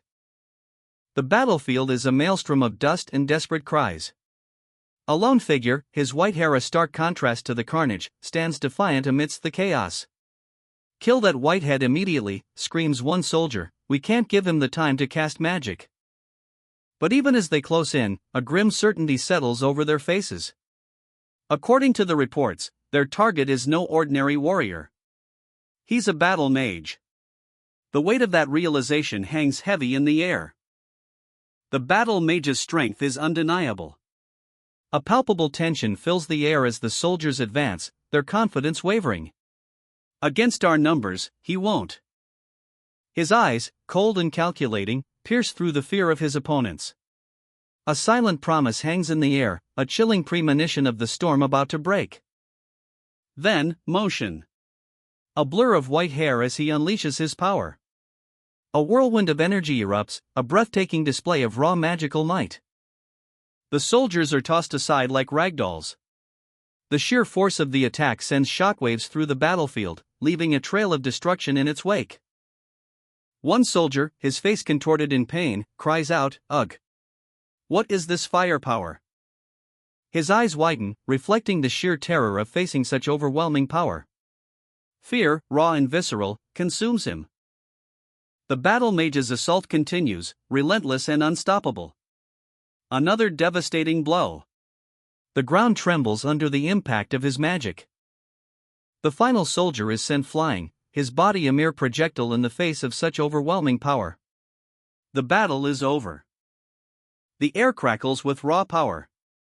A blinding flash of energy erupts as the mysterious leader unleashes a devastating magical assault. The ground trembles under the sheer force of it. Soldiers are thrown back, their faces etched with terror. The shockwave alone is enough to leave them reeling. As one soldier, eyes wide with disbelief, manages to stammer, "Who are you people? What is your purpose?" A moment of quiet. A woman, her eyes closed, breathes a sigh of relief. "We are not your enemies, you may rest easy now." But the battle isn't over. A powerful warrior, his boots shattering the earth with each step, charges forward, defiant. Even I know a bit about battle mages. But in the end, they're still magicians. He can't keep attacking like this for long since there's a limit to his magic. The mysterious leader unleashes a torrent of magic, a breathtaking display of power. Each spell a precise strike, overwhelming the soldiers. The wounded soldier watches, his eyes wide with disbelief. Asterisk, he's been casting spells this whole time. I'm his only target? Asterisk, he thinks, fear mixing with awe. But the powerful warrior remains unfazed. A cold smirk spreads across his face. Impressive skills, he muses, but it seems like he's a musclehead. He plans his counterattack. Let's see if he'll fall from exhaustion, or to the blades of my men as he attacks me. With a roar, the powerful warrior charges, his blade a blur. Wham! The impact sends a shockwave. Another soldier falls, struck down by the warrior's relentless assault. The battle rages on. The mysterious leader's eyes narrow. A flicker of surprise crosses his face as he witnesses the warrior's skill. He was clearly expecting an easier victory. He was casting all those attacks, to all my men at the same time? The sheer magical output is staggering. The wounded soldier gasps. It's impossible to use magic for such a long time. I've never heard of anything like this. The warrior unleashes a furious counterattack, his blade a blur of motion, a shockwave erupts as the clash of steel echoes across the battlefield. And the force of the impact sends the warrior flying. A guttural roar escapes the warrior's lips as he struggles to regain his footing. His pleas for mercy barely audible above the chaos. The mysterious leader's power overwhelms the remaining soldiers. They are tossed aside like ragdolls, leaving a trail of destruction in their wake. Two soldiers, wounded but alive, watch in disbelief as the dust settles, revealing the extent of the devastation. He stopped attacking. The wounded soldier's eyes widen in shock. Get him now! The command echoes, sharp and urgent, a battle cry cutting through the chaos. Desperate warriors, blades flashing, close in on their target. If they fail, it means certain death for all. The mysterious leader staggers, his power waning. Shit! Did you deplete your mana? A worried voice cries out. I'll help you out. A trembling hand, a testament to the immense power unleashed, and the heavy price paid. But even depleted, the leader's magic still crackles with raw power. A protective circle shimmers into existence. The ground trembles, rocks fly, a shockwave rips across the battlefield. The impact is devastating. The attackers are thrown back, tumbling and screaming. This is no ordinary magic. One by one, they are sent flying, the force of the blast relentless. Fear grips their hearts. The ground continues to shake violently. What the F*** is this? The ground is shaking, a horrified shout pierces the air. A heavy footfall, the earth cracking beneath the weight of an unseen force. The earth trembles. A shockwave rips through the battlefield, the ground cracking like a shattered mirror. Soldiers are thrown into the air like ragdolls, their screams swallowed by the dust and debris. Terror grips their faces as they plummet towards the ravaged earth below. Their pleas for mercy lost in the cataclysm unleashed by the mysterious leader. His eyes gleam with a chilling satisfaction. The ground continues to shake violently, a testament to the raw power just unleashed. A desperate cry for survival echoing through the chaos. Save me! Wounded soldier and the powerful warrior watch in stunned silence, the full extent of the devastation slowly sinking in. Unbelievable. The sheer scale of the destruction is almost incomprehensible. He annihilated them. The dust settles, revealing a landscape of ruin. The earth trembles. A 5-star magic spell unfolds before our eyes, an earthquake of unimaginable scale. But how? He managed to unleash such devastating power while fending off a pack of mercenaries. Those attacks? Mere diversions. A masterful tactical play to buy precious time for the main event. That storm of light arrows was just a prelude, a feint to mask his true intentions. Witness the awe in their eyes. Never before have they seen such skill in double casting. Even for her, this is unprecedented. A talent beyond imagination. Until she met him. The great mage's return has shattered all expectations. The shockwaves of his power ripple outwards, a testament to his overwhelming might. So this is it, the true scale of a magician's battle. A broken carriage lies abandoned in the dust, a testament to a journey's end. The air hangs heavy with unspoken gratitude. Before the great mage stands Sonia, Isabel, Sir Luther, and others from the Luinable Kingdom. Their expressions range from respectful curiosity to cautious appraisal. The great mage raises an eyebrow, a hint of amusement playing on his lips. No courtesy, he observes, his tone laced with dry humor. Isabel steps forward, her voice calm yet firm. You're not being courteous either. Isabel apologizes for the great mage's bluntness, introducing herself as Isabel Trisnan. The great mage, seemingly unfazed, questions his own manners. Isabel's patience wears thin. Can't you act half as kind and gentle as you did with the phoenix?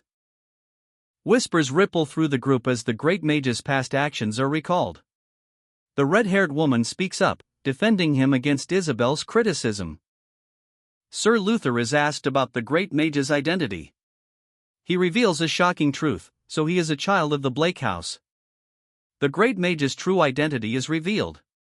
A lineage of nobility, tied to the very heart of the Casca Empire. A lineage so powerful, its current head is the esteemed Sir Isaka Blake. But the red-haired woman's sharp gaze questions the contrast, such noble blood, yet in appearance so weathered? The great mage, one of the Empire's 8 7-star magicians, and master of the 6th magic tower, is heading to Isinolia, and the Luinable Kingdom representatives offer their guidance. A journey begins. Sir Luther, ever the insightful one, reveals their destination, Isinolia. A city brimming with secrets. And the great mage accepts their aid. A subtle smile plays on his lips. Is this a sign of relief, or something more? But even amidst this newfound alliance, a somber task awaits. The weight of loss hangs heavy. As fallen knights lie scattered across the battlefield. A grim reminder of the journey's cost. The decision is made, the fallen will be laid to rest where they fell. A solemn duty, performed with quiet dignity. Their journey to Isinolia continues, but the echoes of loss linger. What mysteries await them in this ancient city? The great mage, his identity now revealed, gestures subtly, a single drop of blood falling from his fingertips, a silent promise of power. With a sudden burst of energy, the Luinable Kingdom's soldiers are flung into the air. A breathtaking display of raw power. The great mage stands, arms outstretched, a look of quiet confidence on his face. He's in control. The impact of the great mage's power sends the transport wagons careening wildly. Crash. The blue-haired woman's eyes widen in disbelief, her jaw drops. My goodness. With the chaos settled, Sir Luther asks, shall we go? The journey to the city begins. The red-haired woman and the 2 nuns watch with a mixture of awe and apprehension as the great mage prepares to depart. A coastal road unfolds before them, leading to a city visible in the distance. The journey is underway. You're only 20? The blue-haired woman's eyes widen in disbelief, her voice sharp with astonishment. She clearly expected the great mage to be much older.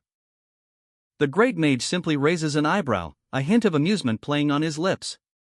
20 or 30, what difference does it make, he seems to think. 20 or 30, who cares? The great mage's nonchalant reply hangs in the air, a testament to his confidence. The scene shifts to a dusty road. A large cart, laden with supplies and what appears to be unconscious bodies, is pulled by a team of mercenaries. The great mage and the blue-haired woman stand nearby, observing. What are you talking about? The question hangs in the air, a sudden interruption to the quiet observation. The mercenaries seem surprised. In any case, those mercenaries from earlier, it seemed like they were waiting for you in the mountains from the start. Do you know why? A thoughtful expression crosses the great mage's face. Now that I think about it, they did say something about waiting for us for over a month. The blue-haired woman adds, a thoughtful frown furrowing her brow. If it's a month, it's about the same period as when we left Louisnoble's. Sir Luther's voice cuts through the discussion, his gaze fixed on the horizon. I can't think of the culprit, however. The Aquareed has as many enemies as allies. Sir Luther admits, a hint of frustration in his tone. Even so, those mercenaries were very skilled. The blue-haired woman observes, her eyes narrowed in thought. A shadowy army, their eyes burning with malevolent intent, stretches across the panel. Their presence speaks volumes. These are no ordinary mercenaries. Two figures stand out, their power palpable. One, scarred and fierce, the other wielding a greatsword with deadly grace. They must be incredibly powerful to have been hired for this. The scene shifts. A conversation unfolds between two individuals, their expressions thoughtful. Even though Fry dispatched them with ease. The blue-haired woman's gaze sharpens. A flicker of realization crosses her face. She poses a question, her voice laced with curiosity, just how did you gain such skills and power? The gray-haired man's response is a mixture of pride and a hint of something else, a shadow of regret perhaps? He admits, though, that mindset was completely erased today. The blue-haired woman's eyes widen. The answer is clear to her. With a sudden burst of energy, the gray-haired man points an accusing finger. Effort. The blue-haired woman recoils, startled by his outburst. The sun dips below the horizon, casting long shadows across the bustling port. A grand galleon dominates the scene, its sails billowing in the gentle sea breeze. Mercenaries, their faces grim but determined, heave a heavy crate onto the ship's deck, sweat beads on their brows as they struggle with the weight. Meanwhile, on the docks, a heartbreaking farewell unfolds. Two women embrace, tears streaming down their faces, a silent testament to the sacrifices made. Aboard the ship, a figure in purple robes leaps onto the deck, a powerful mage, his eyes filled with a mix of curiosity and concern.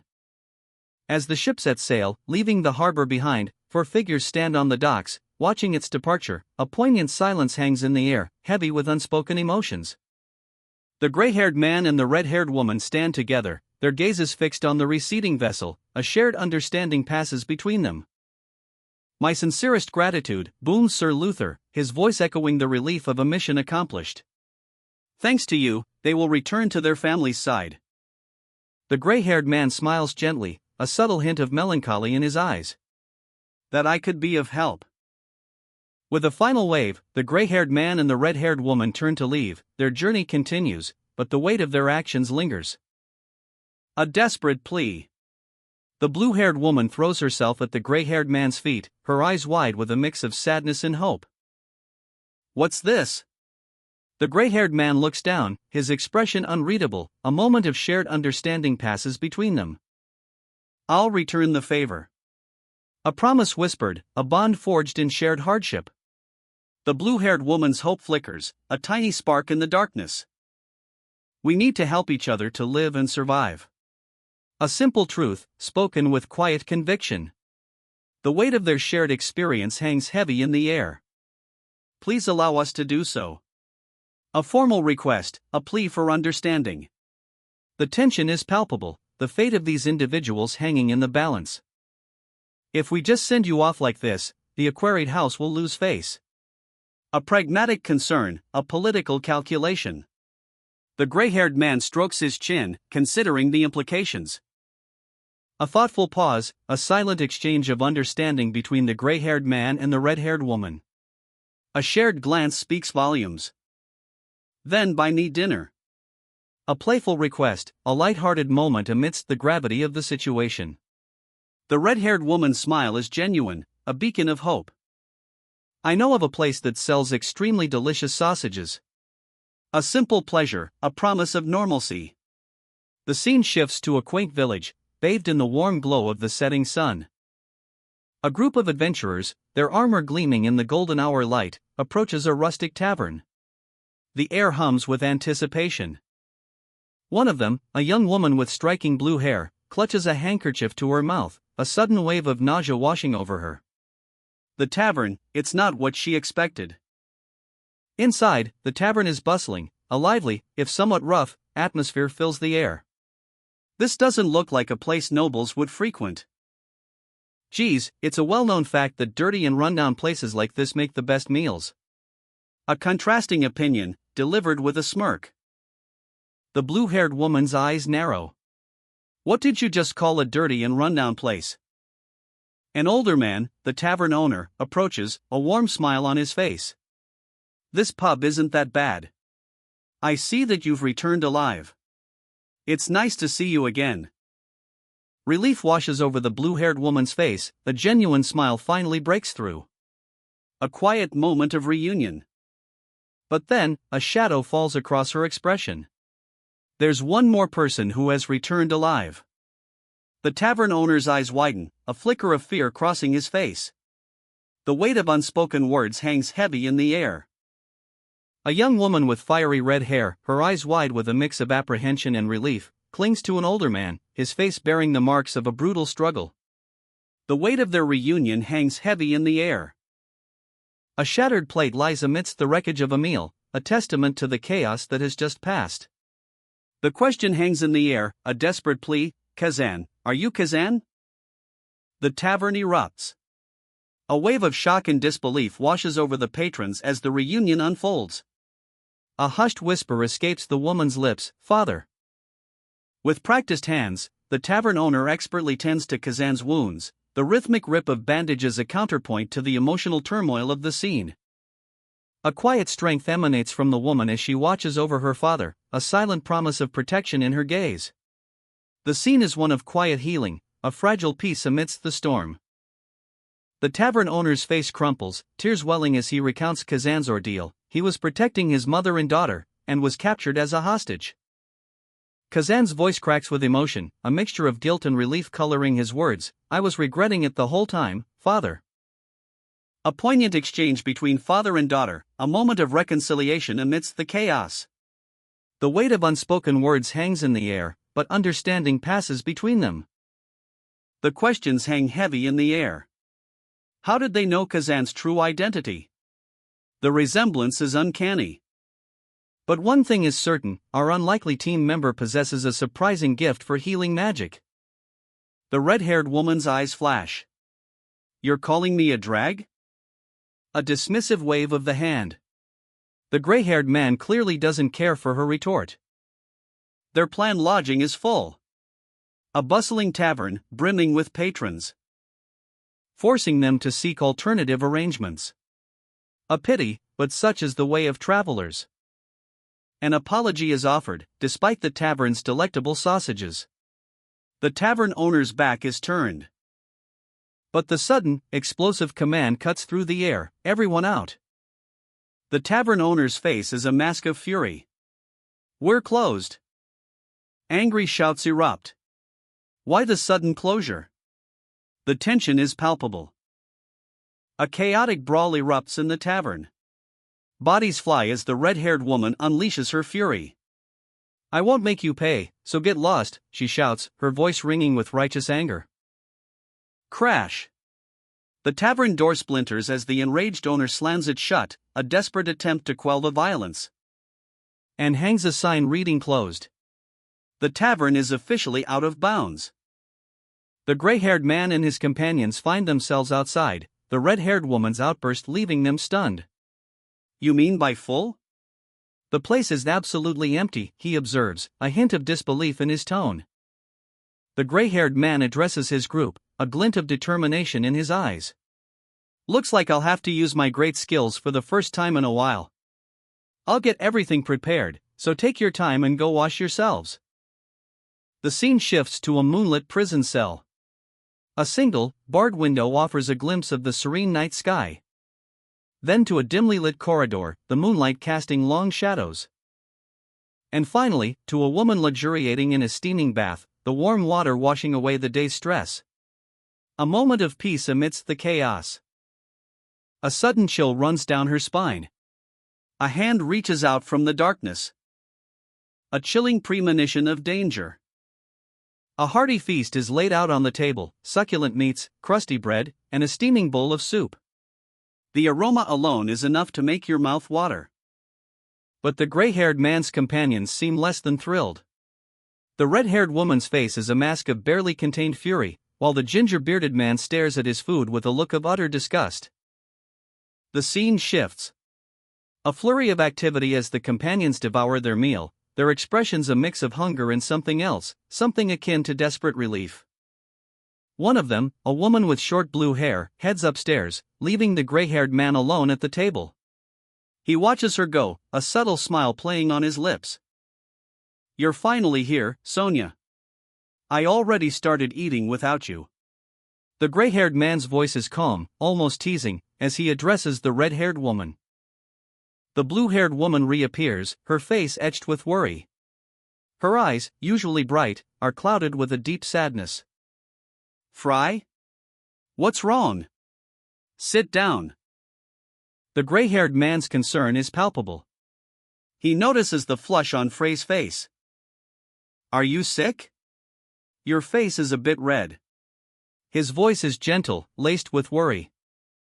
A lone foot, calloused and worn, steps forward, each stride echoing the weight of untold journeys.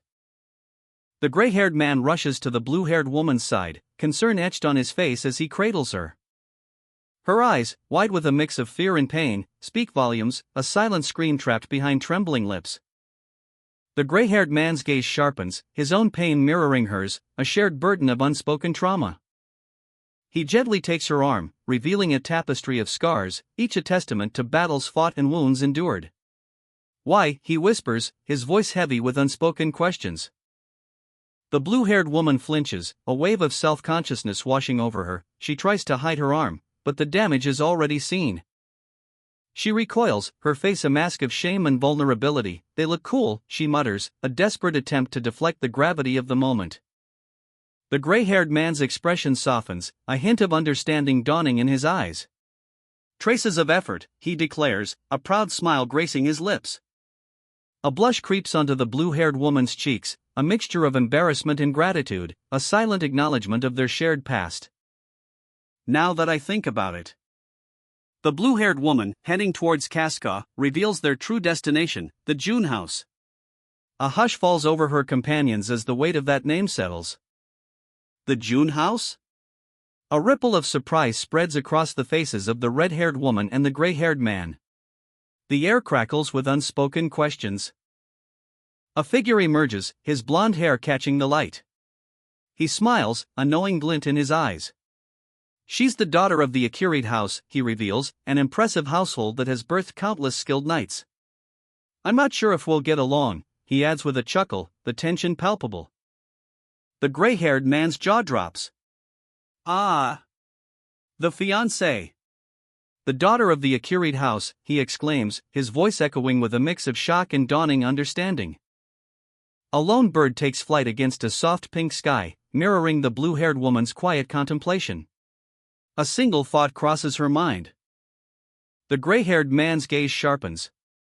"Are you acquaintances of Lord Peruvian?" he asks, suspicion lacing his tone.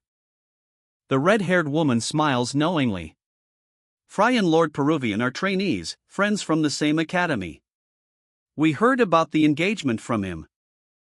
The revelation hangs heavy in the air. "So Sonia is Peruvian's fiancée." A subtle smile plays on the gray-haired man's lips, a knowing glint in his eyes.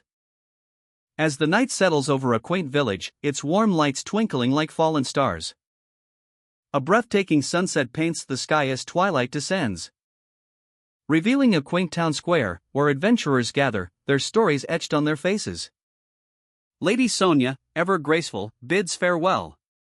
Well then, I hope the rest of your journey will be peaceful. Fry, a seasoned warrior, receives a thoughtful request. A gentle invitation to visit the June house. A subtle blush creeps onto the face of the young woman who extends the invitation. Frey's eyes narrow in thought, a flicker of hesitation, then a simple, yet meaningful response, yeah, why not? His companion sighs, not again. A warm smile blossoms on the face of the young woman, a silent promise of reunion. The sun dapples through the leaves, a peaceful scene, but whispers of intrigue hang in the air. Someone of high lineage took a liking to Fry and his companion continue their journey, their conversation revealing more than meets the eye. You're right, he admits, a hint of weariness in his voice. That Peruvian brat must have used up all his luck to gain her favor. A bold claim, indeed. His companion's expression shifts, a mixture of disbelief and annoyance. Actually, I was talking about you, not Lord Peruvian, she exclaims, exasperated. Why are you making such a face? Did you accidentally swallow a bug or something? How can a playboy like you be so dense? Frey's eyes widen slightly. It is. A looming shadow falls over the land. That's where Schweitzer's dungeon is. A place of immense power and peril. Frey's eyes widen, a tremor of fear running through her. That. The wind howls, carrying the cries of monstrous creatures. Worthy of its name, the Drake Mountain looms before them, a jagged peak piercing the stormy sky. And from its shadowed heights, a colossal drake descends, wings beating like thunder. Its scales gleam menacingly in the twilight. The apex predator, the drake, a terrifying sight to behold. The monster at the top of the food chain. Frey's companion gasps, fear etched on her face. The top. Are you saying that we'll have to fight against those in there? A sinister chuckle echoes in the silence. How nice it would be if that were true. A hand points downwards, a gesture of grim determination. The scale of their challenge is revealed. Fry and her companion stare up, dwarfed by the sheer size of the looming threat. The Drake King's domain. A vast chasm stretches before them, hinting at the terrifying scale of the Drake King, many times larger than the drakes they've already seen. Suddenly, Fry stumbles, the ground giving way beneath her feet. Whoa! Impossible! Frey's companion stares, wide-eyed, at something unseen, her voice laced with disbelief. We're in the Hispania Mountains, a place where anything could happen. Frey's companion's apprehension is palpable as her companion calmly explains their location. A living hell. The air crackles with arcane energy as Frey's companion unleashes a spell, a wave of blue energy emanating from his hands. Fry watches, a mixture of fear and confusion etched on her face. What are you doing? Kayak? Frey's companion's spell explodes outward, a shockwave of energy rippling through the air. Fry is sent flying backward by the force of the blast. The ground trembles, a monstrous figure emerges from the earth, its roar shaking the very foundations of the mountains. A desperate struggle begins. Fry and her companion fight back against the colossal beast, their combined might barely holding its monstrous onslaught at bay. The impact of their attacks sends shockwaves through the earth. They're outmatched. Frey's companion is forced to retreat, leaving Fry to face the monstrous creature alone. A desperate defense.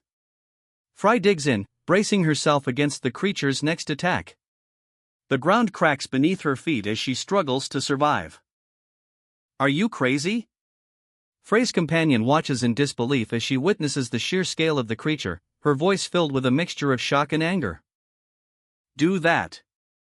The monstrous creature rises, its shadow looming over Fry and her companion, the tension thick enough to cut with a knife. Frey's eyes widen, her voice sharp with alarm, an ogre. Frey's companion sighs, his expression a mix of annoyance and concern. He mutters, he could have just told me about it instead of doing that. A chilling description materializes above the panel, bloodshot red skin and 3 eyes. The monstrous creature is revealed in all its horrifying glory. A hulking mass of crimson flesh, 3 malevolent eyes burning with unnatural light. This is no ordinary ogre. The ground trembles beneath its weight. A single word echoes the creature's true nature, a mutant. Frey's companion smirks, a chilling confidence in his eyes. Looks like the master wasn't lying when he said that mutants appear everywhere in these mountains. Ha ha. The mutant's face contorts into a terrifying snarl, its three eyes fixated on its prey. A guttural growl rumbles from its throat. With a deafening roar, Kra, the mutant lunges. Frey's companion is caught completely off guard. Frey reacts instantly, channeling her inner fire. A wave of searing heat erupts from her hands. A fiery vortex of pure energy, ready to meet the oncoming threat. Frey, bound but unbowed, her eyes blazing with fiery determination, unleashes the inferno within. A fiery blast erupts. Ball. The force of the attack is devastating, a maelstrom of fire engulfing the mutant ogre. The impact sends shockwaves through the very earth itself. Frey's companion watches, his jaw agape. She became a lot stronger than I expected. The sheer power of Frey's attack leaves him speechless. The flames subside, revealing the extent of the destruction. A crater marks the spot where the ogre once stood. But from the heart of the inferno, a single, malevolent eye opens, glowing with an ominous purple light. The ogre rises again, seemingly unscathed. Its enraged roar shakes the very ground beneath their feet. Frey's companion is taken aback. My attacks aren't effective at all. It didn't budge an inch. He looks at Frey, concern etched on his face. Though it seems like she isn't aware of it herself. The monstrous ogre looms, a terrifying presence filling the desolate landscape. Frey and her companion exchange a worried glance. What's their next move? Got an idea?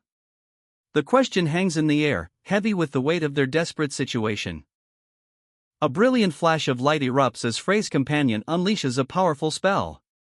If fire magic failed, then only one other option remains. The raw power of ice magic explodes outwards, shattering the earth around them. Crystalline shards pierce the air, a breathtaking display of arcane might.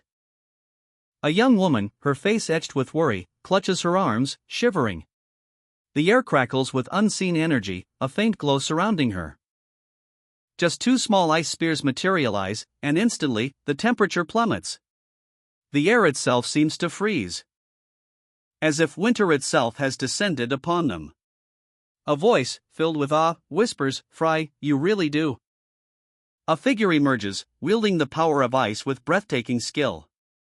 His movements are fluid, graceful, yet deadly. Remind me of the great mage Lucas Trauman, a voice observes. With a flick of his wrist, he unleashes a torrent of icy energy. A blinding flash of blue.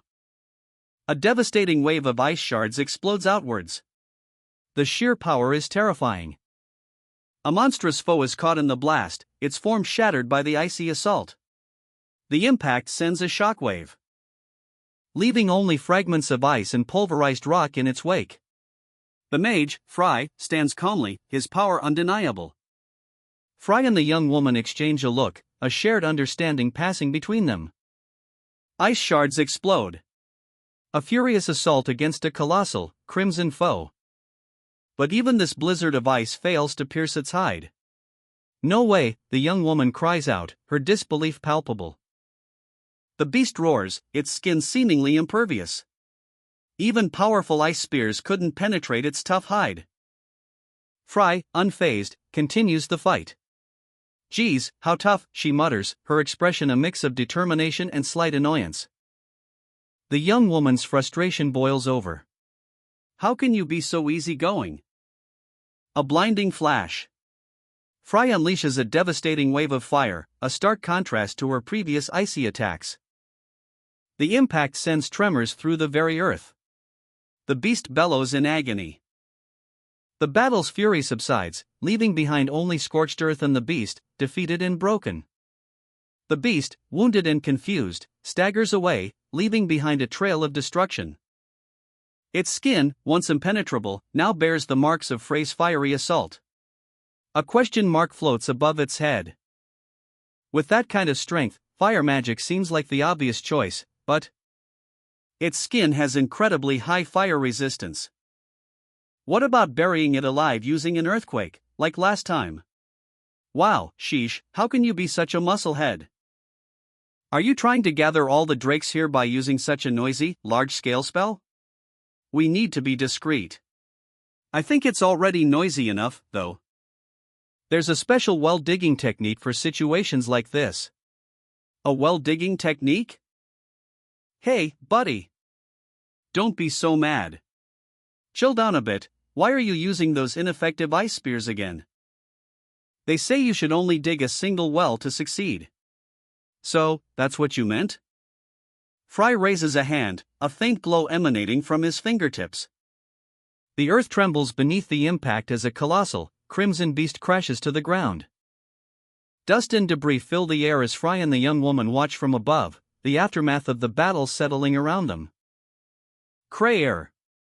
The beast roars in agony, its crimson hide torn and bleeding.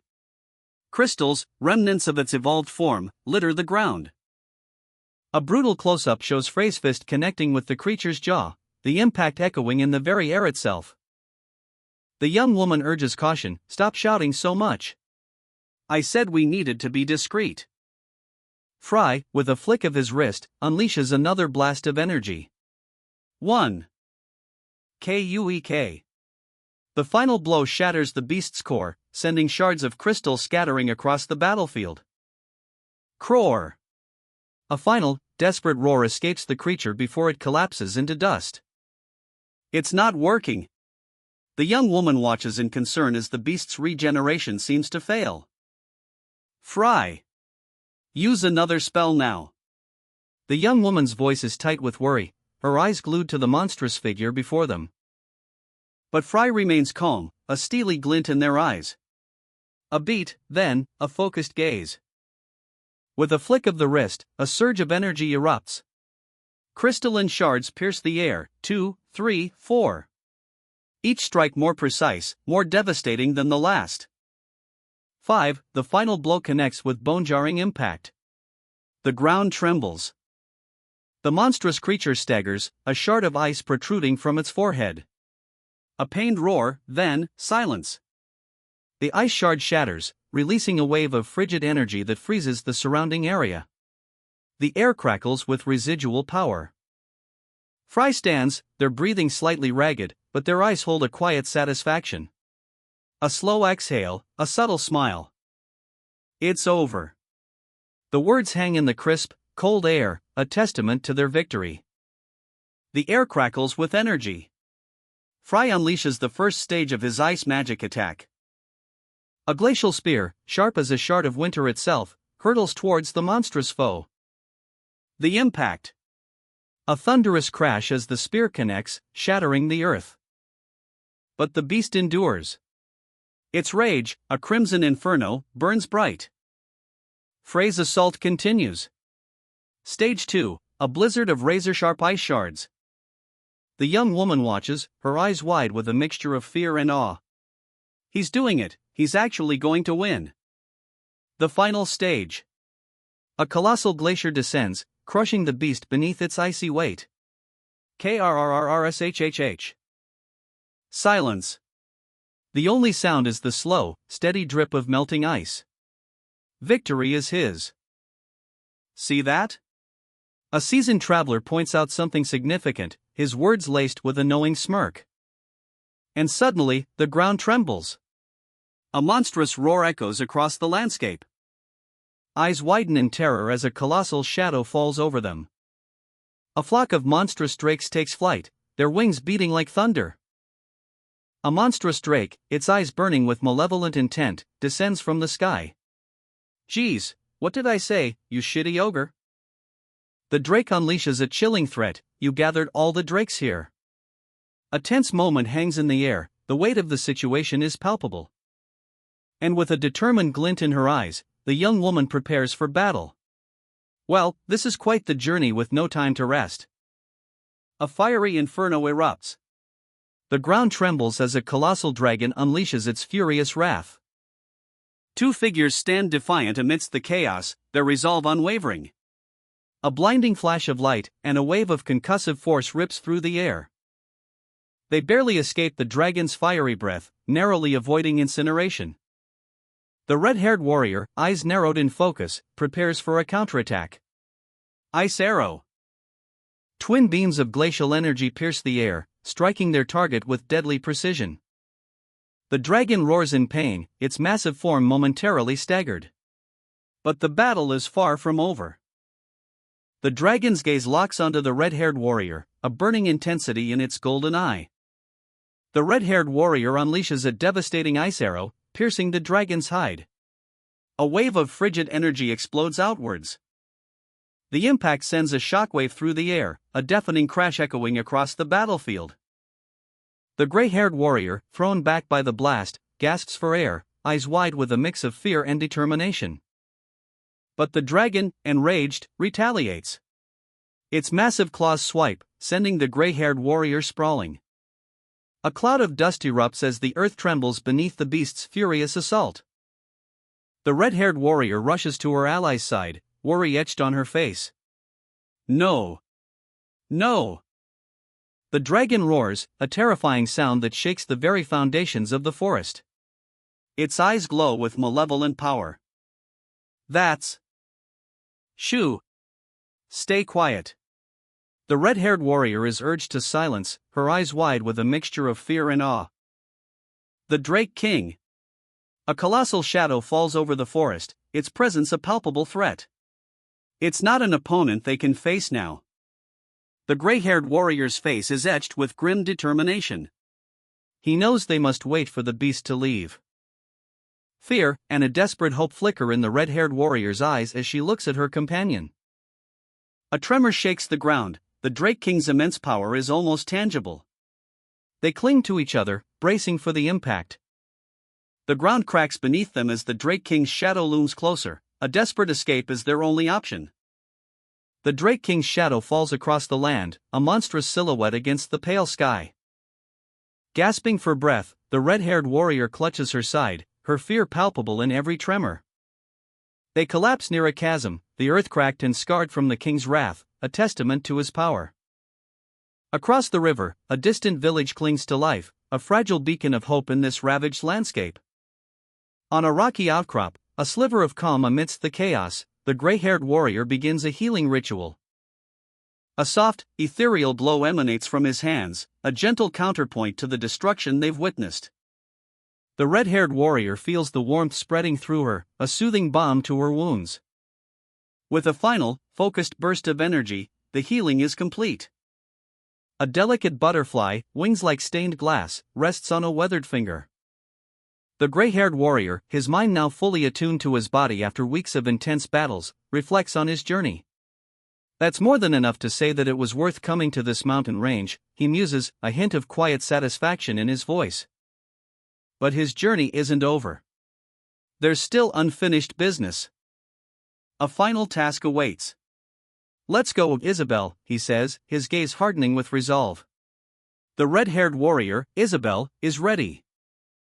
Before them, a looming silhouette against a stormy sky, Schweitzer's dungeon. A place of immense power and peril. They stand on a precipice, the wind whipping around them as they gaze upon their destination.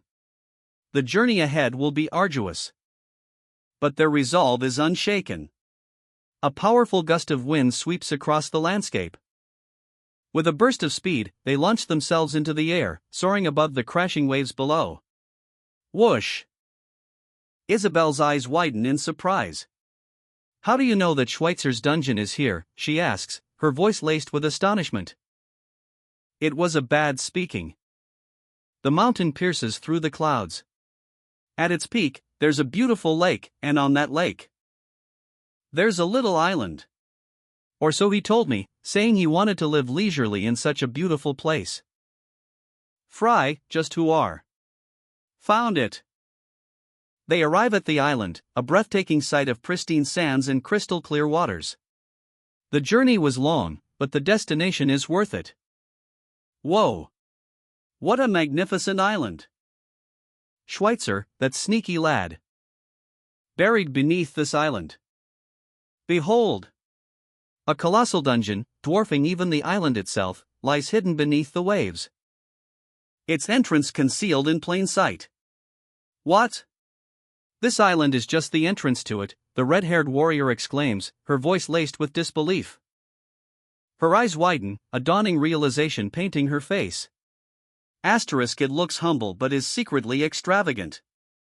Just like him, asterisk. The gray-haired warrior smirks, a knowing glint in his eyes. Fry. Their journey begins, the path winding through lush forests, towards a destination shrouded in mystery.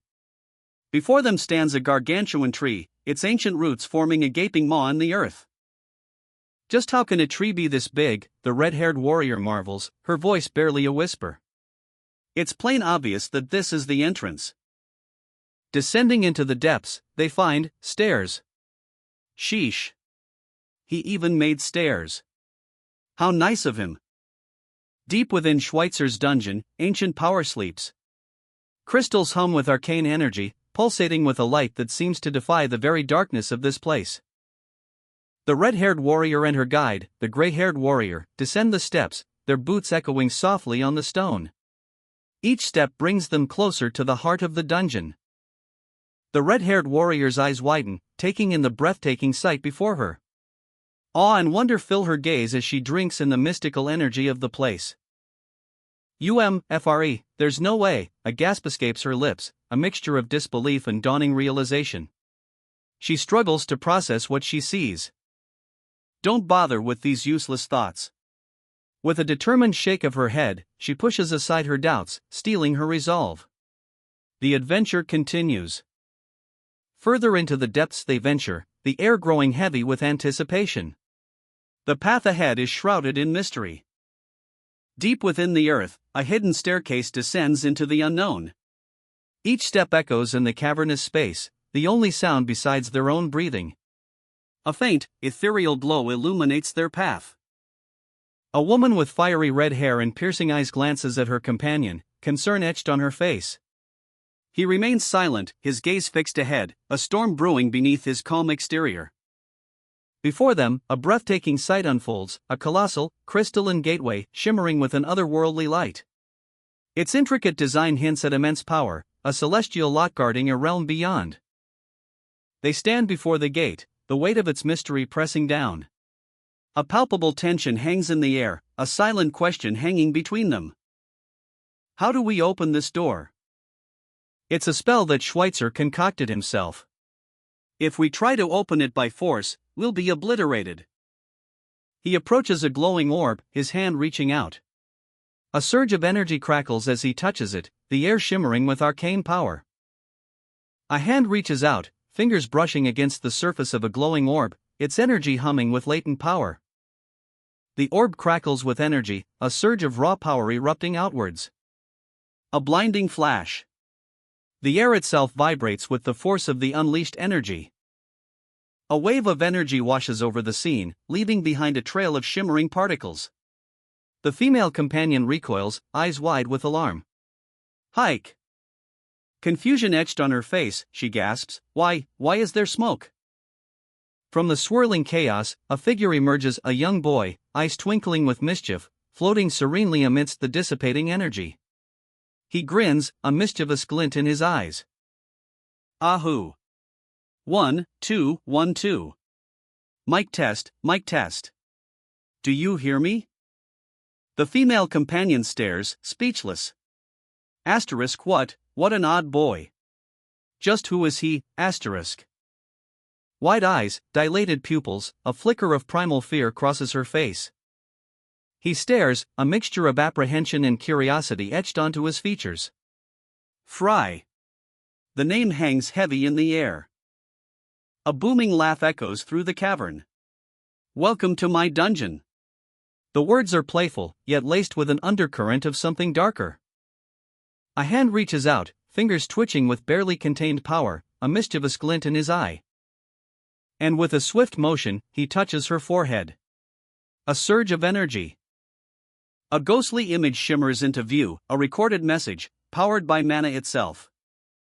Her eyes narrow. As noisy as usual. You're supposed to be a senile old man. The accusation hangs in the air, sharp and pointed. A knowing smile plays on his lips, a mischievous glint in his eyes. Schweitzer? The woman's eyes widen, disbelief etched on her face. This young boy, could he be the legendary figure himself? He floats serenely within a swirling vortex of light, a mischievous glint in his eyes. So, what brings you to this place? Enlighten me, please. The boy's voice is as captivating as the magical aura surrounding him. The woman and her companion exchange a look of astonishment. Looks like we can talk to it. Schweitzer. Well, you can try to tell me, but this is just an automatic recording, so I'll just say my piece. A burst of laughter echoes from the boy, his confidence unwavering. The boy's words hang in the air, heavy with significance. No matter what you want, you will obtain it here, because this place is my dungeon, Schweitzer Stroh's dungeon. His eyes widen, a mixture of awe and apprehension. How did you? But I obviously cannot send you inside without a little test. To enter, you must give the correct answer to the question I'm about to ask. A chilling warning echoes in the dungeon's depths. With even a single mistake, you may not be able to escape this place for eternity, so beware. A familiar voice pierces through the gloom.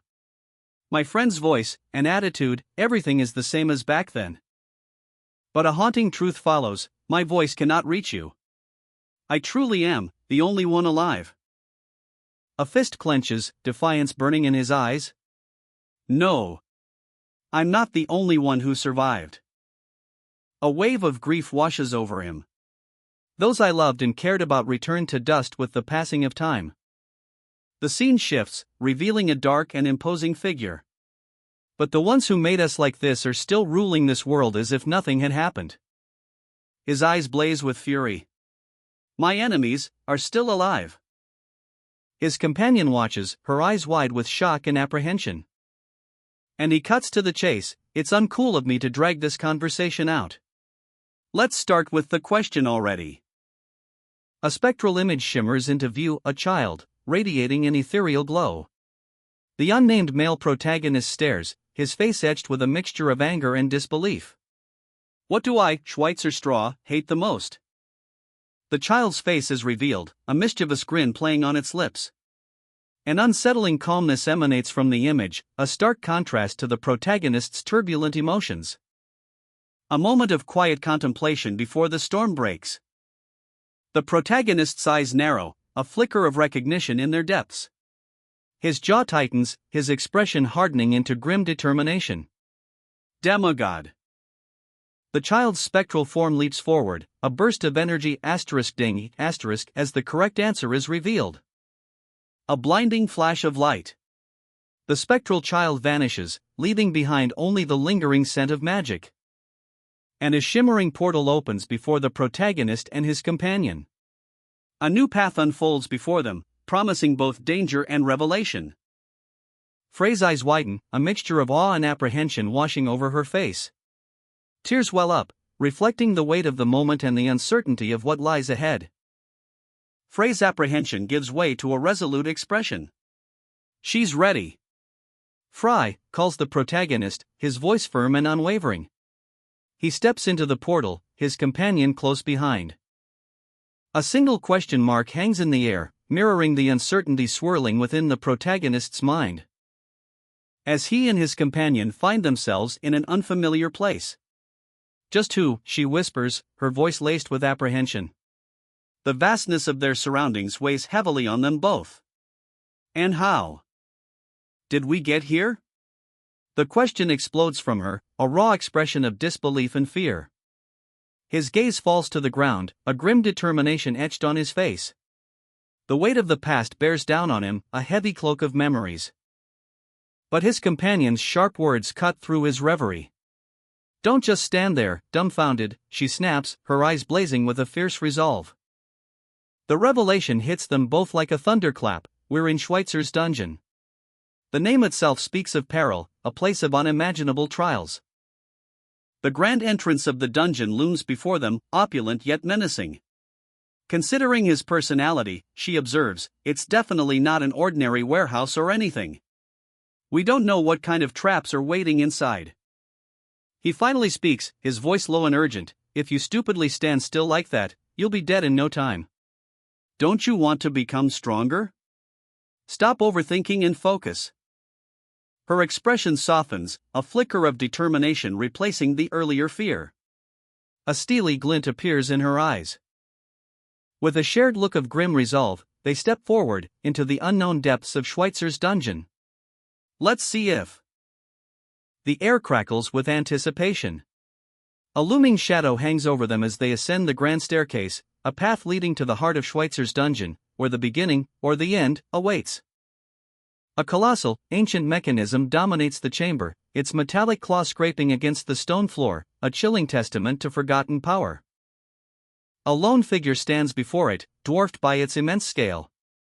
A palpable sense of awe, mixed with apprehension, hangs in the air. A hand reaches out, fingers brushing against a glowing, ethereal surface, a surge of energy pulses outward. The air crackles with power. A blinding flash erupts from the orb, a transformation begins. And from the heart of the energy, a figure emerges, radiating an aura of unimaginable light. The very air vibrates with the sheer force of his presence. He stands tall, his eyes gleaming with newfound power, a smirk plays on his lips as he surveys his surroundings. It's a young man this time. That's also Schweitzer. The whispers carry a hint of unease, a mystery unfolding before our eyes. A smirk plays on Schweitzer's lips. The transformation complete, he's ready for the next challenge. Now, the second question. He stands before a towering structure, bathed in an ethereal glow, a place brimming with powerful artifacts. A guardian golem stands watch, its metallic gaze unwavering. Oh. I forgot to explain. I have prepared greater and better items the deeper you head inside. The golem's voice booms, echoing through the chamber. However, you are permitted to take only a single item with you. If you don't follow those rules, our cute little golem friends will get quite mad. Schweitzer's smile widens, a glint in his eye. A single mistake and out you go. So make sure to be careful. His gaze sharpens, focusing on a single name. Iris Fissfounder. Schweitzer's expression shifts to one of bemusement. I can never understand the thought process of witches.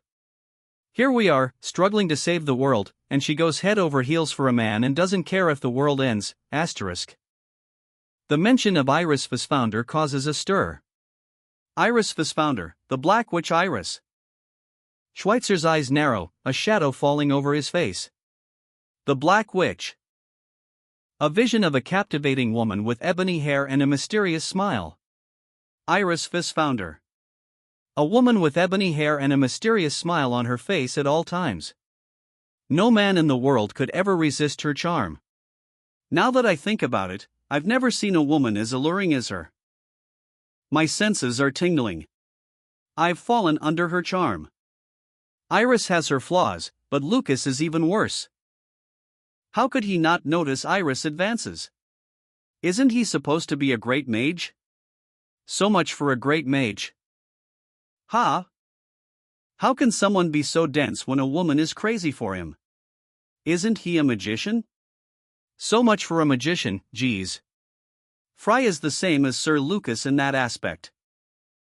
I bet that even a golem isn't as dense as he is. Oh wait, the next question. You bastard.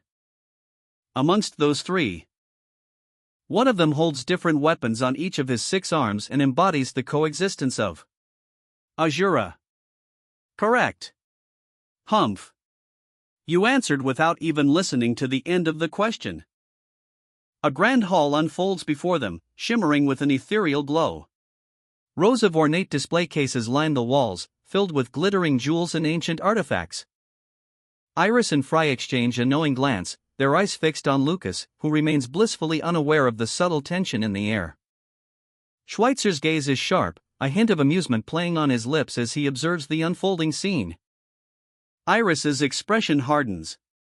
A flicker of determination crosses her face. Fry speaks, his voice low and measured. I see now. The reason why your appearance ages the further we head inside is because the grand portal before them pulses with light. A colossal, mechanized guardian stands sentinel, its metallic form gleaming. This is no ordinary place, this is a dungeon unlike any other. This entire dungeon is your diary, the revelation hangs heavy in the air. Schweitzer's eyes narrow. Just what were you thinking while creating this place? The air crackles with unspoken questions. To whom is this diary addressed?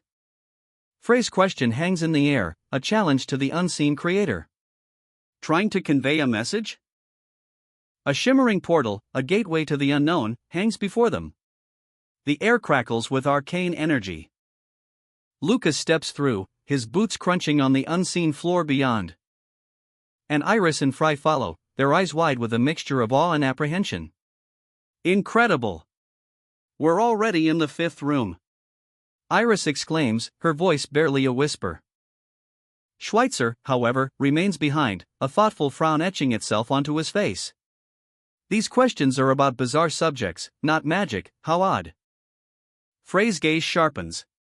You're even more bizarre for answering those questions correctly. What are his intentions? She muses, her voice laced with suspicion. They continue deeper into the dungeon, the echoing footsteps a counterpoint to the growing unease. Until they reach a grand, imposing chamber. This is the last room. A voice booms, echoing through the cavernous space. Schweitzer's eyes widen, a mixture of shock and dawning comprehension washing over his features. An ancient figure, cloaked in white robes, sits upon a throne. Before him rests a staff of immense power, pulsing with ethereal light. The weight of centuries seems to emanate from him, a silent testament to untold secrets and forgotten lore. A weathered face, etched with the wisdom of ages, speaks a name. Lucas Trauman.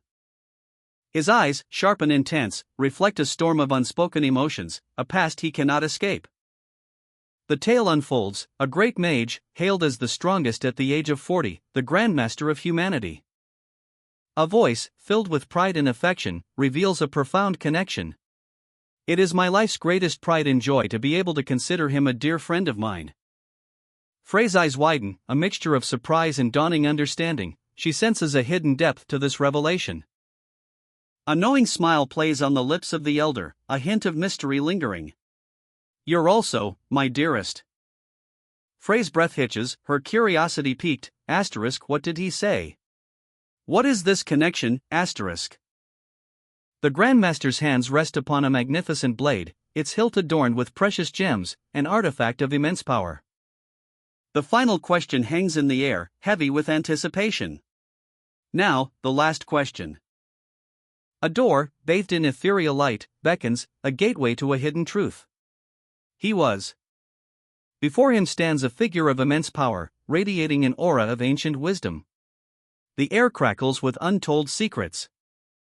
Eyes that have witnessed millennia of history, now fixed on Lucas, piercing through his very soul. A gasp escaped Schweitzer's lips. Wilsman? It's not straw. The old man's smile is cryptic, a knowing glint in his eyes. Everything in this room was prepared for you. A single, piercing gaze, revealing a hidden truth. The weight of the revelation settles upon Lucas. Take care of everything, Lucas. A surge of energy, a blinding flash, and then, silence. The chamber shimmers, the remnants of the old Grandmaster's power dissipating, leaving Lucas alone, but changed forever. Frey's eyes widen, a wave of disbelief washing over her as she witnesses the impossible. Schweitzer's face is a mask of shock, his mind reeling from the revelation. They enter a room, the last in a long line of chambers, different from the rest. This one feels lived in, homey. A cozy space, filled with books and supplies, a stark contrast to the dungeon's bleakness. A treasure chest sits in the corner, waiting to be opened. And within, a small vial catches the eye. Intrigued, the woman leans closer. A single vial, its contents shimmering with an ethereal glow, a treasure beyond measure. The man holds up the vial, recognition dawning on his face. Frozen river, he murmurs, a hint of awe in his voice. Isn't that the legendary solution created in the Wailing Cave? He exclaims, his voice filled with wonder, each drop forming over 1,000 years. A vision of the Wailing Cave unfolds, a place of immense power, a miraculous elixir that can explosively expand one's magic channels and increase their inner mana, instantly raising an ordinary human stage to 4-star with a single drop. The sheer power is breathtaking. The great mage holds out a vial, his eyes wide with wonder.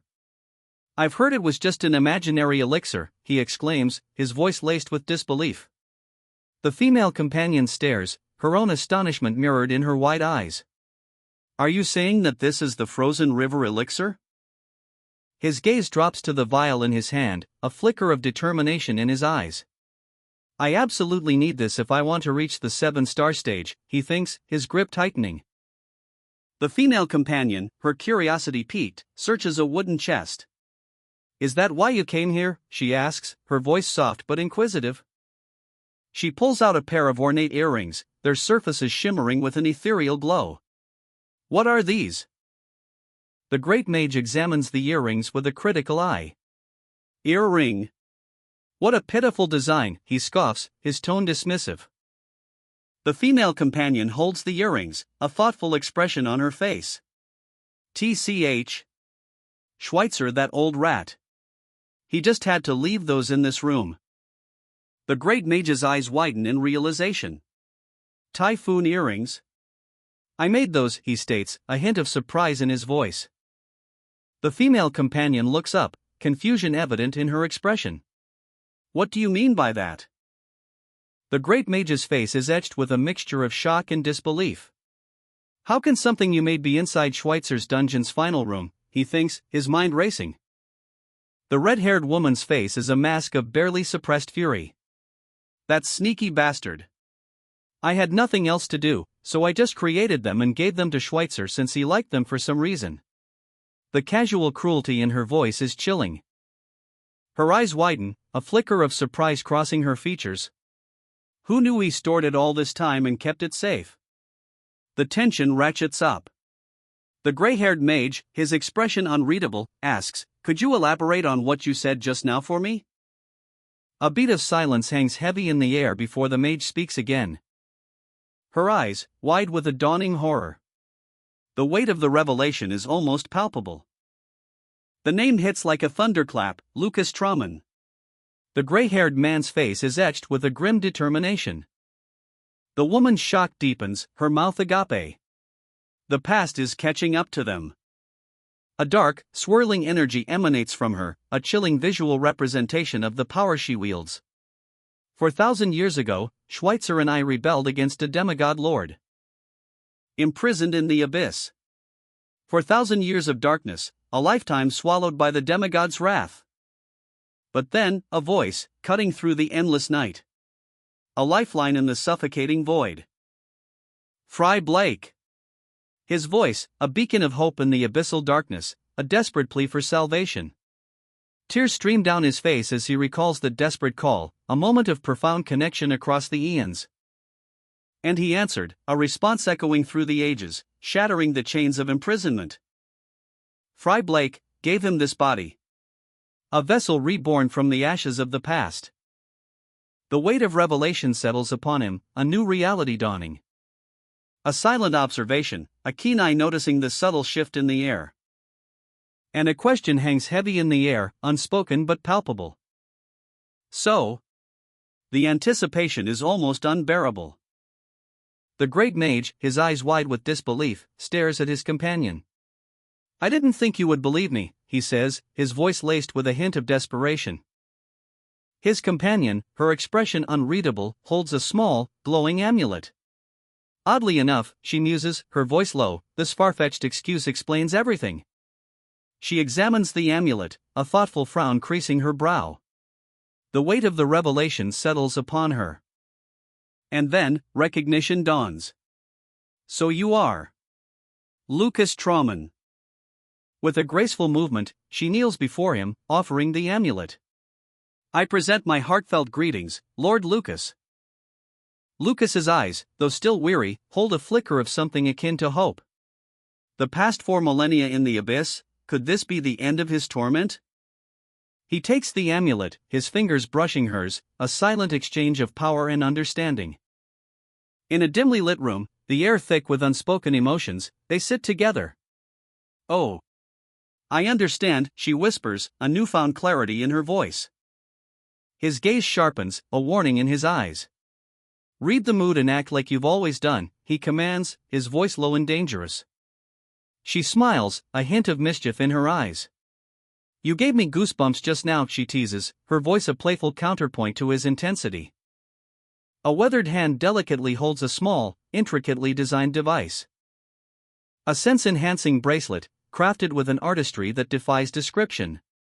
"By the way," she asks, a hint of mischief in her voice, "what did you say earlier? That the design is pitiful?" The red-haired woman's eyes widen, a gasp escaping her lips as she examines the artifact more closely.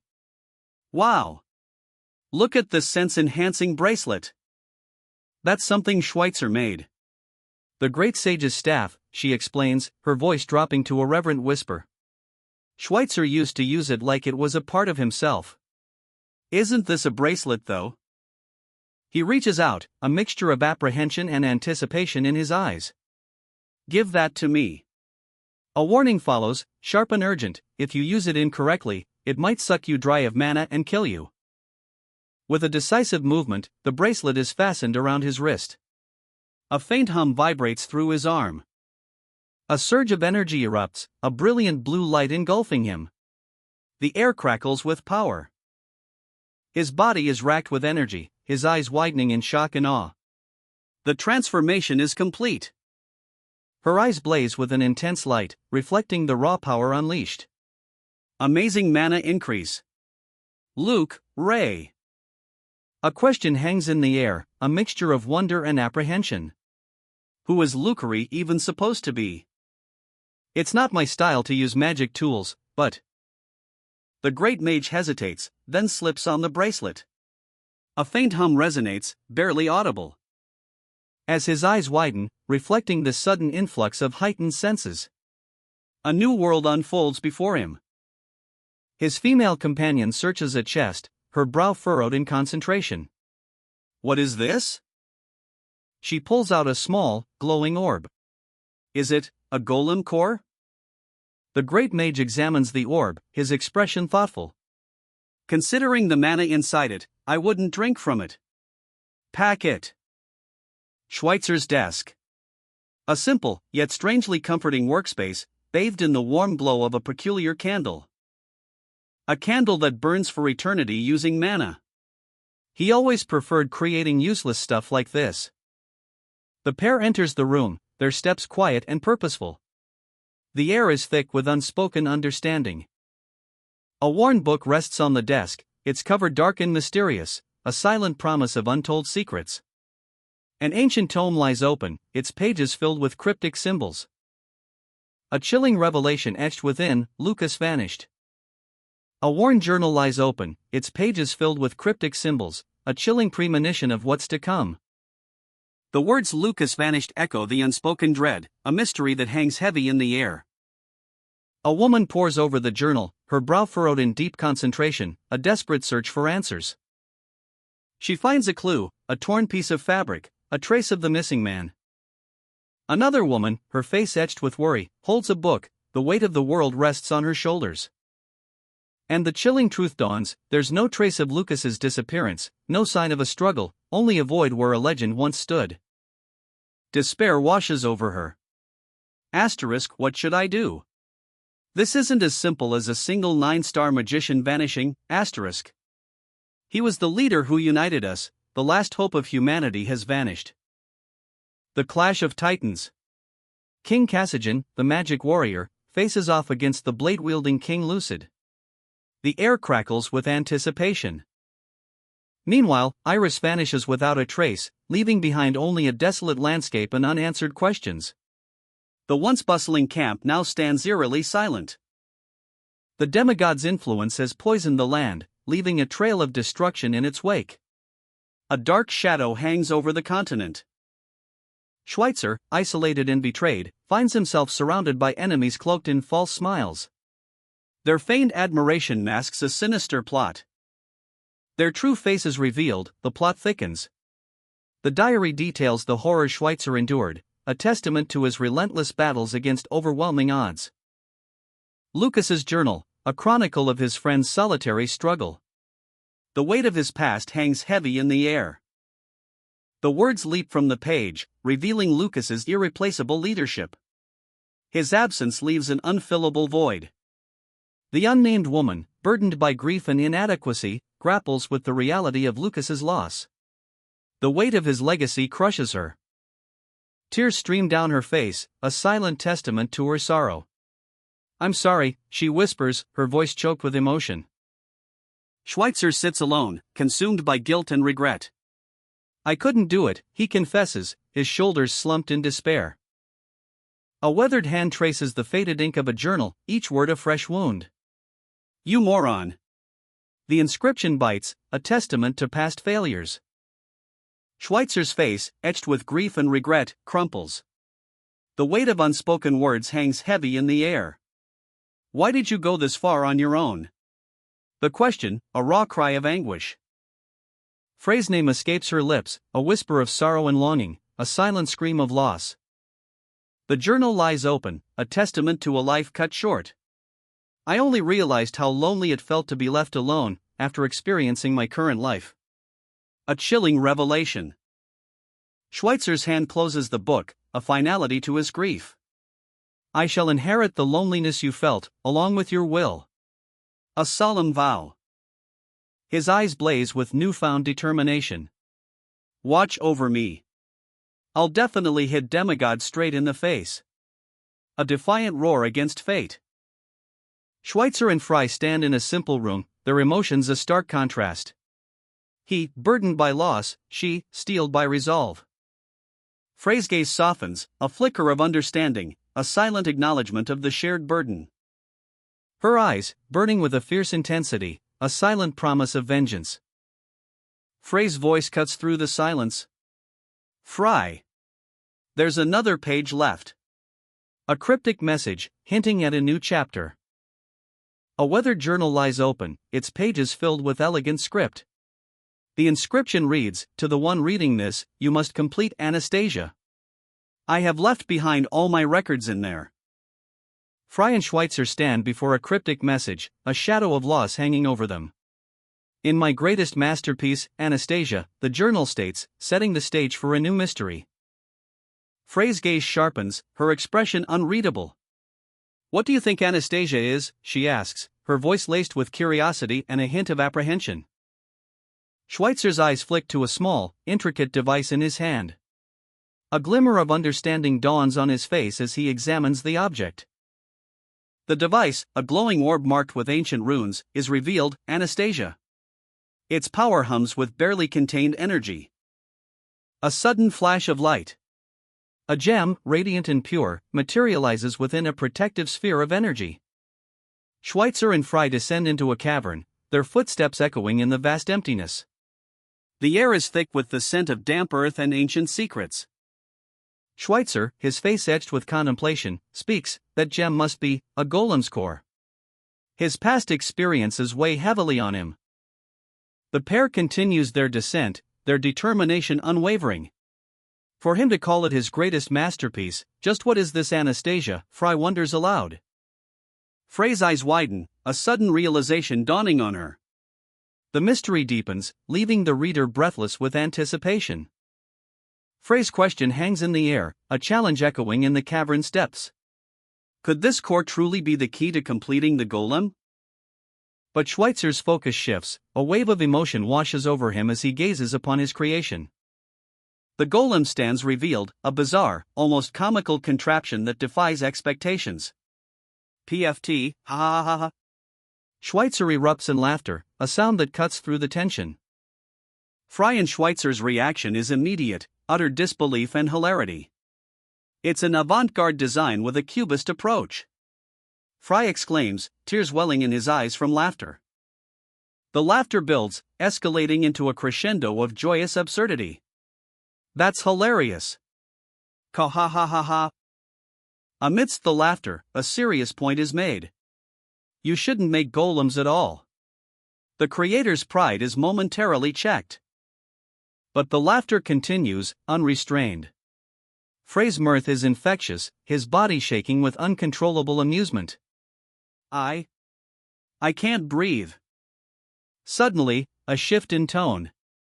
A concerned question cuts through the merriment. Schweitzer, how long has it been since you last got hit with a fireball? The answer is swift and unexpected. A fiery explosion erupts as Frey unleashes a powerful attack. Kayak. Frey's actions leave Schweitzer stunned. A single word escapes his lips, a mixture of surprise and concern. Frey? Schweitzer holds a curious amulet, his eyes gleaming with anticipation. If we complete this, he says, we'll get to know about the unrecorded history. Isabel, ever the pragmatist, raises an eyebrow. What is this unrecorded history? Schweitzer's gaze turns distant, a hint of unease in his expression. He gestures towards a dark, cavernous staircase descending into the earth. Everything that happened while I was locked in the abyss. A shadow falls across Schweitzer's face, his expression hardening. A palpable sense of dread fills the air. As they descend the steps, a faint, ethereal glow emanates from a crystal embedded in the cavern wall. Could this be a clue? Wrong this time? Isabel's eyes widen, a mixture of fear and determination etched on her face. Isabel. Schweitzer's voice is sharp, urgent. As soon as we're outside, head back to the village immediately. A flock of dragons, their scales shimmering like rubies in the sunlight, fills the sky above. The air crackles with anticipation. This is it. A perilous journey begins. Schweitzer and Isabel stand at the precipice of the abyss, a chasm that yawns before them, promising untold dangers. Isabel's eyes widen, reflecting the sheer scale of their descent. That's a monstrous silhouette in the distance? The air crackles with anticipation as they begin their descent. Giant, leathery wings fill the sky above, casting long shadows. Schweitzer's gaze hardens. Waiting for me, he mutters, a hint of grim determination in his voice. The ground trembles. A monstrous roar echoes through the abyss. The very earth seems to shudder under the weight of something colossal. And then, it appears. Burning eyes pierce the gloom, twin beacons of terrifying power. A Drake King. A colossal beast dominates the landscape, its shadow stretching across the barren earth. Were you waiting for me? A voice rings out, challenging the creature's imposing presence. Frey, his silver hair catching the wind, stands defiant. Answer me. The demand hangs heavy in the air, a stark contrast to the creature's unsettling calm. The monster's eyes gleam with malevolent intelligence.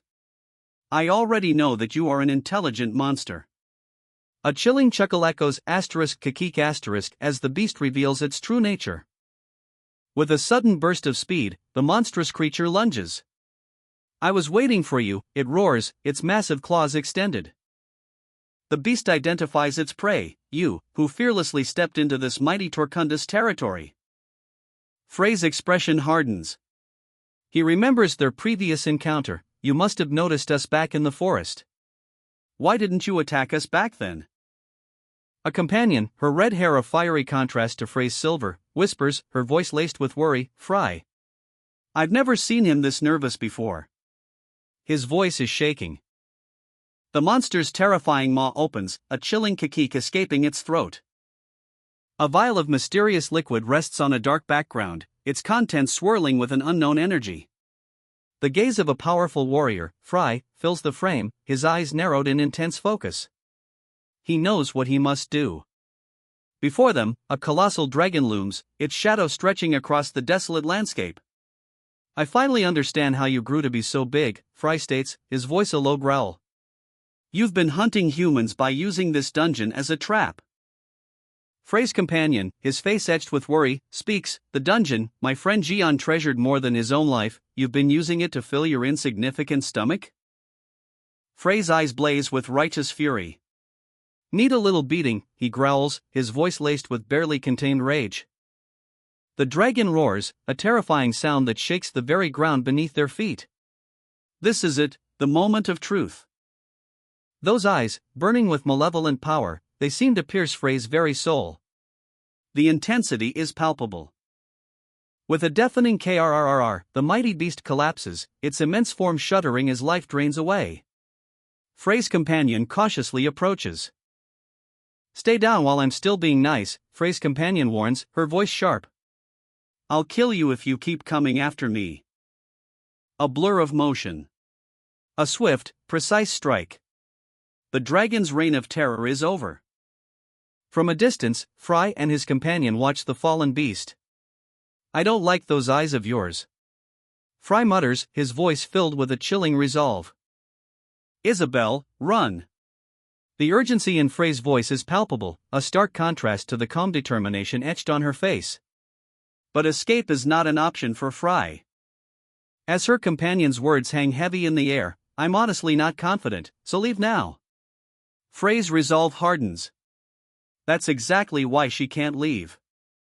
A monstrous shadow looms, a dragon's cruel laughter echoing across the desolate landscape. "These kinds of people taste the best," it snarls, its eyes burning with malevolent intent. The hunt is on. With a roar that shakes the very ground, the dragon unleashes a torrent of fire. A wave of intense heat washes over the scene. But Frey's hand moves with impossible speed. A blue glow emanates from her fingertips as she summons her power. The Schweitzer's staff materializes in her grasp, humming with raw energy. This is no ordinary weapon, this is a conduit to unimaginable power. With a battle cry that echoes the fury of a storm, Frey unleashes a devastating blow. The force of the impact is breathtaking. A shockwave rips through the air as Frey's attack connects. The dragon roars in pain, its earth-shattering bellow drowned out by the sound of shattering rock. Earth wall. The dragon, weakened but still dangerous, lunges forward one last time. Its fiery breath is a terrifying spectacle. "Don't you understand?" The urgency in Frey's companion's voice is palpable, a desperate plea against the backdrop of an impending catastrophe. Frey's companion, face contorted in frustration, unleashes a torrent of raw emotion. "You're being a hindrance, you leech." Frey's eyes widen, fear and exhaustion etched onto her features, a silent scream trapped behind gritted teeth. A barely audible gasp escapes her lips as she braces herself for the next onslaught. With a defiant shout, "I'll be back as fast as possible." Frey launches herself into the fray, the Schweitzer's staff a blur of motion. A whirlwind of motion. The ground trembles beneath the force of her assault, a desperate gamble against impossible odds. The dragon roars, "You wretched bastard!"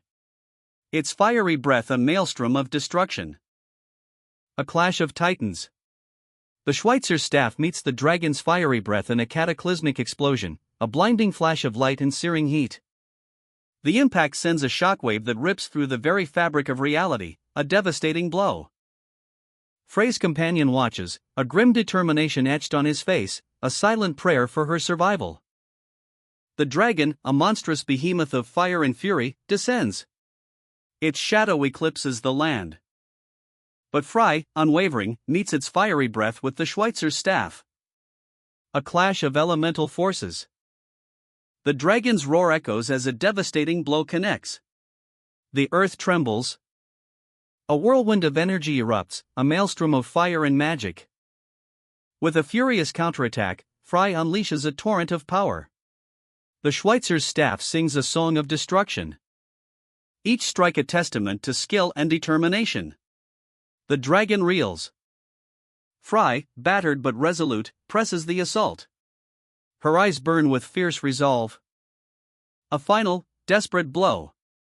The dragon's reign of terror ends with a deafening crash. More dragons appear, but Frey, though wounded, stands defiant. TCH. Frey, battered but unbowed, unleashes the Schweitzer's staff. A swirling vortex of wind, a windstorm, erupts, tearing at the surrounding dragons. The smaller dragons are tossed aside like ragdolls, their roars cut short by the sheer force of the blast. A blinding flash. The impact of the windstorm sends shockwaves through the air, leaving a trail of destruction in its wake as the smaller dragons are scattered like leaves in a hurricane. The remaining dragons, momentarily stunned, regroup. But Fry, using the Schweitzer's staff as a makeshift glider, is already soaring towards his target. Killing these small fries won't change much. I need to deal with the big guy to end this fight. Frey's gaze hardens, his determination unwavering. The colossal dragon descends, a shadow blotting out the sun. And Fry prepares for the final confrontation. The air crackles with anticipation. I need 3 seconds to cast explosion. By calculating his speed and flight direction, Fry focuses, his mind a whirlwind of calculations. Fry channels his power, a swirling vortex of energy forming around his staff. The air crackles with anticipation. A monstrous dragon, scales shimmering, eyes burning with malevolent fire, prepares to unleash its own devastating attack. The clash is imminent. A maelstrom of raw power is about to erupt. 0. Now. Frey's eyes blaze with determination as he unleashes the full force of his spell. Explosion. The earth trembles as a blinding wave of energy obliterates the dragon in a fiery cataclysm. A colossal dragon unleashes a torrent of fire. The sheer force of the blast is breathtaking. But a young woman, seemingly unfazed, stands defiant. With a flick of her wrist, she counters the inferno with a magical blast of her own. Who? A strained breath escapes her lips as the shockwave washes over her. The sheer power of the dragon is palpable. The dragon, momentarily stunned, speaks, "That was impressive, human.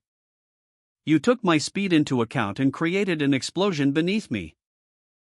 But a hint of disdain creeps into its voice, "But what a shame. Your skills are good, but the power isn't enough." The dragon unleashes a devastating blow, sending the young woman flying. "That barely tickled me." She crashes to the ground, a look of grim determination etched on her face. Asterisk shit. He's too big. Asterisk. Facing me is Torkunda, the Drake King. His shadow looms, a terrifying presence. And behind me, a swarm of drakes descends. Their eyes gleam with predatory hunger. I'm surrounded. I'm in trouble. This is a desperate situation. Is there anything I can do? Do I have to drink the frozen river, right now? The thought is repulsive, but survival demands drastic measures. Aren't you going to drink it? A voice cuts through my despair, a glimmer of hope in this bleak landscape. The frozen river. Weren't you planning on doing that? A new face appears, offering a lifeline in this desperate hour. Do you think this is merely an energizing tonic? The vial in my hand holds more than meets the eye. It's a key to unimaginable power. I need at least a week to control the frozen river's energy. The true extent of its power is revealed, a double-edged sword. We can't stay here for that long without food and water. A harsh reality sets in, a cruel twist of fate. Oh, I see. A decision is made, a desperate gamble in the face of overwhelming odds. The stakes are higher than ever before. He's surrounded. Monstrous creatures close in, their claws dripping venom, a desperate situation. A flurry of blows. He fights back with everything he's got, but the odds are stacked against him, each strike a desperate gamble. He stumbles, his breath ragged. This is it, am I going to die here? Eyes wide with terror, his resolve cracks, the weight of his impending doom is almost unbearable. But then, a surge of defiance. With a roar, he unleashes a devastating counterattack, a desperate, last-ditch effort. The impact. A shockwave rips through the air, the force of the blow sends his enemies reeling.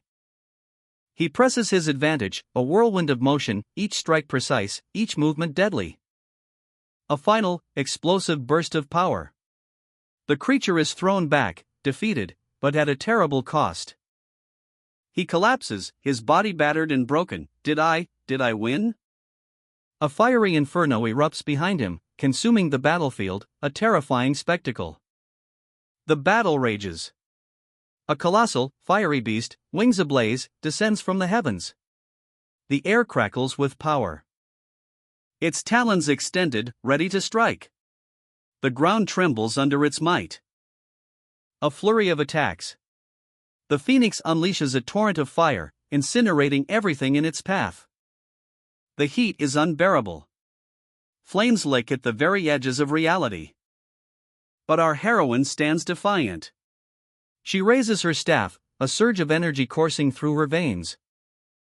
With a mighty roar, the phoenix is vanquished. Its fiery form collapses into ash, leaving only silence in its wake. Victory is hers. A moment of respite. A weary smile touches her lips as she catches her breath. "You're bursting with health," a voice calls out. Kururu. A familiar name, whispered on the wind. A new threat emerges from the shadows. Another foe appears. What's this now, she thinks, her eyes narrowing. The battle is far from over. "Don't interfere, you little chick," the newcomer snarls, launching a vicious attack. A colossal phoenix, wings ablaze, descends from the heavens. Its fiery gaze locks onto our heroine. But she stands defiant. "He isn't someone you can face," the monstrous bird screeches, a challenge echoing across the battlefield. A blinding eruption of fire and fury. The phoenix unleashes its full power. A whirlwind of feathers and flames engulfs the area. The clash of titans is upon us. With a mighty roar, the phoenix attacks. A devastating blow aimed at our heroine. But she dodges with impossible speed. The strike misses its mark, sending shockwaves through the ground. The phoenix's attack is met with a counteroffensive. Our heroine's weapon shines, a beacon of hope in the inferno. A desperate struggle for survival. "Ha! That tickles," the phoenix roars, seemingly unfazed by the attack. Our heroine, panting, shouts, "Phoenix! He has a high resistance against fire. He's your natural enemy. Just run away already, idiot," a voice booms from the shadows. The phoenix, a colossal inferno of feathers and fury, eyes the lone figure before it. "Are you trying to buy me time?" it roars, its voice a tremor in the earth. The question hangs in the air, heavy with unspoken implications. As the phoenix's gaze locks onto its opponent, a burning intensity in its eyes. "Are you telling me to escape?" the protagonist gasps, the phoenix's power a palpable threat. A blinding flash. The phoenix unleashes a devastating attack, a torrent of fire aimed at incinerating its foe, but the protagonist, with a desperate lunge, deflects the blow. The impact sends shockwaves through the air, a moment of stunned silence follows. Defeated, the protagonist collapses, their body racked with exhaustion. "My current self is truly weak, pathetic," is it their physical form? The dulled senses from a magic-deprived world? No. The truth is far more profound. It's a lack of resolve. The protagonist's spirit falters, their determination wavering. With a final, desperate effort, the protagonist channels their remaining strength, a surge of energy erupts, defying the odds. The final blow. A blinding light engulfs the phoenix, and then, silence. "I'm sorry, Phoenix." With a mighty swing, she sends the phoenix soaring. A fiery explosion rocks the landscape, leaving behind only a smoldering crater and a path of destruction. The air hangs heavy with the scent of burnt feathers and ozone. A blinding flash of light. The force of the impact reverberates through the very ground itself. The shockwave tears through the earth, carving a new path through the rugged terrain. And she lands, breathless but triumphant, within the heart of a hidden cave. "I owe you one," she whispers, a grim determination etched on her face. "And thank you for making me realize." A moment of quiet reflection. Death is always around us, it's an everyday occurrence, she thinks, a chilling realization dawning on her. She clutches a small vial, a grim smile playing on her lips. "Hold on for just a little bit longer," she mutters, before downing its contents. "Phoenix." The vial shatters on the ground, its contents lost to the elements. She kneels, exhausted but resolute, a single tear tracing a path down her weathered cheek. Her eyes blaze with newfound resolve. A fierce intensity burns within her gaze. "Now, I will never forget this resolve." A final, desperate surge of power, a guttural cry escapes her lips. as the phoenix unleashes its inferno. A deafening roar shakes the very ground. And then, silence. The dust settles, revealing a scene of utter devastation. The phoenix lies broken, defeated. Exhaustion washes over her, but a triumphant smile plays on her lips. A guttural scream rips through the air. The raw power of the attack is almost palpable. As a blinding flash of blue energy erupts from the ground, a vortex of raw magical might. Jagged shards of ice pierce the air, a blizzard unleashed in an instant. The sheer force of the attack is breathtaking. And then, a colossal fist slams into the earth, shaking the very foundations of reality. The impact sends shockwaves through the air. Ugh! Arg! The sounds of pain echo through the battlefield. As the mighty warrior is sent sprawling, defeated. His body slams into the ground with a sickening thud. And from the dust, a terrifying silhouette emerges. A monstrous bird of prey, eyes burning with infernal fire. A fierce aerial battle unfolds. A shadowy dragon, its eyes burning with malevolent light, confronts a magnificent phoenix. Quahahaha! No wonder you looked familiar, the dragon roars, its voice echoing across the battlefield. The dragon's gaze locks onto its prey, a predatory grin splitting its face. Today is a very good day. It hisses, savoring the moment. The phoenix, wings ablaze, meets the dragon's gaze with unwavering defiance. You're the divine beast that escaped my grasp some time ago, the dragon sneers, its words dripping with malice. But the phoenix's fiery eyes burn brighter, a testament to its indomitable spirit. But your tenacious life energy will fill my stomach so much more. A dramatic close-up on the dragon's eye, its pupil a swirling vortex of power. Ho! A phoenix. A priceless prey has come. The scene shifts to a desolate mountain range, where the wounded phoenix struggles to take flight. Coo, coo. The dragon swoops down, its shadow engulfing the weakened phoenix. What a wonderful meal. Give up now, it booms, its voice filled with cruel anticipation. With a defiant screech, kiaek, the phoenix unleashes a final, desperate burst of energy. A wave of fire engulfs the shadow dragon as it unleashes a devastating attack. But the phoenix, wounded yet unbowed, retaliates with a furious counteroffensive. The ground cracks under the sheer force of their clash, a maelstrom of fire and destruction. The phoenix escapes the inferno, leaving the shadow dragon seething. It escaped. What a slimy bastard, he spits, before adding with a shrug, oh well, that's fine. There's no need to rush, the dragon muses, a glint in his eye. As long as it stays within the Hispania Mountains, our paths will cross again. The phoenix, battered but alive, limps towards a tranquil oasis, a waterfall cascades into a crystal-clear pool. Coo! Crew! Coo! The phoenix's pained cries echo through the serene landscape. A figure approaches, their presence casting a long shadow over the wounded creature. Looks like you fought against an overwhelming opponent. The phoenix's eyes, though weary, hold a spark of defiance. Crew! It's all right. I can help you. A gentle offer, a soothing balm on the wounded spirit of the phoenix. A moment of quiet reflection, a wave of memories washes over the mysterious figure. How nostalgic. The past whispers, a forgotten echo in the heart of the present.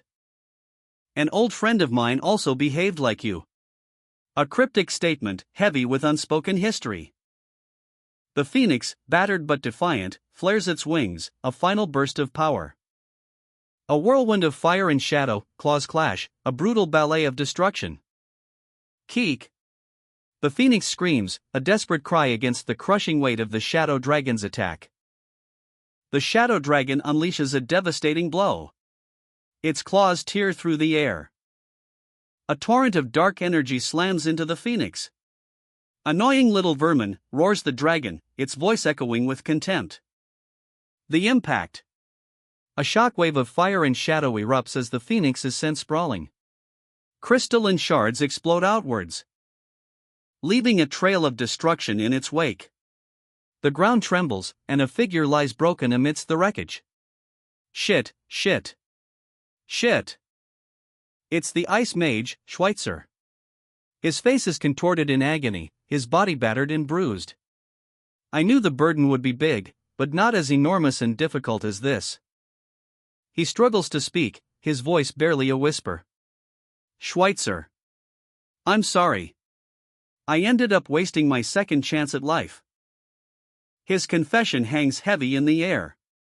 It's my fault. This is all because of my pride and confidence. I'm sorry, everyone. A young woman appears, her expression unreadable. I don't have the energy to absorb the elixir's power. Actually, maybe it's not energy I'm lacking in. Schweitzer lies defeated, his body broken, but his eyes hold a flicker of something else, not hope, but resolve. Or maybe. Why am I slowly gaining energy? A question hangs heavy in the air, a mystery unfolding before our eyes. What is this warm aura?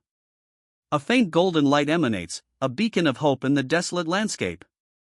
A surge of energy. The air crackles with power as golden light erupts from his hands. Stay still. You don't have enough energy yet. Isa and Belle arrive, their concern etched on their faces. Isa, ever watchful, tends to the wounded man, her magic a gentle caress. Didn't you say you need food and nutrition to absorb the frozen river's power? The scene shifts, revealing a bag of supplies and several vials. Did you go to the village? Earlier, you said that you were left alone. The man's eyes, filled with a newfound understanding, reflect a profound loneliness. I only realized how lonely it felt to be left alone after experiencing my current life. A somber reflection, a stark contrast to the earlier surge of energy. I do not know what you are trying to accomplish in this world, but I trust you. Belle's words, a testament to her unwavering faith. You are the only one I trust. So please don't say that you're alone from now on. Belle's unwavering support, a lifeline in his solitude. Keg. Even though you can barely look after yourself. A soft chuckle, a hint of amusement amidst the gravity of the situation. Chunk_process_failure. Chunk_process_failure. Chunk_process_failure. Chunk_process_failure. Chunk_process_failure. Chunk_process_failure. Chunk_process_failure. The Clash of Titans. Two colossal beasts, locked in a brutal struggle, a whirlwind of claws and teeth. But one attack shatters the earth, sending tremors through the very ground itself. What is that terrifying energy? A bone-chilling blast of icy power erupts, freezing the very air around it. And the monstrous dragon is caught in its grip. Its eyes glow with a terrifying green light. A counterattack of blinding speed. The dragon unleashes a furious roar. And the impact sends shockwaves through the battlefield. Arg! The dragon cries out in pain. You dare! The dragon's rage is palpable, a terrifying presence. The fiery avian descends, talons extended, a whirlwind of feathers and fury. Queak! The impact echoes as the beast connects, a shockwave rippling outwards, sending the monstrous creature sprawling. A mere bird, they scoff. But to injure the great Torkunda's eye? Unforgivable. Enraged, Torkunda unleashes a devastating counterattack. The ground trembles. A red tempest erupts, obliterating everything in its path. Coup! The bird lies broken, battered, but not defeated. Not yet. This wretch dares to defy me? Their arrogance will be their undoing. You're on death's door. The final blow is imminent. So wipe away your pathetic resistance. That grin off your face. Torkunda roars, a terrifying counterattack already underway. The force of the blow shattering the very stone around them. A blinding flash of energy erupts from the impact, a shockwave tearing through the earth. The avian creature staggers, a pained groan escaping its beak. Another devastating strike follows, sending the creature sprawling. That was dangerous.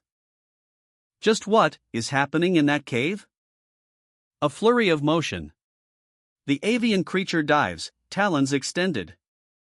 Its attack a blur of feathers and fury. Ugh, the impact echoes as Torkunda takes a blow. But the counterattack is swift and brutal. Ice shards explode outward, freezing the avian creature's wings mid-flight. The air crackles with the power of the strike. Shattered ice rains down as the creature plummets, defeated, leaving only fragments of its once mighty form. It's the first time I feel this emotion in my 1,000 years of life. A chilling realization dawns on the creature as it senses its own mortality. My instincts are telling me to run away, but it's too late. The weight of fear settles upon the creature. This is. The final moments of the creature are shown, its fear palpable. Fear. The very air crackles with it, a palpable dread emanating from the heart of the battlefield. Torkunda's power, usually a beacon of unwavering might, is now overshadowed by a chilling wave of icy terror. A desperate cry escapes the avian creature as it's caught in the vortex of Torkunda's ice magic. Ack! The sound is swallowed by the blizzard, a testament to the sheer force unleashed. Impossible. The avian creature, a being of immense power, is reeling. Its eyes, burning with fury just moments ago, now reflected dawning horror. The great Torkunda is afraid of a measly human. The thought is as shocking as it is humiliating. No matter how much he fights back, a human is still a human. The avian creature's words are a desperate attempt to regain control, a growl rumbling in its chest. But the ice continues its relentless advance. Just you wait. Torkunda, his face etched with grim determination, knows he must retreat. I need to stay away until my eye recovers. The battle has taken its toll, leaving him vulnerable. The avian creature's gaze, though wounded, still holds a terrifying intensity. Until my eye recovers. It waits, a predator biding its time. What? The avian creature lunges, its massive form a shadow against the pale sky. But it's too late. Torkunda is already gone. Impossible. A mere human managed to catch up to me. The disbelief is etched onto Torkunda's face, his eyes wide with shock and a hint of something else, fear? The clash of ice and air. A deafening roar as Torkunda unleashes a final, desperate counterattack. Shattering shards of ice pierce the air. A blizzard of destruction engulfs the avian creature, its reign of terror brought to a sudden, violent end. Torkunda unleashes a blizzard of ice shards. A furious counterattack, born of desperation and ice-cold fury. Each crystal a razor-sharp weapon piercing the avian creature's defenses. Ugh, the impact echoes as the creature reels. The avian creature, weakened and desperate, roars in defiance. You. Measly human. It lunges, claws extended, but its attack lacks the power of before. Torkunda's counterattack finds its mark. A precise strike, a flash of ice, and the creature's eye is pierced.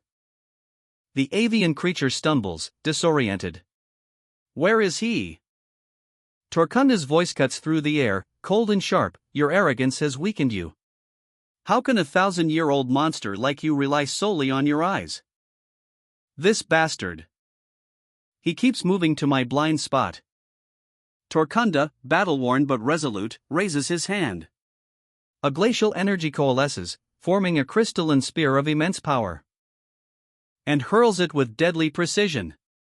The spear streaks across the battlefield, a blue comet of destruction. Piercing the avian creature's hide. AGH, screams the beast, its massive form shuddering from the impact.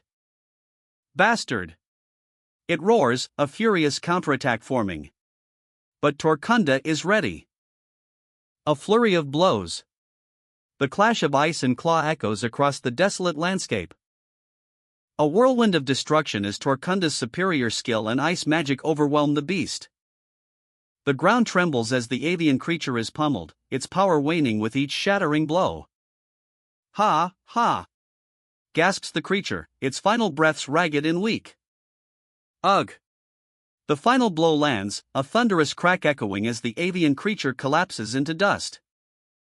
With a final, defiant surge of ice, Torkunda finishes the beast. The battle is over. The avian creature's final, desperate attack shatters the earth, a geyser of rock and dust erupts into the sky, leaving behind only a desolate wasteland. Torkunda stands amidst the wreckage, his breath ragged, his body screaming in protest. The creature's dying words echo in the silence. Are you truly a human? Torkunda, his face grim, his eyes burning with an icy fire, stands victorious. The battle is won, but at a heavy cost. The ground trembles. A monstrous shadow looms over a desolate landscape, a colossal beast, its eyes burning with malevolent fire, emerges from the dust and rubble.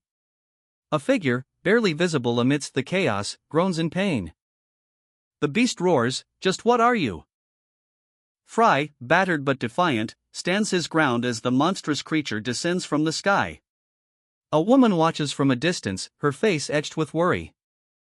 Her eyes widen, reflecting the sheer terror of the situation. He can't hold on much longer. Fry, you can't. You must be on the verge of collapsing, so don't drag out the battle.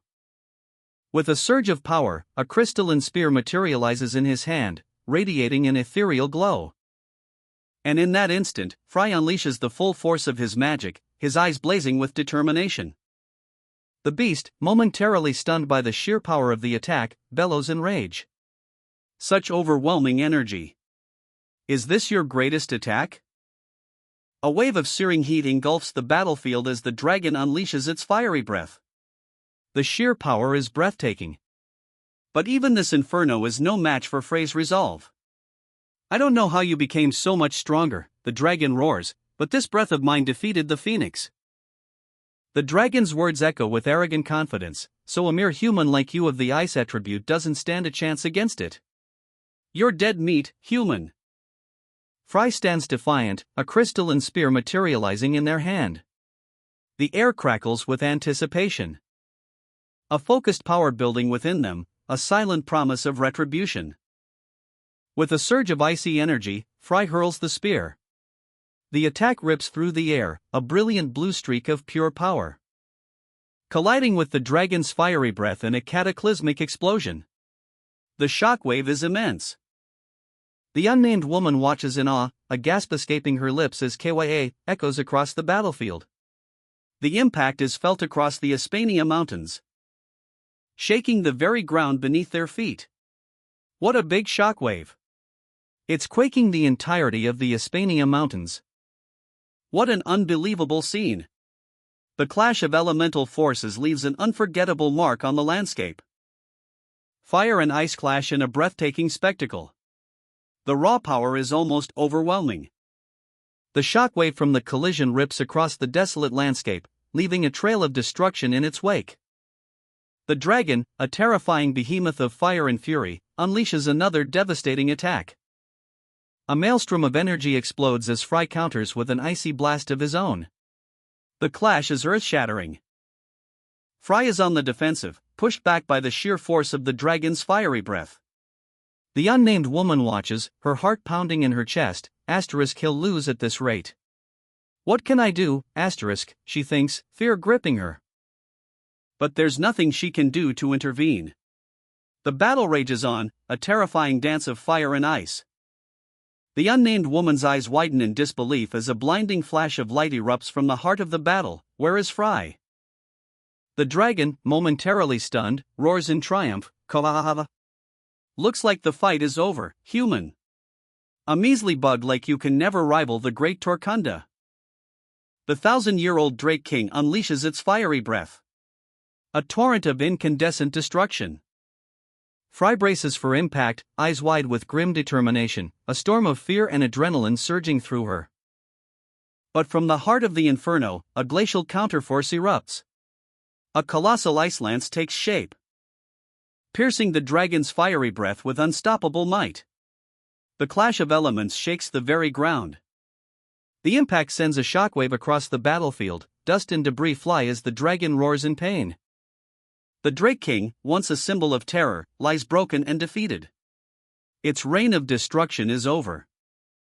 And Fry, battered but triumphant, stands amidst the wreckage. Exhaustion clings to her like a shroud. The unnamed woman watches, her heart pounding in her chest. Unbelievable, she thinks, still reeling from the spectacle. Fry! A desperate cry echoes as she plummets from the sky, the aftermath of her epic battle etched on her face. Caught midair by the unnamed woman, a whirlwind of motion as she swoops in to save her. The impact of the rescue sends a shockwave through the air. Safe in the woman's arms, Frey's body trembles, the cold seeping into her very being. Are you all right? Ugh, so cold, the woman exclaims, her concern palpable. The woman's eyes widen, a dawning realization painting her features. The phoenix, she whispers, awe and wonder mixing in her voice. With a powerful surge of energy, Fry and the woman propel themselves skyward, leaving the battlefield behind. Take me to the Phoenix. You're incredible. Fry gasps, her voice filled with both exhaustion and triumph. Below, the landscape bears witness to the fallen Drake King. The woman, still awestruck, comments, "You defeated the Drake King so easily." He was lacking in battle experience. Even though he was over 1,000 years old? As they soar above the ravaged terrain, a profound truth is revealed. Slaughtering humans and fighting properly are two different things. Keep that in mind. The words hang in the air, a lesson learned in the heat of battle. Fry and the woman share a knowing glance, a silent understanding passing between them. You need strength and tactics when fighting against powerful opponents. The wisdom of this statement is undeniable. A flashback reveals Frey's cunning strategy. I made him think that I was about to make my decisive attack with all my strength, but in reality, I used 80% of my mana to create the ice spear. With a final surge of power, Fry channels the last of her strength and uses the remaining 20% of her mana to move behind Torkunda, crafting a colossal ice scythe. 80% for that enormous spear. That was very insightful. A crimson feather drifts down, a silent testament to the fallen Drake King. Frey's face, etched with exhaustion but triumph, reflects the magnitude of her victory. The unnamed woman's tears speak volumes, a mixture of relief and profound admiration for the warrior before her. The phoenix lies before them, its mighty form still, its fiery breath extinguished. It has already breathed its last. A majestic phoenix, wounded but alive, stirs. A wave of warmth emanates from its massive form. As Fry and the woman watch, a mixture of awe and apprehension on their faces. What are you doing? I'll revive it. The words hang in the air, a promise whispered on the wind of a hard-won victory. Within the Drake King's fallen form, a maelstrom of flame and energy begins to churn, the phoenix's heart, absorbing the power of its fallen foe. A surge of raw power, a rebirth in the heart of destruction. As a phoenix, it can definitely revive with all this energy. Now that Torkunda is dead, a power vacuum is created. The drakes of this valley will clash in a brutal struggle for dominance. The valley, scarred by battle, becomes a stage for a new conflict, a fight to decide who will reign supreme. Fry looks upon the fallen Drake King, a mixture of exhaustion and triumph etched upon her face. You should become the ruler, Phoenix. A wise decision, perhaps? Become the ruler of these mountains so that my friend's dungeon doesn't get defiled by a second or third Torkunda. The quaint town of Kozymphony unfolds before us, its charming architecture bathed in the warm glow of the sun. A bustling marketplace filled with the lively chatter of merchants and the aroma of freshly baked goods. A young man rushes through the crowd, his eyes darting around. He sits alone on a park bench, a heavy silence surrounding him. His shoulders slump, his gaze falling to the floor. A woman and child approach, their presence a stark contrast to his solitude. The weight of his worries almost palpable in the air. A single lamppost stands tall, a silent observer of his quiet despair. He sits, his expression etched with weariness, a stark contrast to the vibrant energy of the town around him. I've reserved a ship. His voice is low, barely a whisper against the backdrop of the bustling town. The news is met with a sigh of relief. As we thought, there weren't any departing today. The weight of his words hangs heavy in the air. All right, nice work. A woman offers him a drink. A small gesture of comfort in a moment of uncertainty. The equipment recovered from Torkunda's nest is showing unexpected effects. A powerful fire attribute salamander's cloak, crafted by the legendary Schweitzer, appears to be stabilizing the energy of the frozen river. But was it necessary to take everything from the nest? The spatial storage bag is almost full now. I can't leave my friend's keepsakes to rot in such a place. A well-deserved rest in a tranquil park, companions sharing a quiet moment, the weight of their journey momentarily forgotten. Now that I think about it, this new semester here feels like it's been a long vacation. It almost feels like a few years have passed. We've only been in Hispania for a week, though. What do you think about going to Lord Peruvian's house? Peruvian? Isn't it in this area? And we'll have to stay here for today either way. Since there is no ship today. The imposing gates of Lord Peruvian's estate stand before them, guarded by stalwart soldiers. A grand entrance to a mysterious destination. Wow! The imposing gates of Lord Peruvian's estate swing open, revealing a stern-faced guard. Please state your business, he demands, his tone brooking no argument. Undeterred, Fry Blake steps forward. Is Peruvian here? He inquires, his voice calm yet firm. The guard eyes Fry and his companion with suspicion. Who are you? He questions, his hand resting on the shaft of a massive battle-axe. Fry smiles, a hint of mischief in his eyes. A friend, he replies, his words deceptively simple. The guard's brow furrows, clearly unconvinced. What is your name? He presses, suspicion hardening into outright hostility. What an insolent brat, the guard thinks, his patience wearing thin. Fray's smile widens. Fry Blake, he announces, the name carrying an unexpected weight. My friend may come visit during the vacation. Meanwhile, inside, a young man with blonde hair stands quietly. He is Fry, the third son of the prestigious Blake house. His presence speaks volumes. Fray's gaze sharpens. If he does actually come, treat him like you would treat me, he instructs, his voice low and serious. With your utmost respect and courtesy.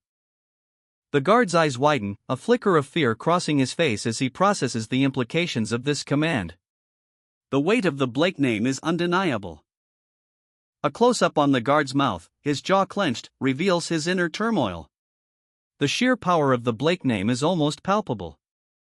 Back outside, Fray's companion's eyes widen in realization. Amazing, just how rich is he thinks, his voice barely a whisper. Is the young master's only friend, he exclaims, his voice filled with awe.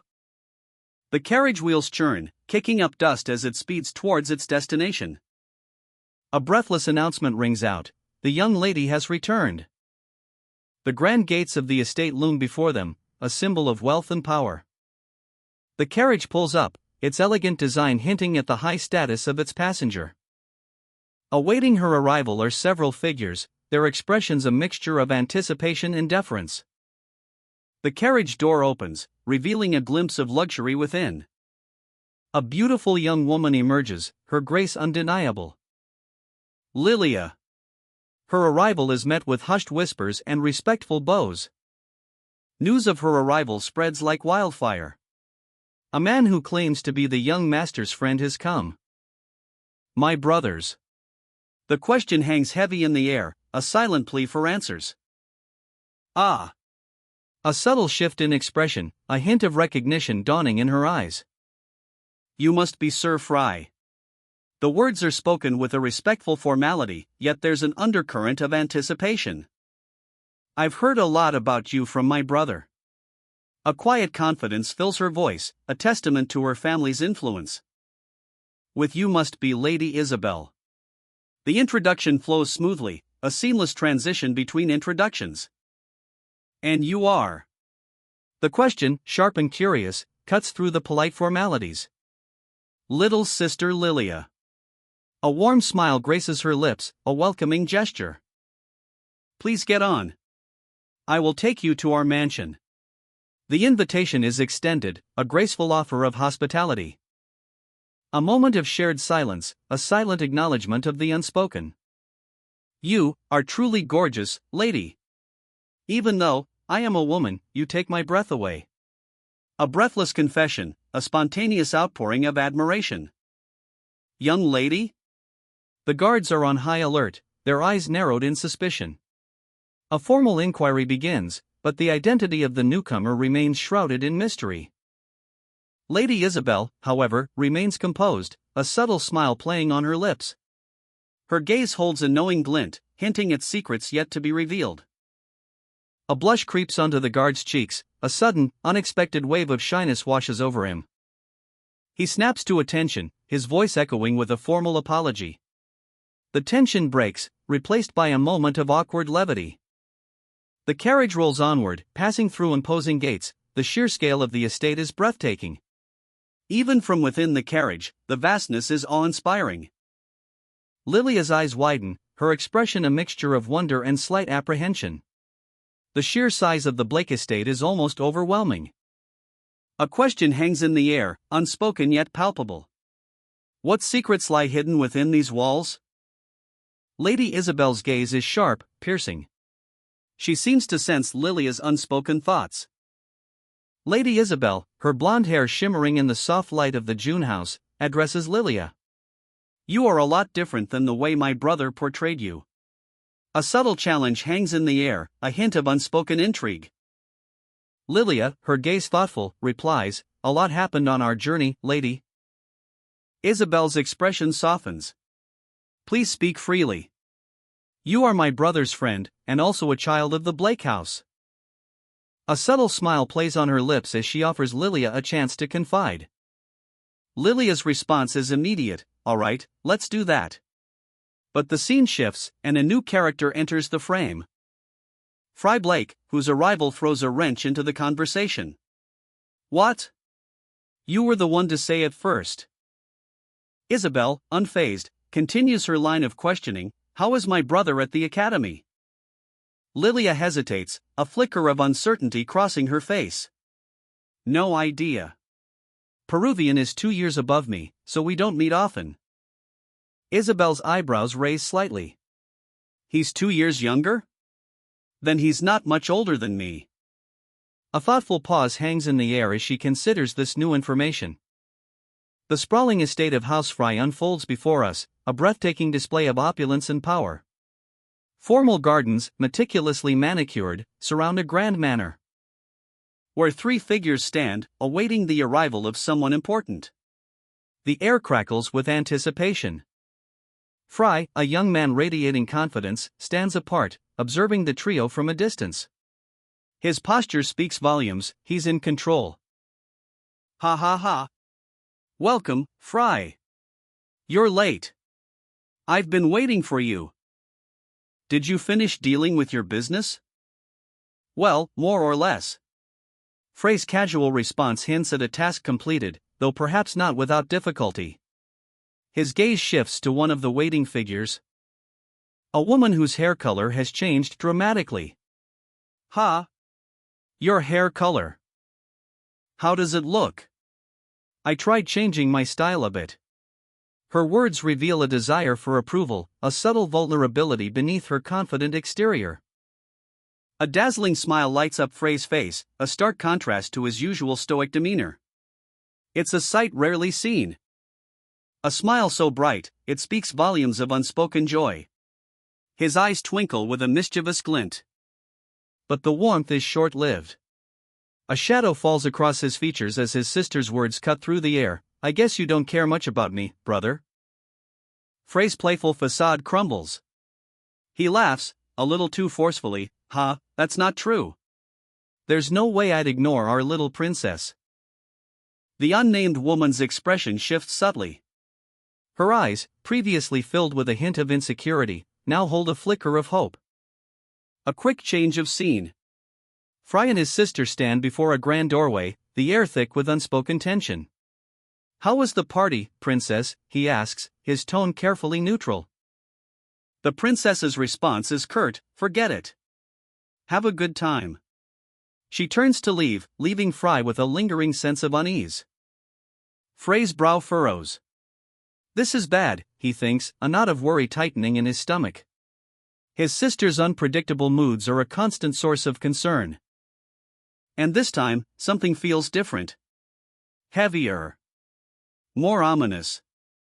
The conversation shifts. The unnamed man observes, "You calling your sister princess without any hesitation is even more of a mystery." The unnamed woman speaks, her voice laced with concern, "I believe he's talking about Lady Sonia."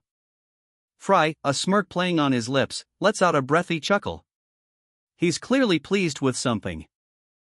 The scene shifts to Frey's sister, her muscles taut as she swings her blade with furious intensity. She's training her sword skills relentlessly, a voice narrates, she is an incredibly hard worker. No wonder she got the title Rainstorm at that age. The sound of steel slicing through the air hop, her movements are a blur of controlled power. She's a force to be reckoned with. The impact of her training is evident in the powerful muscles of her arm, a testament to her dedication. Back in the grand hall, tension crackles in the air. True, she's wasted on you. The unnamed man's words are dripping with sarcasm. Frey's response is immediate and explosive. "The fuck did you say, asshole?" The unnamed man gestures towards a grand doorway. "Where are we headed to right now?" Fry asks. "Oh, it's a family rule for all guests of the house to greet the family head first."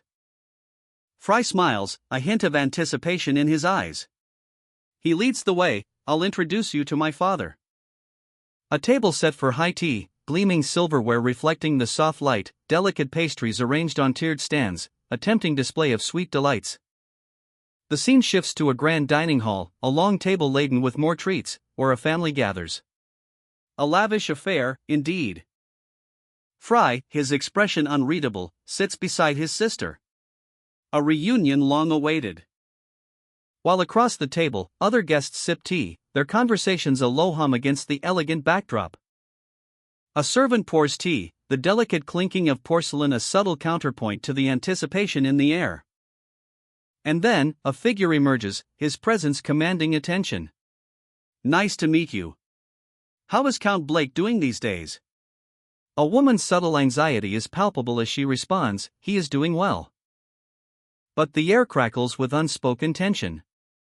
Frey's father. "I'm only borrowing Frey's body. I've never met him before. A chilling revelation. A piercing gaze, sharp and knowing, a silent threat hangs heavy in the air. The identity is unveiled, the June family's head, Shepherd June, one of the 5 7-star magicians of the Empire, and the master of the 4th magic tower. Shepherd June's eyes, pools of glacial blue, pierce the very soul. A hidden depth, a knowledge beyond measure. He holds a secret, one that could change everything. The 6th magic tower. A distant beacon, a place of immense power, and a long journey away. The Count, a figure of immense influence, bound by the rigid schedule of the Magic Tower's conference. A single meeting a year, a carefully orchestrated dance of power. A wistful sigh escapes Shepherd June's lips. The weight of years, of memories both cherished and lost. A bond, severed by distance and circumstance. His gaze, sharp and calculating, lingers on a detail, a subtle clue, a hidden truth. The mark of Schweitzer, a symbol of immense magical power, etched onto the Count's skin. A revelation that speaks volumes. A lavish feast, a display of wealth and power. Gratitude is offered, a debt repaid, but the undercurrents run deep. A question hangs in the air, sharp as a blade. The Count's curiosity is piqued. What secrets lie hidden in the mountains of hell? Shepherd June's response is carefully chosen, a veil of mystery shrouding his true intentions. Personal matters. A simple phrase, yet heavy with unspoken meaning. The unnamed woman's eyes narrow, suspicion clouding her judgment. Personal matters? Is that all there is to it? The Count sits, a thoughtful expression on his face. "I see," he murmurs, a subtle acknowledgement of the weight of the information just revealed. A shift in scene. The Count addresses someone, his tone shifting to one of practical concern. "By the way, Peruvian, how are the preparations for the banquet going?" Peruvian's response is swift and confident, everything is going according to schedule. The Count leans forward, a glint in his eye. Many important guests will attend this banquet. You will personally supervise it as practice for the future. Fry, ever the dutiful son, replies with quiet respect, I understand, father. But the Count's attention turns to another matter, a subtle shift in his demeanor. Fry, you should also. The Count reveals a new piece of information, his words laced with intrigue. There is this magic I've been researching personally recently. I would like to hear your opinion about it. Fry hesitates, a flicker of uncertainty crossing his face. I don't know if I could be of help with my abilities, he thinks, a self-doubt creeping in. The Count dismisses his concerns with a wave of his hand. There's no need to feel pressured. I need a new point of view and ideas. I'd like your opinion as a young mage of the newer generation. The scene shifts to the unnamed woman, her expression one of quiet observation, a silent witness to this unfolding conversation. The Count's instructions echo in the opulent banquet hall. Fry is to oversee the festivities. A wave of apprehension washes over him, but duty calls. Meanwhile, a subtle shift in power dynamics. Isabel, at the Count's behest, is reassigned, leaving Fry to navigate the treacherous currents of courtly intrigue alone. The long banquet table stands empty, a stage set for the evening's drama. An air of anticipation hangs heavy in the room. Fry takes his seat, the weight of expectation pressing down. Fry Blake, a voice cuts through the silence, sharp and cold. A piercing gaze locks onto Fry. The Count's eyes, blazing with an icy intensity, send a shiver down his spine. The Count's words hang in the air, a challenge, you should reveal your true intentions now.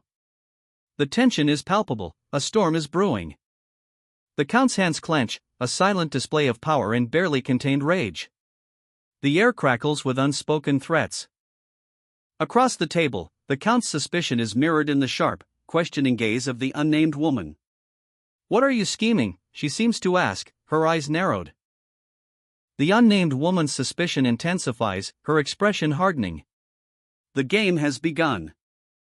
A sharp intake of breath. Confusion etched across his face, the great mage furrows his brow, huh? A piercing gaze locks onto him from the shadows, an unsettling intensity radiating from those icy blue eyes. The voice cuts through the silence, sharp and accusatory. I'm asking why the Traman rings have come to my estate. The great mage's expression shifts, a flicker of surprise in his eyes. Traman rings? I believe that you are misunderstanding something. His adversary leans forward, a predatory grin spreading across his face. It was cunning of you to use Peruvian. Did you also hear that I would be present at home these days from Peruvian? The tension in the room crackles. But aren't you being a bit too arrogant? You're openly wearing those in front of me like nothing. A beat of silence. Wearing what? And the camera focuses on a detail previously unseen, a pair of striking earrings, shimmering with an otherworldly glow. A gasp escapes the great mage's lips. Oh, he gently touches one of the earrings, a dawning realization spreading across his face. Wait a minute, aren't those the Traman rings, the infamous club that Peruvian leads within the academy? The great mage sits across from his accuser in a grand hall, the air thick with tension. He calmly explains, I understand what you're saying, Your Grace. I obtained these earrings myself, deep within the Hispania Mountains. The antagonist's eyes narrow, suspicion etched onto his face. Are you not part of the Traman rings? The great mage's response is simple, yet carries a weight of defiance, yes. The antagonist leans forward, his voice dripping with disbelief. Peruvian invited me to join once, but I refused. I do not like being chained down to a group. Confusion clouds the antagonist's face. He slams his fist on the table, no. I'm not talking about the club Peruvian is leading, but about. His voice cracks, his face contorted in a mixture of anger and dawning realization. The weight of his misunderstanding is heavy. The antagonist's shoulders slump.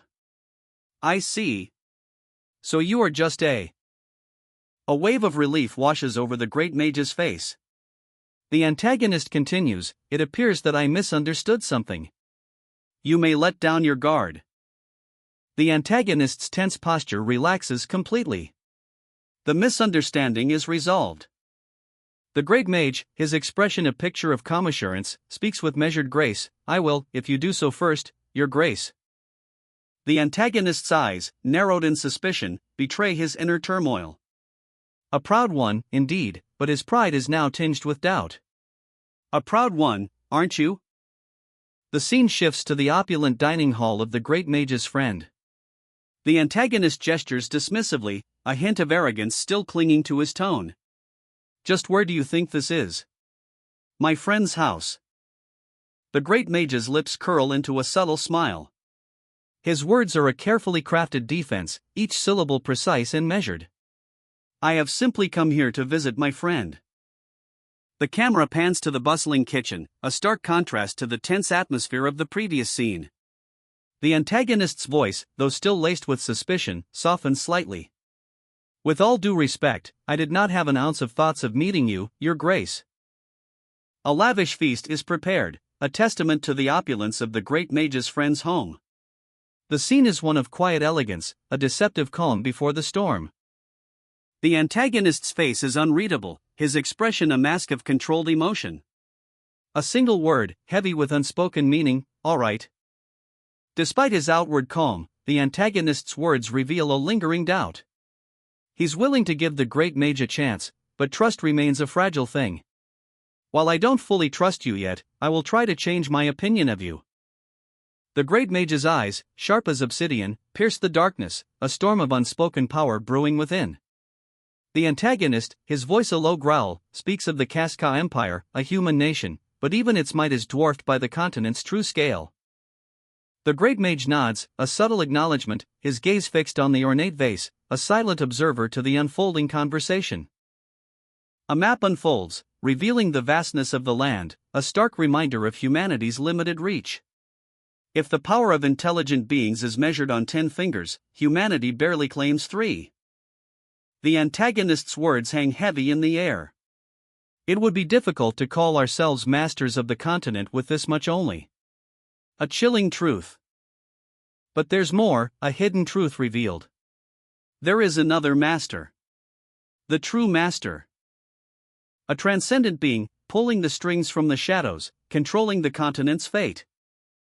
The antagonist's words echo, a thunderclap in the silent room, demigod. The great mage's eyes widen, a shockwave of realization. "What?" The antagonist leans back, a smug smile playing on his lips, an existence beyond human comprehension. The great mage's eyes widen, a chilling revelation dawning on him. As the antagonist unveils a truth far more sinister than any conspiracy theory, a demigod pulls the strings of their world. A subtle smirk plays on the antagonist's lips, a chilling confidence in his eyes. The great mage's face contorts in a mixture of shock and dawning horror.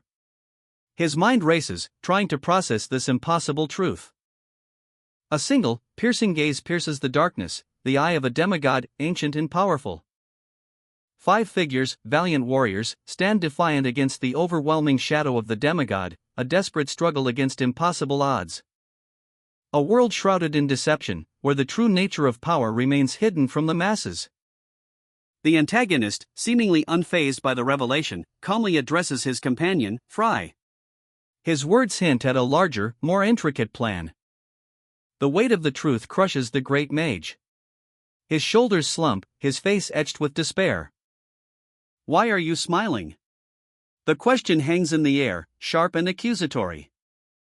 For the first time since his return, a glimmer of hope flickers in the great mage's eyes, a fragile flame against the overwhelming darkness. In an opulent chamber, the conversation shifts. "Did you have prior knowledge about the demigod?" The great mage's ally, seemingly calm, waits for an answer. The weight of the question hangs heavy in the ornate room. A subtle shift in the great mage's posture, a flicker of unease crosses his face. He's hiding something.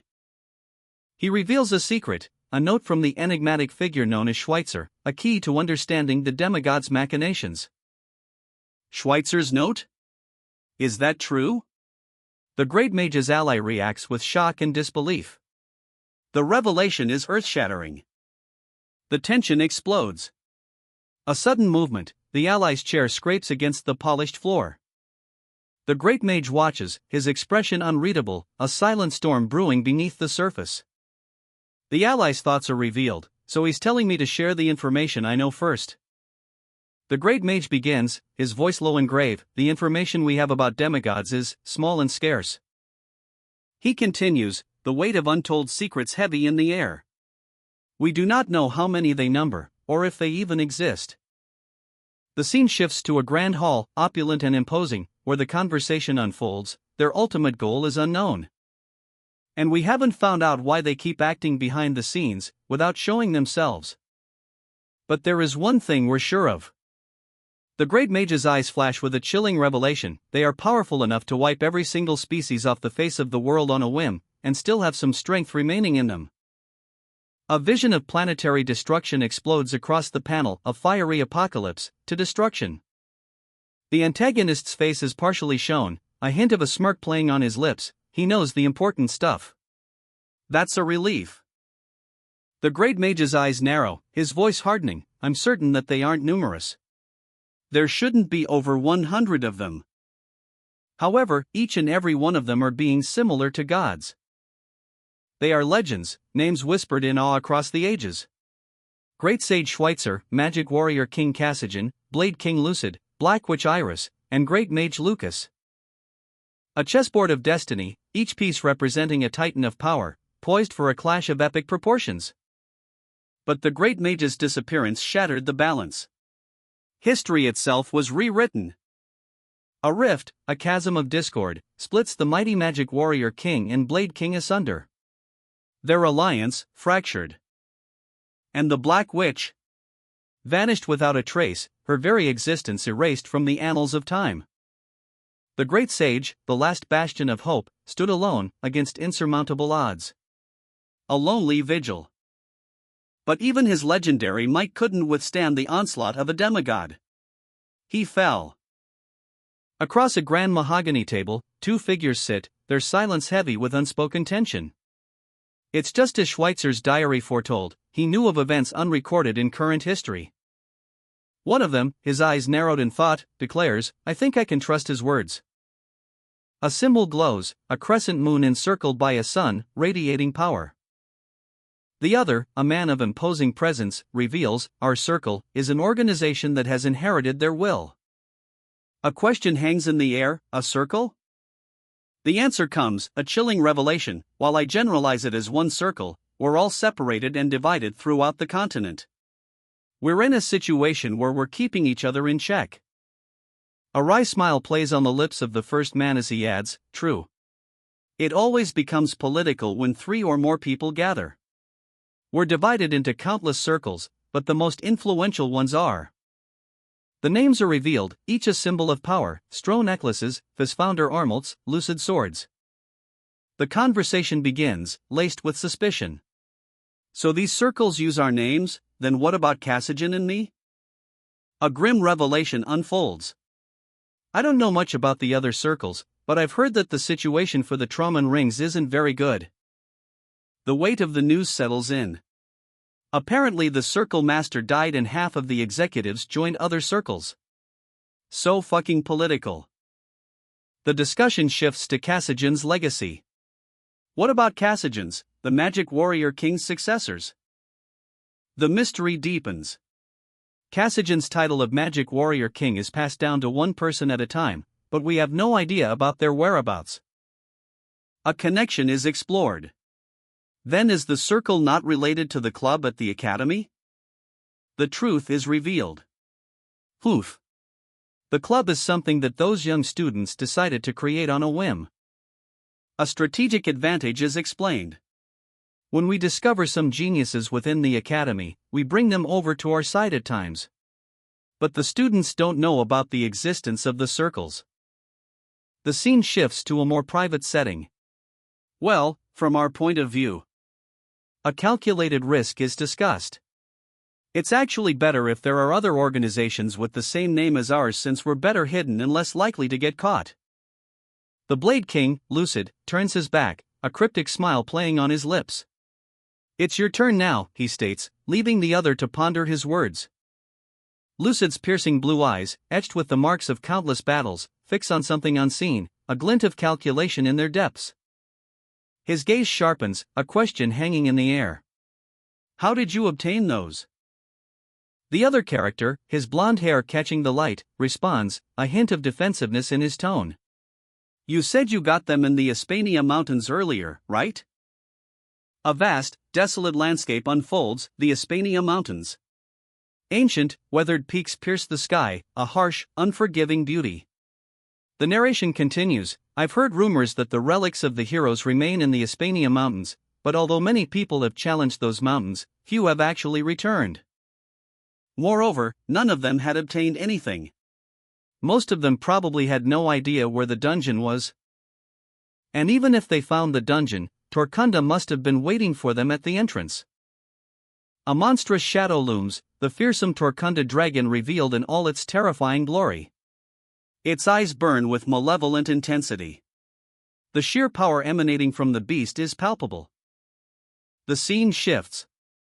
In a dimly lit tavern, the blonde character speaks, his voice laced with a touch of disbelief. I was lucky. I was in a difficult situation and ran to an unknown area. And happened to find Schweitzer's dungeon. Then did you find the diary you mentioned earlier in there? The blonde's response, yes. The contents of it were mostly the same as what you told me, Your Grace. His expression shifts, a flicker of unease crossing his features. Is that so? Despite the confirmation, suspicion lingers. Honestly speaking, I still can't completely erase the suspicions I have about you. A shift in tactics. If you don't mind, could you show me the effects of the typhoon earrings? A swirl of energy erupts. The blonde's eyes widen as the power of the typhoon earrings is unleashed, a breathtaking display of raw magical might. The demonstration complete, he asks, what do you think? I see. So this isn't the worst possible situation. I wasn't suspicious of you, just because I thought you were a member of the Traman Rings. There was a greater reason than that. The grand ballroom of the Traman estate. Crystal chandeliers illuminate the lavish space, reflecting off the polished marble floors. The air hums with polite conversation and the clinking of champagne glasses. Guests mingle amongst the elegantly decorated tables, laden with delectable treats. A symphony of laughter and chatter fills the room. Blade King lucid, a picture of calm amidst the revelry, leans casually against a wall, a glass of champagne in hand. His eyes, however, betray a different story, a keen observation of his surroundings. I've finally found someone who knows about demigods, but things actually got more complicated now. He swirls the amber liquid in his glass, a thoughtful frown etching itself onto his face. This is far from over. Blade King lucid, a figure of quiet contemplation, swirls the golden liquid in his glass. His thoughts, a tempest of urgency, are far from the elegant setting. I need to uncover the mysteries of the circles, master the frozen river's energy, and finish Anastasia's golem. The weight of his responsibilities bears down.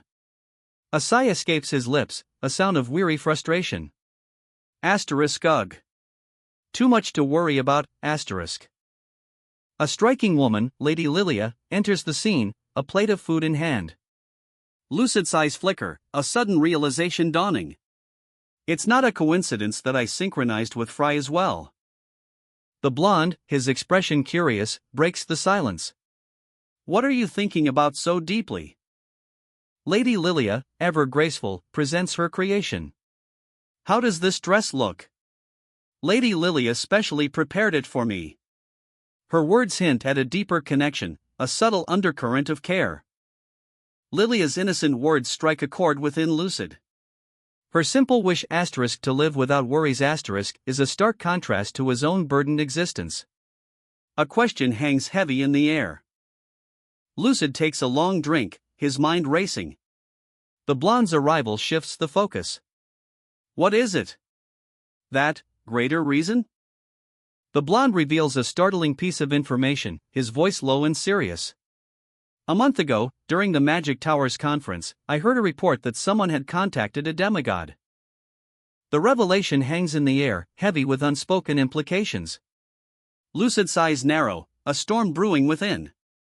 With a demigod? Who was it? A steely gaze pierces the viewer, the eyes of Blade King lucid, a storm brewing beneath his calm exterior. A stark contrast to the haunted look in the eyes of the informant, a weight of secrets heavy on his shoulders. The name Isaka Blake is uttered, a name that carries the weight of generations. Your father. The words hang in the air, heavy with unspoken implications. Whispers of Sir Patrick's legendary swordsmanship ripple through the opulent halls, rumors that compare his skill to the elite knights of the Luanoble kingdom. Ha ha ha. A man should be able to do that much if he trains seriously. Ha ha ha. A sly smile plays on Guspar's lips as he greets the easily impressed nobleman. Your name was Guspar, right? Make sure to come over to our Dearsty House's banquet next time.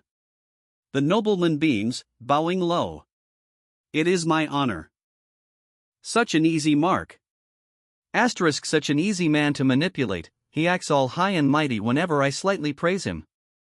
What a simpleton, asterisk. Guspar's laughter rings out, echoing his triumph. Well, thanks to his stupidity, I was invited to the Dearsty House's banquet. My plan went smoothly, Kiki. The lavish banquet hall glitters, a spectacle of opulence. Guspar, a glass of champagne in hand, surveys the scene.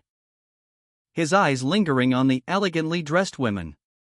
In any case, look at all these pretty chicks. A subtle shift in his expression, a glint of something colder in his eyes as he takes another sip. Across the hall, a familiar figure catches his attention. HM? Isn't he? Finally, I found you, Fry. The words hang in the air, a mixture of triumph and something colder. Across the hall, a vision in white, Sonia. Elegant, poised, radiating an aura of quiet power. Reunited at last. Fry exchanges pleasantries with Sonia and Isabel, the tension palpable despite the polite conversation, a subtle shift in the atmosphere, almost imperceptible. Isabel's brow furrows. A flicker of concern crosses her face. What's wrong? She seems to ask, her eyes searching phrase. Sonia's sharp words cut through the veneer of civility. Why are you so mean against me? She demands, her voice laced with barely suppressed anger. Frey's response is infuriatingly calm. It was an objective judgment. The casual cruelty of his words only fuels Sonia's fire. The tension ratchets up. Silence hangs heavy in the air. Frey's eyes narrow, a question unspoken but clearly present.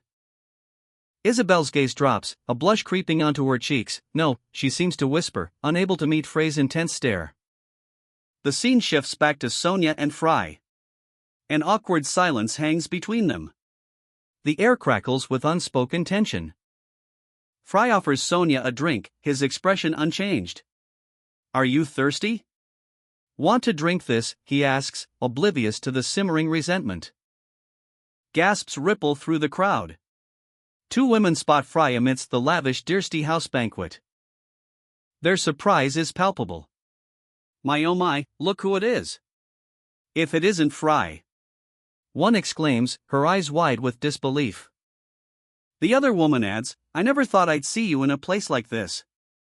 One of the women turns to a man in a purple coat, whispering, is he someone you know? The man in purple smirks, a glint in his eye. Maybe? The scene shifts. The woman with silver hair ponders, is it someone Fry knows? Gimme a sec, let me think. Her expression hardens. What an unexpected surprise. To think that I'd see the trash of the Blake house here. The disdain in her voice is sharp, cutting. The man in purple's smile widens, a predatory gleam in his eyes. The grand ballroom glitters, a breathtaking spectacle of opulence. Crystal chandeliers cast a warm glow on the scene, illuminating the lavish decorations. A scene of high society, where nobles gather for a banquet hosted by the influential Peruvian June. This isn't just a party, it's a strategic battlefield of information exchange. But amidst this elegant gathering, a discordant note is struck. "You don't belong here," a voice booms, cutting through the polite chatter. The man in the purple coat, smug and self-satisfied, makes his feelings perfectly clear.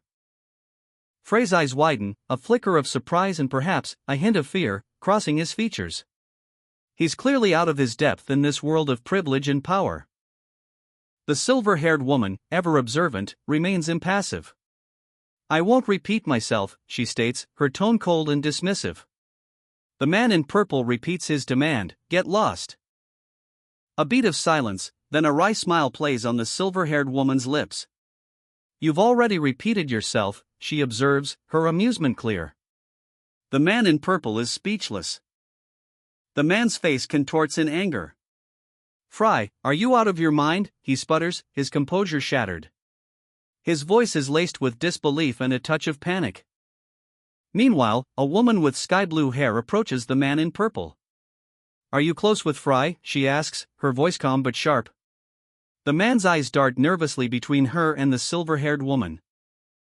"Very close, this dude isn't capable of talking back against me normally," he mutters, a hint of fear creeping into his voice. His earlier confidence is gone, replaced by a growing unease. His eyes widen in shock.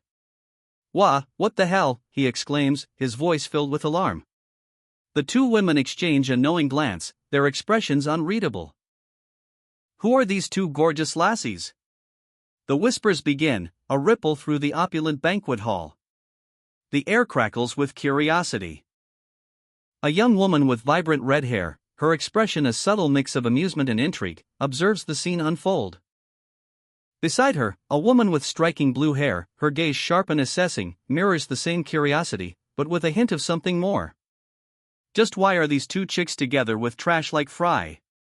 A voice cuts through the murmurs, sharp and disdainful. The man in the purple coat is clearly not impressed.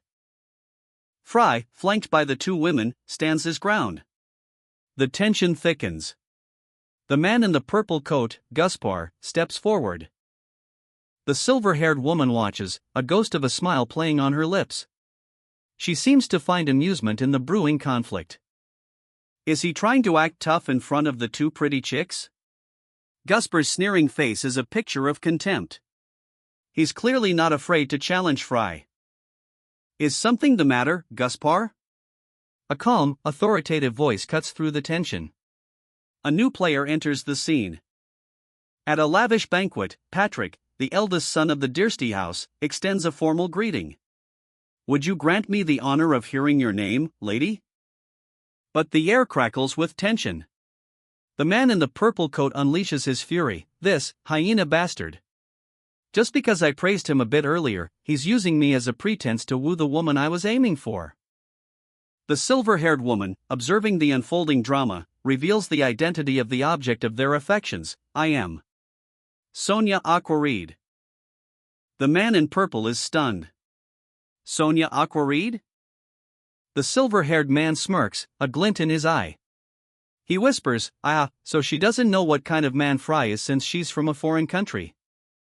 His gaze hardens, a sinister plan forming. "This is perfect.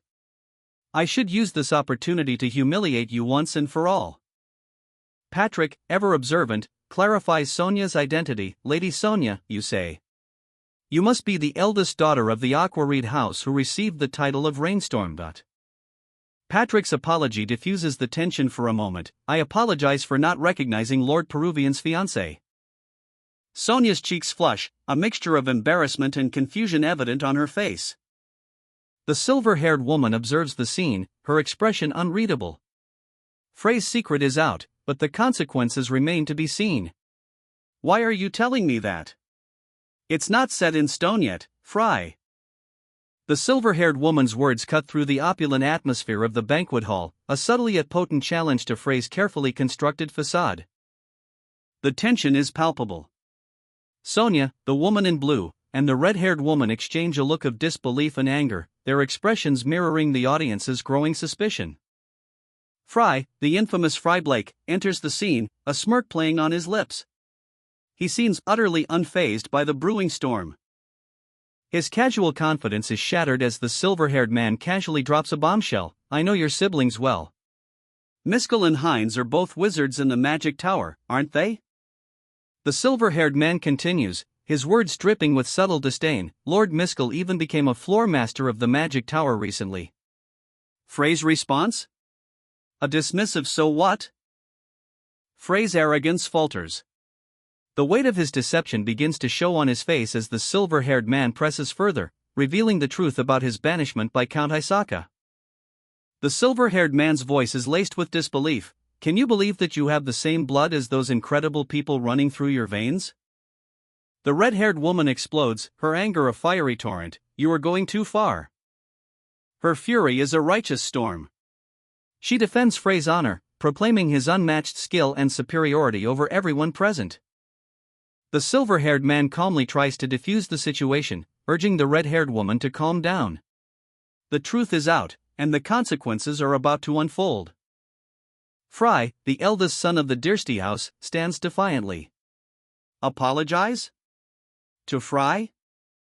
The silver-haired woman's retort is sharp, unwavering. You must be joking, lady.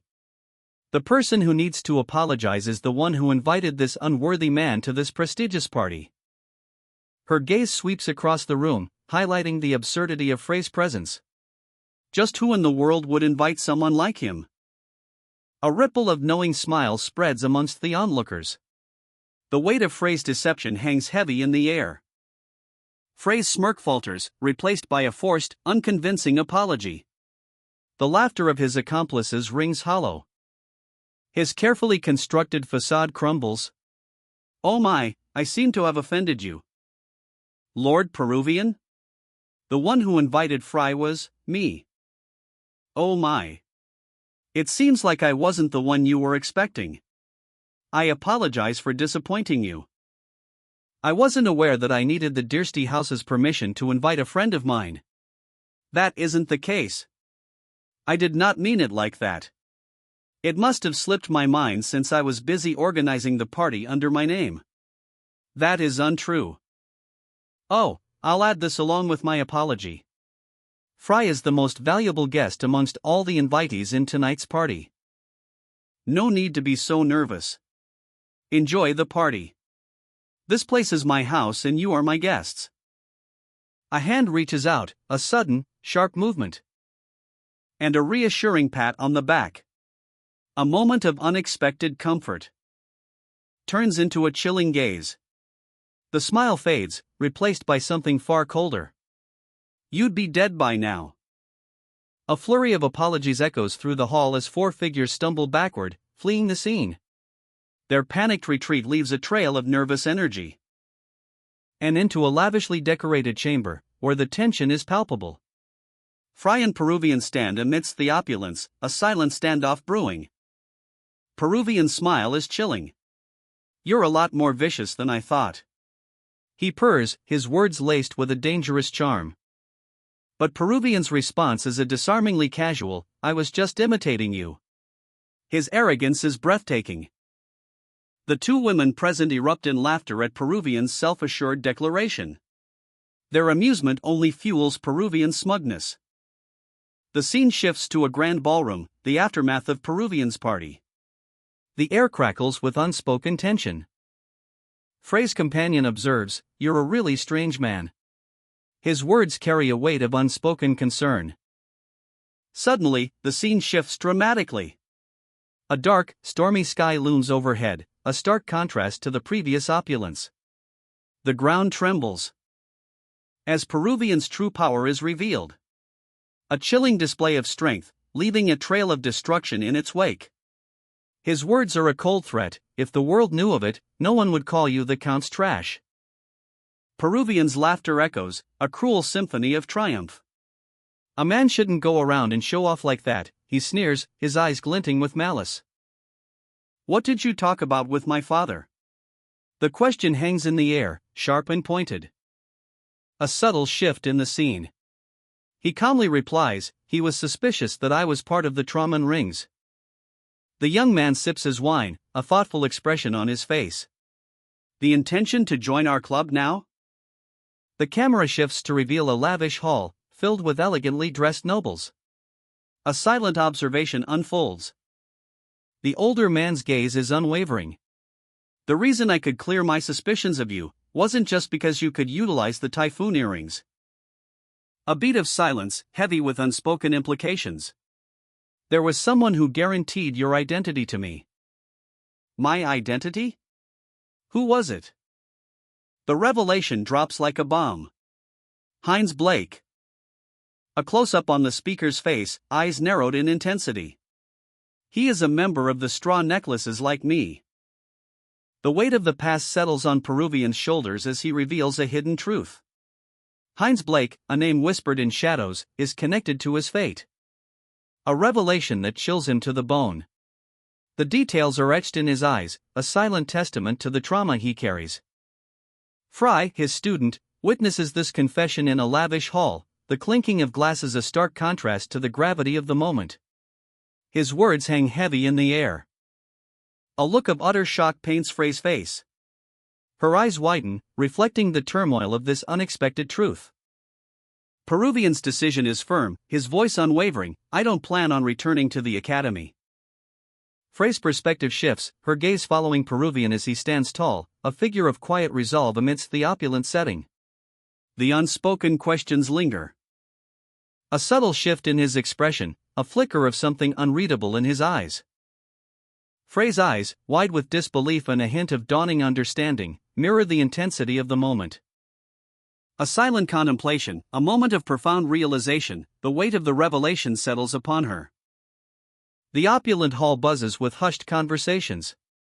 Fry, Peruvian, and another noble sip wine, a subtle tension hanging in the air. As Peruvian reveals his plans, what are you planning on doing from now on? Peruvian's future is uncertain, but a path emerges. Not sure. The Duke recommended me to join the Third Magic Tower. The Third Magic Tower. A place of renowned magical texts, though the training itself is unremarkable. But its library holds the finest collection of magical books in the land. A subtle shift in the conversation. Isabel senses a change in Peruvian's demeanor. Isabel, is something wrong? She asks, concern etched on her face. Peruvian's response is swift and decisive. I apologize. I'll be heading back first. Night falls.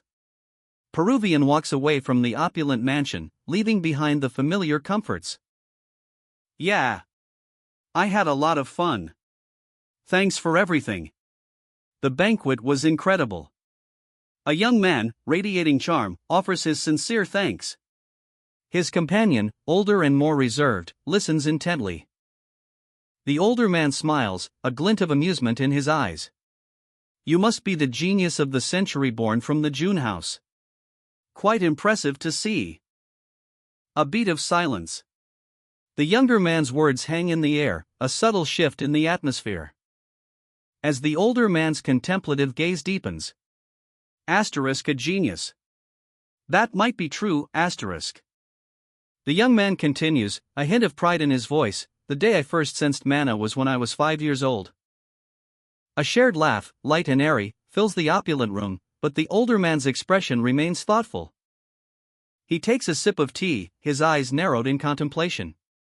Asterisk 5 years old. That's a surprise, asterisk. The younger man, seemingly oblivious to the older man's internal musings, adds with a confident smile, this boy is a true genius. I reached the 4-star stage when I was 17. The older man's eyebrows shoot up. We wrote down on the official records that I was 20 years old though. Why? The younger man hesitates, a flicker of vulnerability crossing his face. I've never shared my honest feelings, but I'll say this for the first time in my life just because it's you.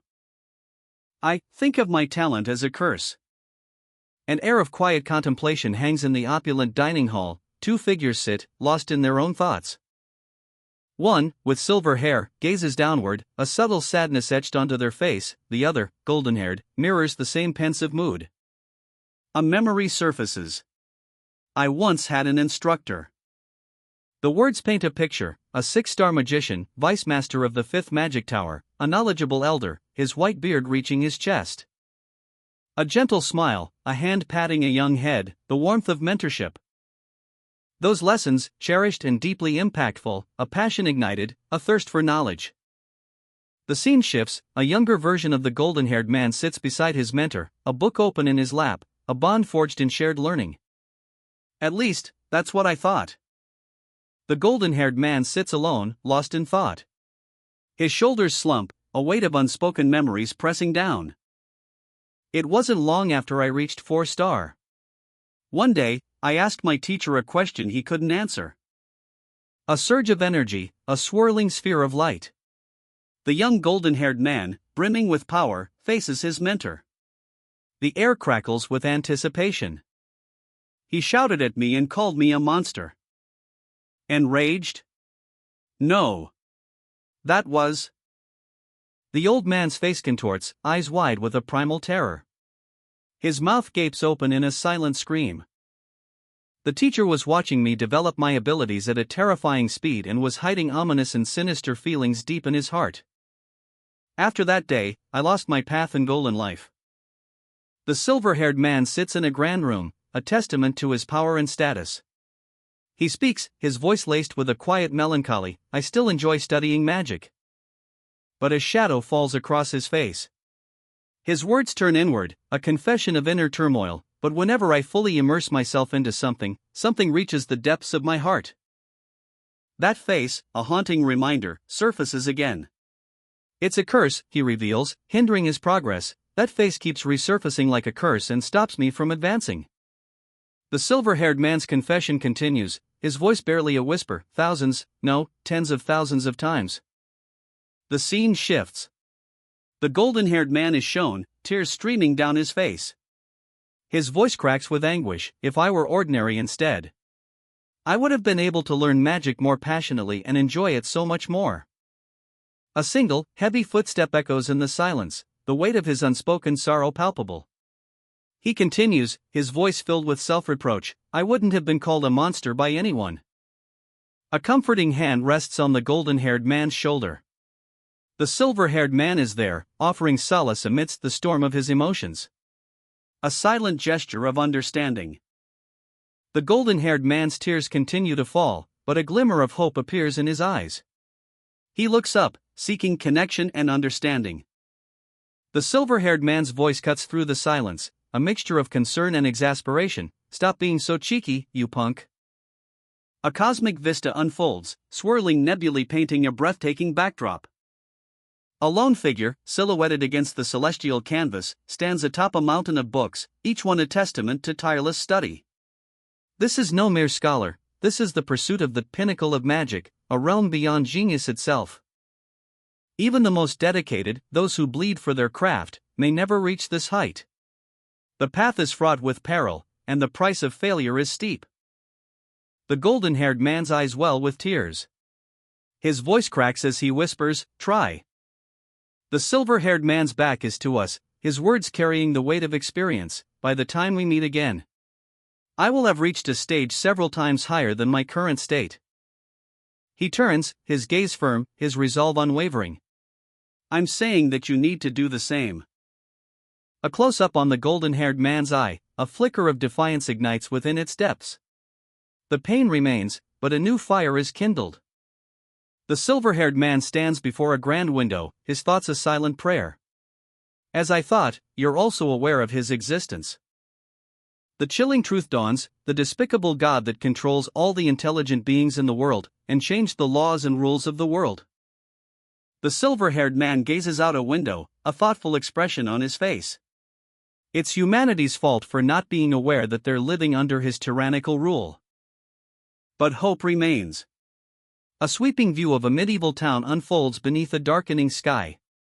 Humanity still has the potential to defeat him and rectify the world if we don't give up. The silver-haired woman's voice cuts through the quiet contemplation.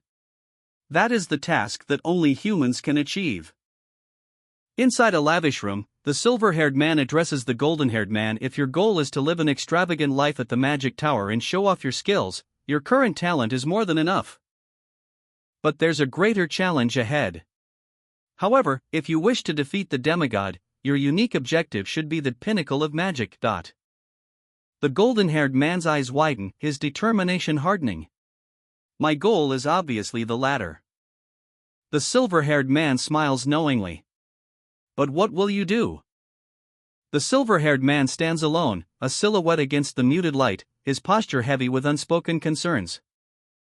A stark contrast to the golden-haired man, who stands tall and resolute beside his mentor, ready to face whatever lies ahead.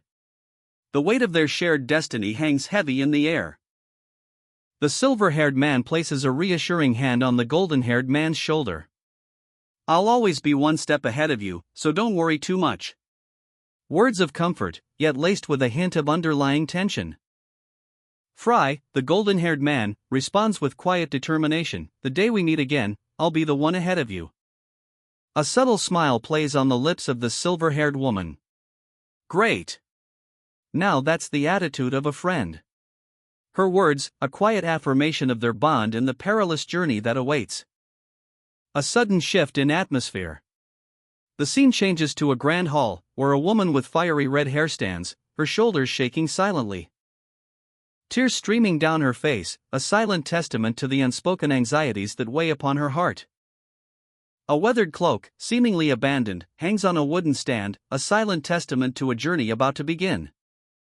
The silver-haired man, his gaze fixed on the horizon, declares, good. The perfect day to leave on my journey. A concerned voice cuts through the air, were you planning on leaving your baggage behind? The silver-haired man and the red-haired woman stand on a dirt path, framed by lush trees. A sense of anticipation hangs heavy in the air. As he replies, a hint of self-deprecating humor in his tone, baggage? But I don't have any, do I? The red-haired woman's expression softens, a hint of sadness in her eyes. She speaks, her voice laced with a touch of bitterness, even though you called me all those names before. Baggage, burden, and hindrance. The question hangs in the air, why is she following him? He asks, a hint of surprise in his voice, so you're going to follow me? What about the academy? Her resolve hardens. I am planning on studying magic to the very limits. And history's greatest mage is before my eyes right now, so why would I take anyone else as my teacher? The silver-haired woman's face clouds with worry. A quiet warning, you're going to regret this. The silver-haired woman's warning echoes in the air, you may say that you'll be walking down the highway to hell. But her words are met with unwavering resolve. A subtle smile plays on the silver-haired man's lips. He's not deterred, this journey is his choice. The red-haired woman strides confidently beside him, their backs to us as they begin their trek. A dirt road winds between lush greenery, leading towards imposing mountains in the distance. Their journey has begun, their shadows stretching long on the path ahead. Inside a grand hall, opulent and imposing, a question hangs heavy in the air, Fry got close with Peruvian? Miskell, a figure of authority, observes. The scene is one of hushed tension, the weight of unspoken words palpable. The news explodes, he declared out loud to everybody at the banquet that Fry was his most valuable guest. The silver-haired man's reaction is one of disinterest, so what? A nervous attendant approaches, stammering, I thought that I should inform you about this, floor master. Leave already, the man hisses, his face a mask of barely contained panic. Ah, yes. The opulent chamber of the Peruvian Fry. Sunlight streams through a tall arched window, illuminating dust motes dancing in the air. A tense silence hangs between the two figures. Peruvian Fry considers this unexpected alliance. Is this why people say that even trash can have its useful moments sometimes? He turns to his advisor, Heinz. What do you think of this, Heinz? Heinz, ever the pragmatist, observes the scene with a calculating gaze. It wouldn't be surprising if they got close, considering they both attend the same academy. And now, Heinz considers the implications. He knew this would happen. A thoughtful expression crosses Heinz's face. Asterisk, should I report to father about this? We could use this to our advantage, asterisk. The scene shifts subtly. Heinz watches Peruvian Fry leave, a glint of ambition in his eyes.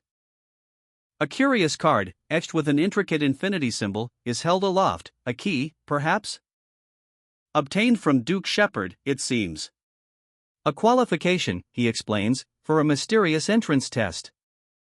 A bustling town square unfolds before us, the air thick with anticipation. Our protagonist, a determined figure, clutches the card. It's a crucial step in uncovering a secret organization dedicated to mending the world. But even the most seasoned adventurers can be surprised.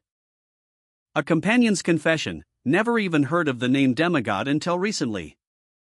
Shadows gather as the past resurfaces, a chilling revelation about the 5 heroes and their true enemy. The weight of the past bears down on them, the shocking truth: their greatest foe was a demigod. The scariest type of domination is unseen, a subtle control. Those under its sway are incapable of independent thought, blindly accepting their fate. Happy slaves, unaware of their chains, that is the current state of humanity. Isabel, did you say we lost against the demigod? Lost? I never lost.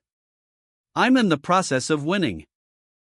Before them, a colossal tower pierces the sky, a beacon of magic. Isabel's eyes widen, overwhelmed by its presence. What an overpowering sensation! Half a year until I can rejoin the circle. Until then, I must stabilize the frozen river's energy and regain my strength. The imposing gates of a fortress stand before them, guarded by silent sentinels. A wave of nostalgia washes over them as they approach. A flashback unfolds, revealing a younger protagonist, surrounded by towering bookshelves in a grand library. The air hums with the quiet intensity of focused study.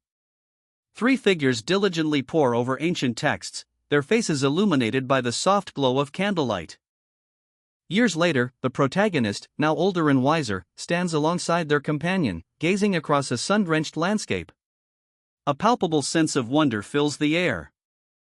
The companion's eyes widen, a mixture of awe and apprehension etched on her face. She's clearly taken aback by something unexpected. A group of imposing figures emerges from the shadows, their presence radiating power and menace. The air crackles with anticipation. More figures appear, their numbers growing, forming a formidable army. The ground trembles beneath their collective weight. The protagonist and companion exchange a look, a silent acknowledgement of the danger they face. The tension is palpable. Why so surprised? The protagonist asks, a hint of curiosity in their voice. Elves and dwarves are free to travel among human countries, they explain. Now that I think of it, I remember reading something like that back at the academy. But it's quite surprising to see them in person. This could never have happened 4,000 years ago. A flashback ignites. The protagonist's mind races back to their academy days, a memory triggered by the unexpected sight of elves and dwarves. A conversation unfolds, the words painting a picture of a unified elven kingdom. The entire jungle in the far north is their territory, right? A piercing gaze, sharp and intense, cuts through the memory. Something is amiss. The protagonist's expression shifts, a subtle frown etching itself onto their face. Doubt clouds their thoughts.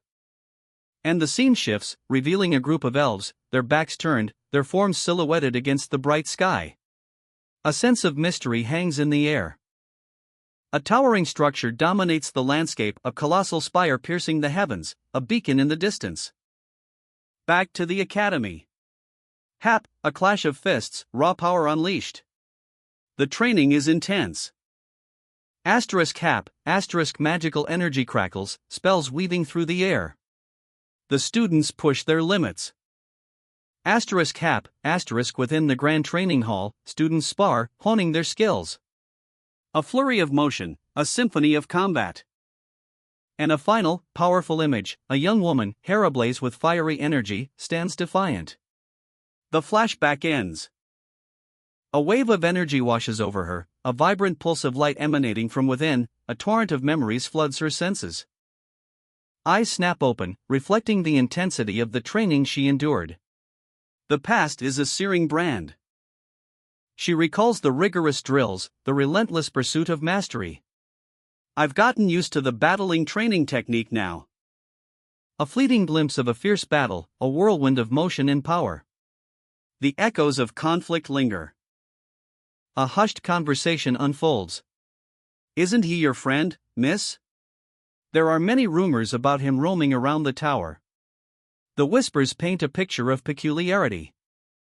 He just performs a weird dance all day, and stays in the library all night long.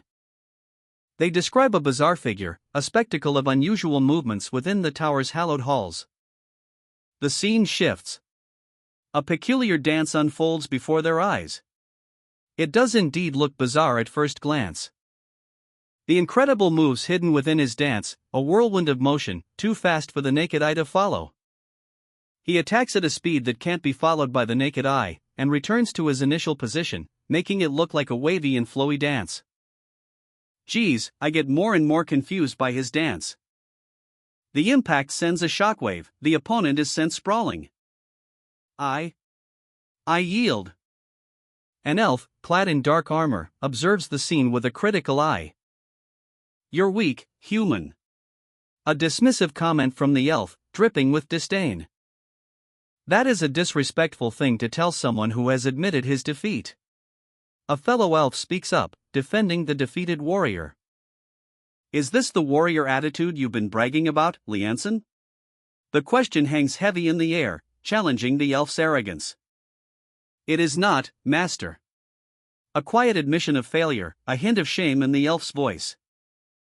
A hand reaches out, offering aid, a moment of unexpected compassion in the aftermath of battle. The elf's gaze, though, speaks volumes. A flicker of something unreadable crosses his face. But then, a shift.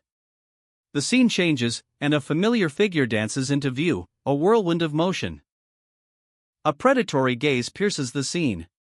Intense, focused, the hunter is watching. Ah, isn't he, the dark elf who stood at the front of the group we saw outside the tower? The question hangs in the air, a seed of suspicion planted. Are you a magic warrior? The question is sharp, demanding an answer. A beat of silence, then, a quiet reply, I'm a magician. A magician? Is that for? The doubt is palpable, a challenge to the claim. But those aren't the movements of a magician, the words are a low growl, a hint of something dangerous. Human. Fry. The names are spoken, each a weight of its own. A tense silence hangs in the air, the weight of unspoken words pressing down. And then, a voice, low and resonant, cuts through the quiet. I am Liam's son.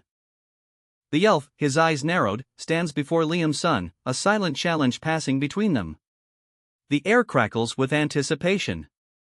Ha! Frey's brow furrows, a question mark hanging in the air. Ah! I didn't mean fight. What was the word?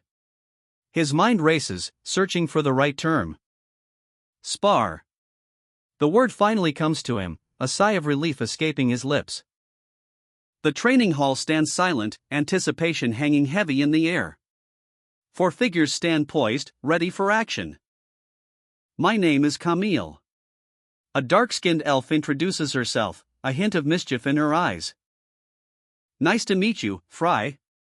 And that cute lady over there is? Camille's gaze drifts towards Isabel, a playful smirk on her face. I am Isabel Trisnan. Isabel's voice rings out, confident and clear. We apologize for disturbing you during your training. You don't need to pay attention to this moron's words. Camille and her companion exchange a look, a shared amusement in their eyes. Frey's eyebrows shoot up. I've never heard Elvish before. Isabel, ever confident, replies, I don't mind. Camille's eyes widen. You can speak Elvish? The dark elf's smirk deepens. You're such an interesting human. Fry, intrigued, counters, I could say the same about you, an elf learning human magic. The dark elf's gaze sharpens. You talk like the elders of our clan. The scene shifts. A tense atmosphere hangs heavy as whispers erupt among a group of elves. That dark elf bastard, is he here to bully us? The dark elf's unique and elaborate movements, the feeling of a nocturnal predator. A blur of motion, a sudden strike. The dark elf unleashes a devastating kick, a blur of motion aimed at the heart. The air crackles with energy.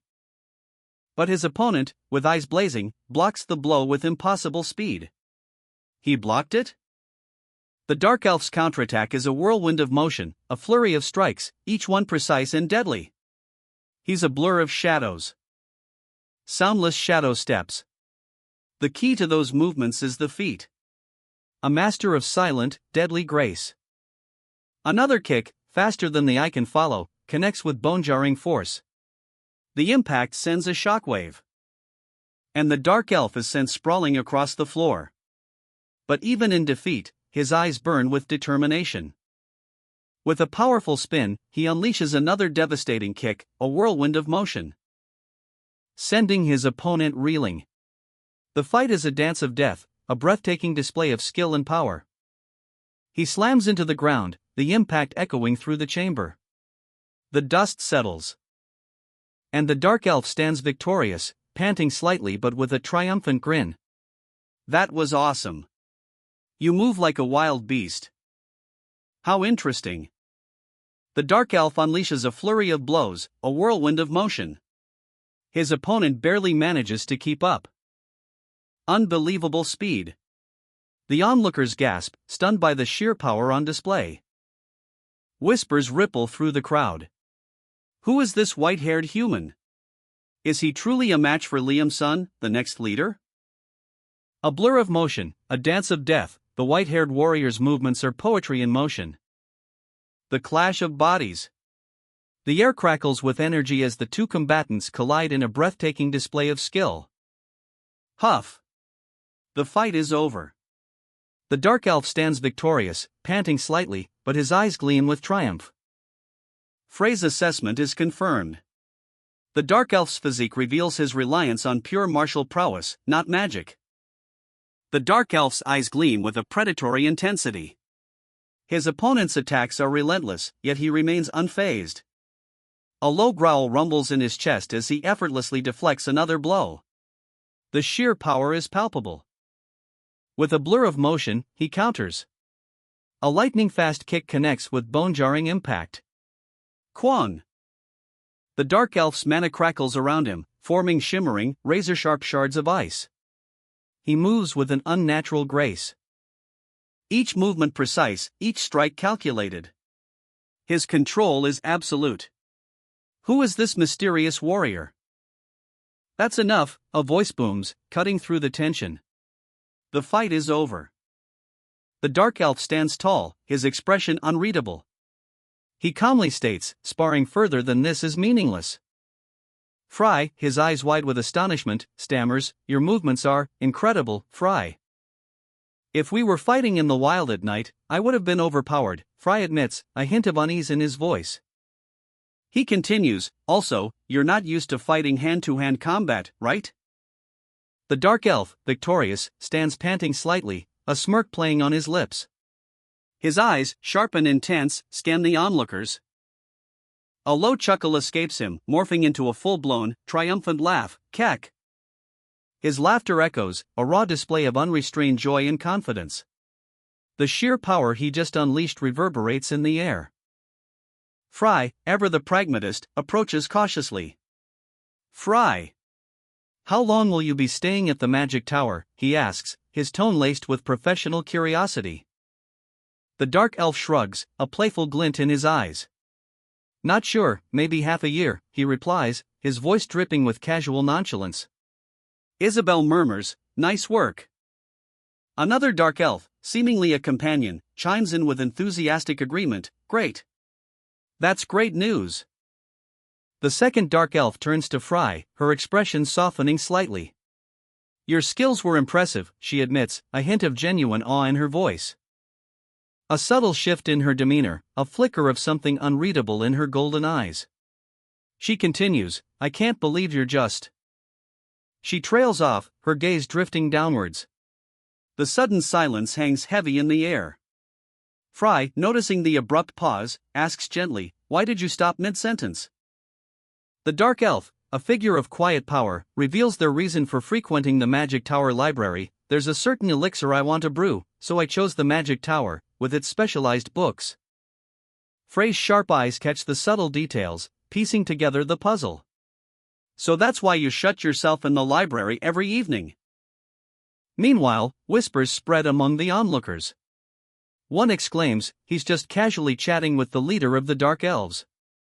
Another adds, incredulously, and here I thought he was just some weird dancer. The Dark Elf's confident demeanor falters slightly. A hint of frustration crosses her face as she admits, but this magic tower might have been the wrong choice. I couldn't find the information I needed even after going through all the books. Fry presses further, about reading magic books? The Dark Elf's eyes narrow, a hint of amusement playing on her lips.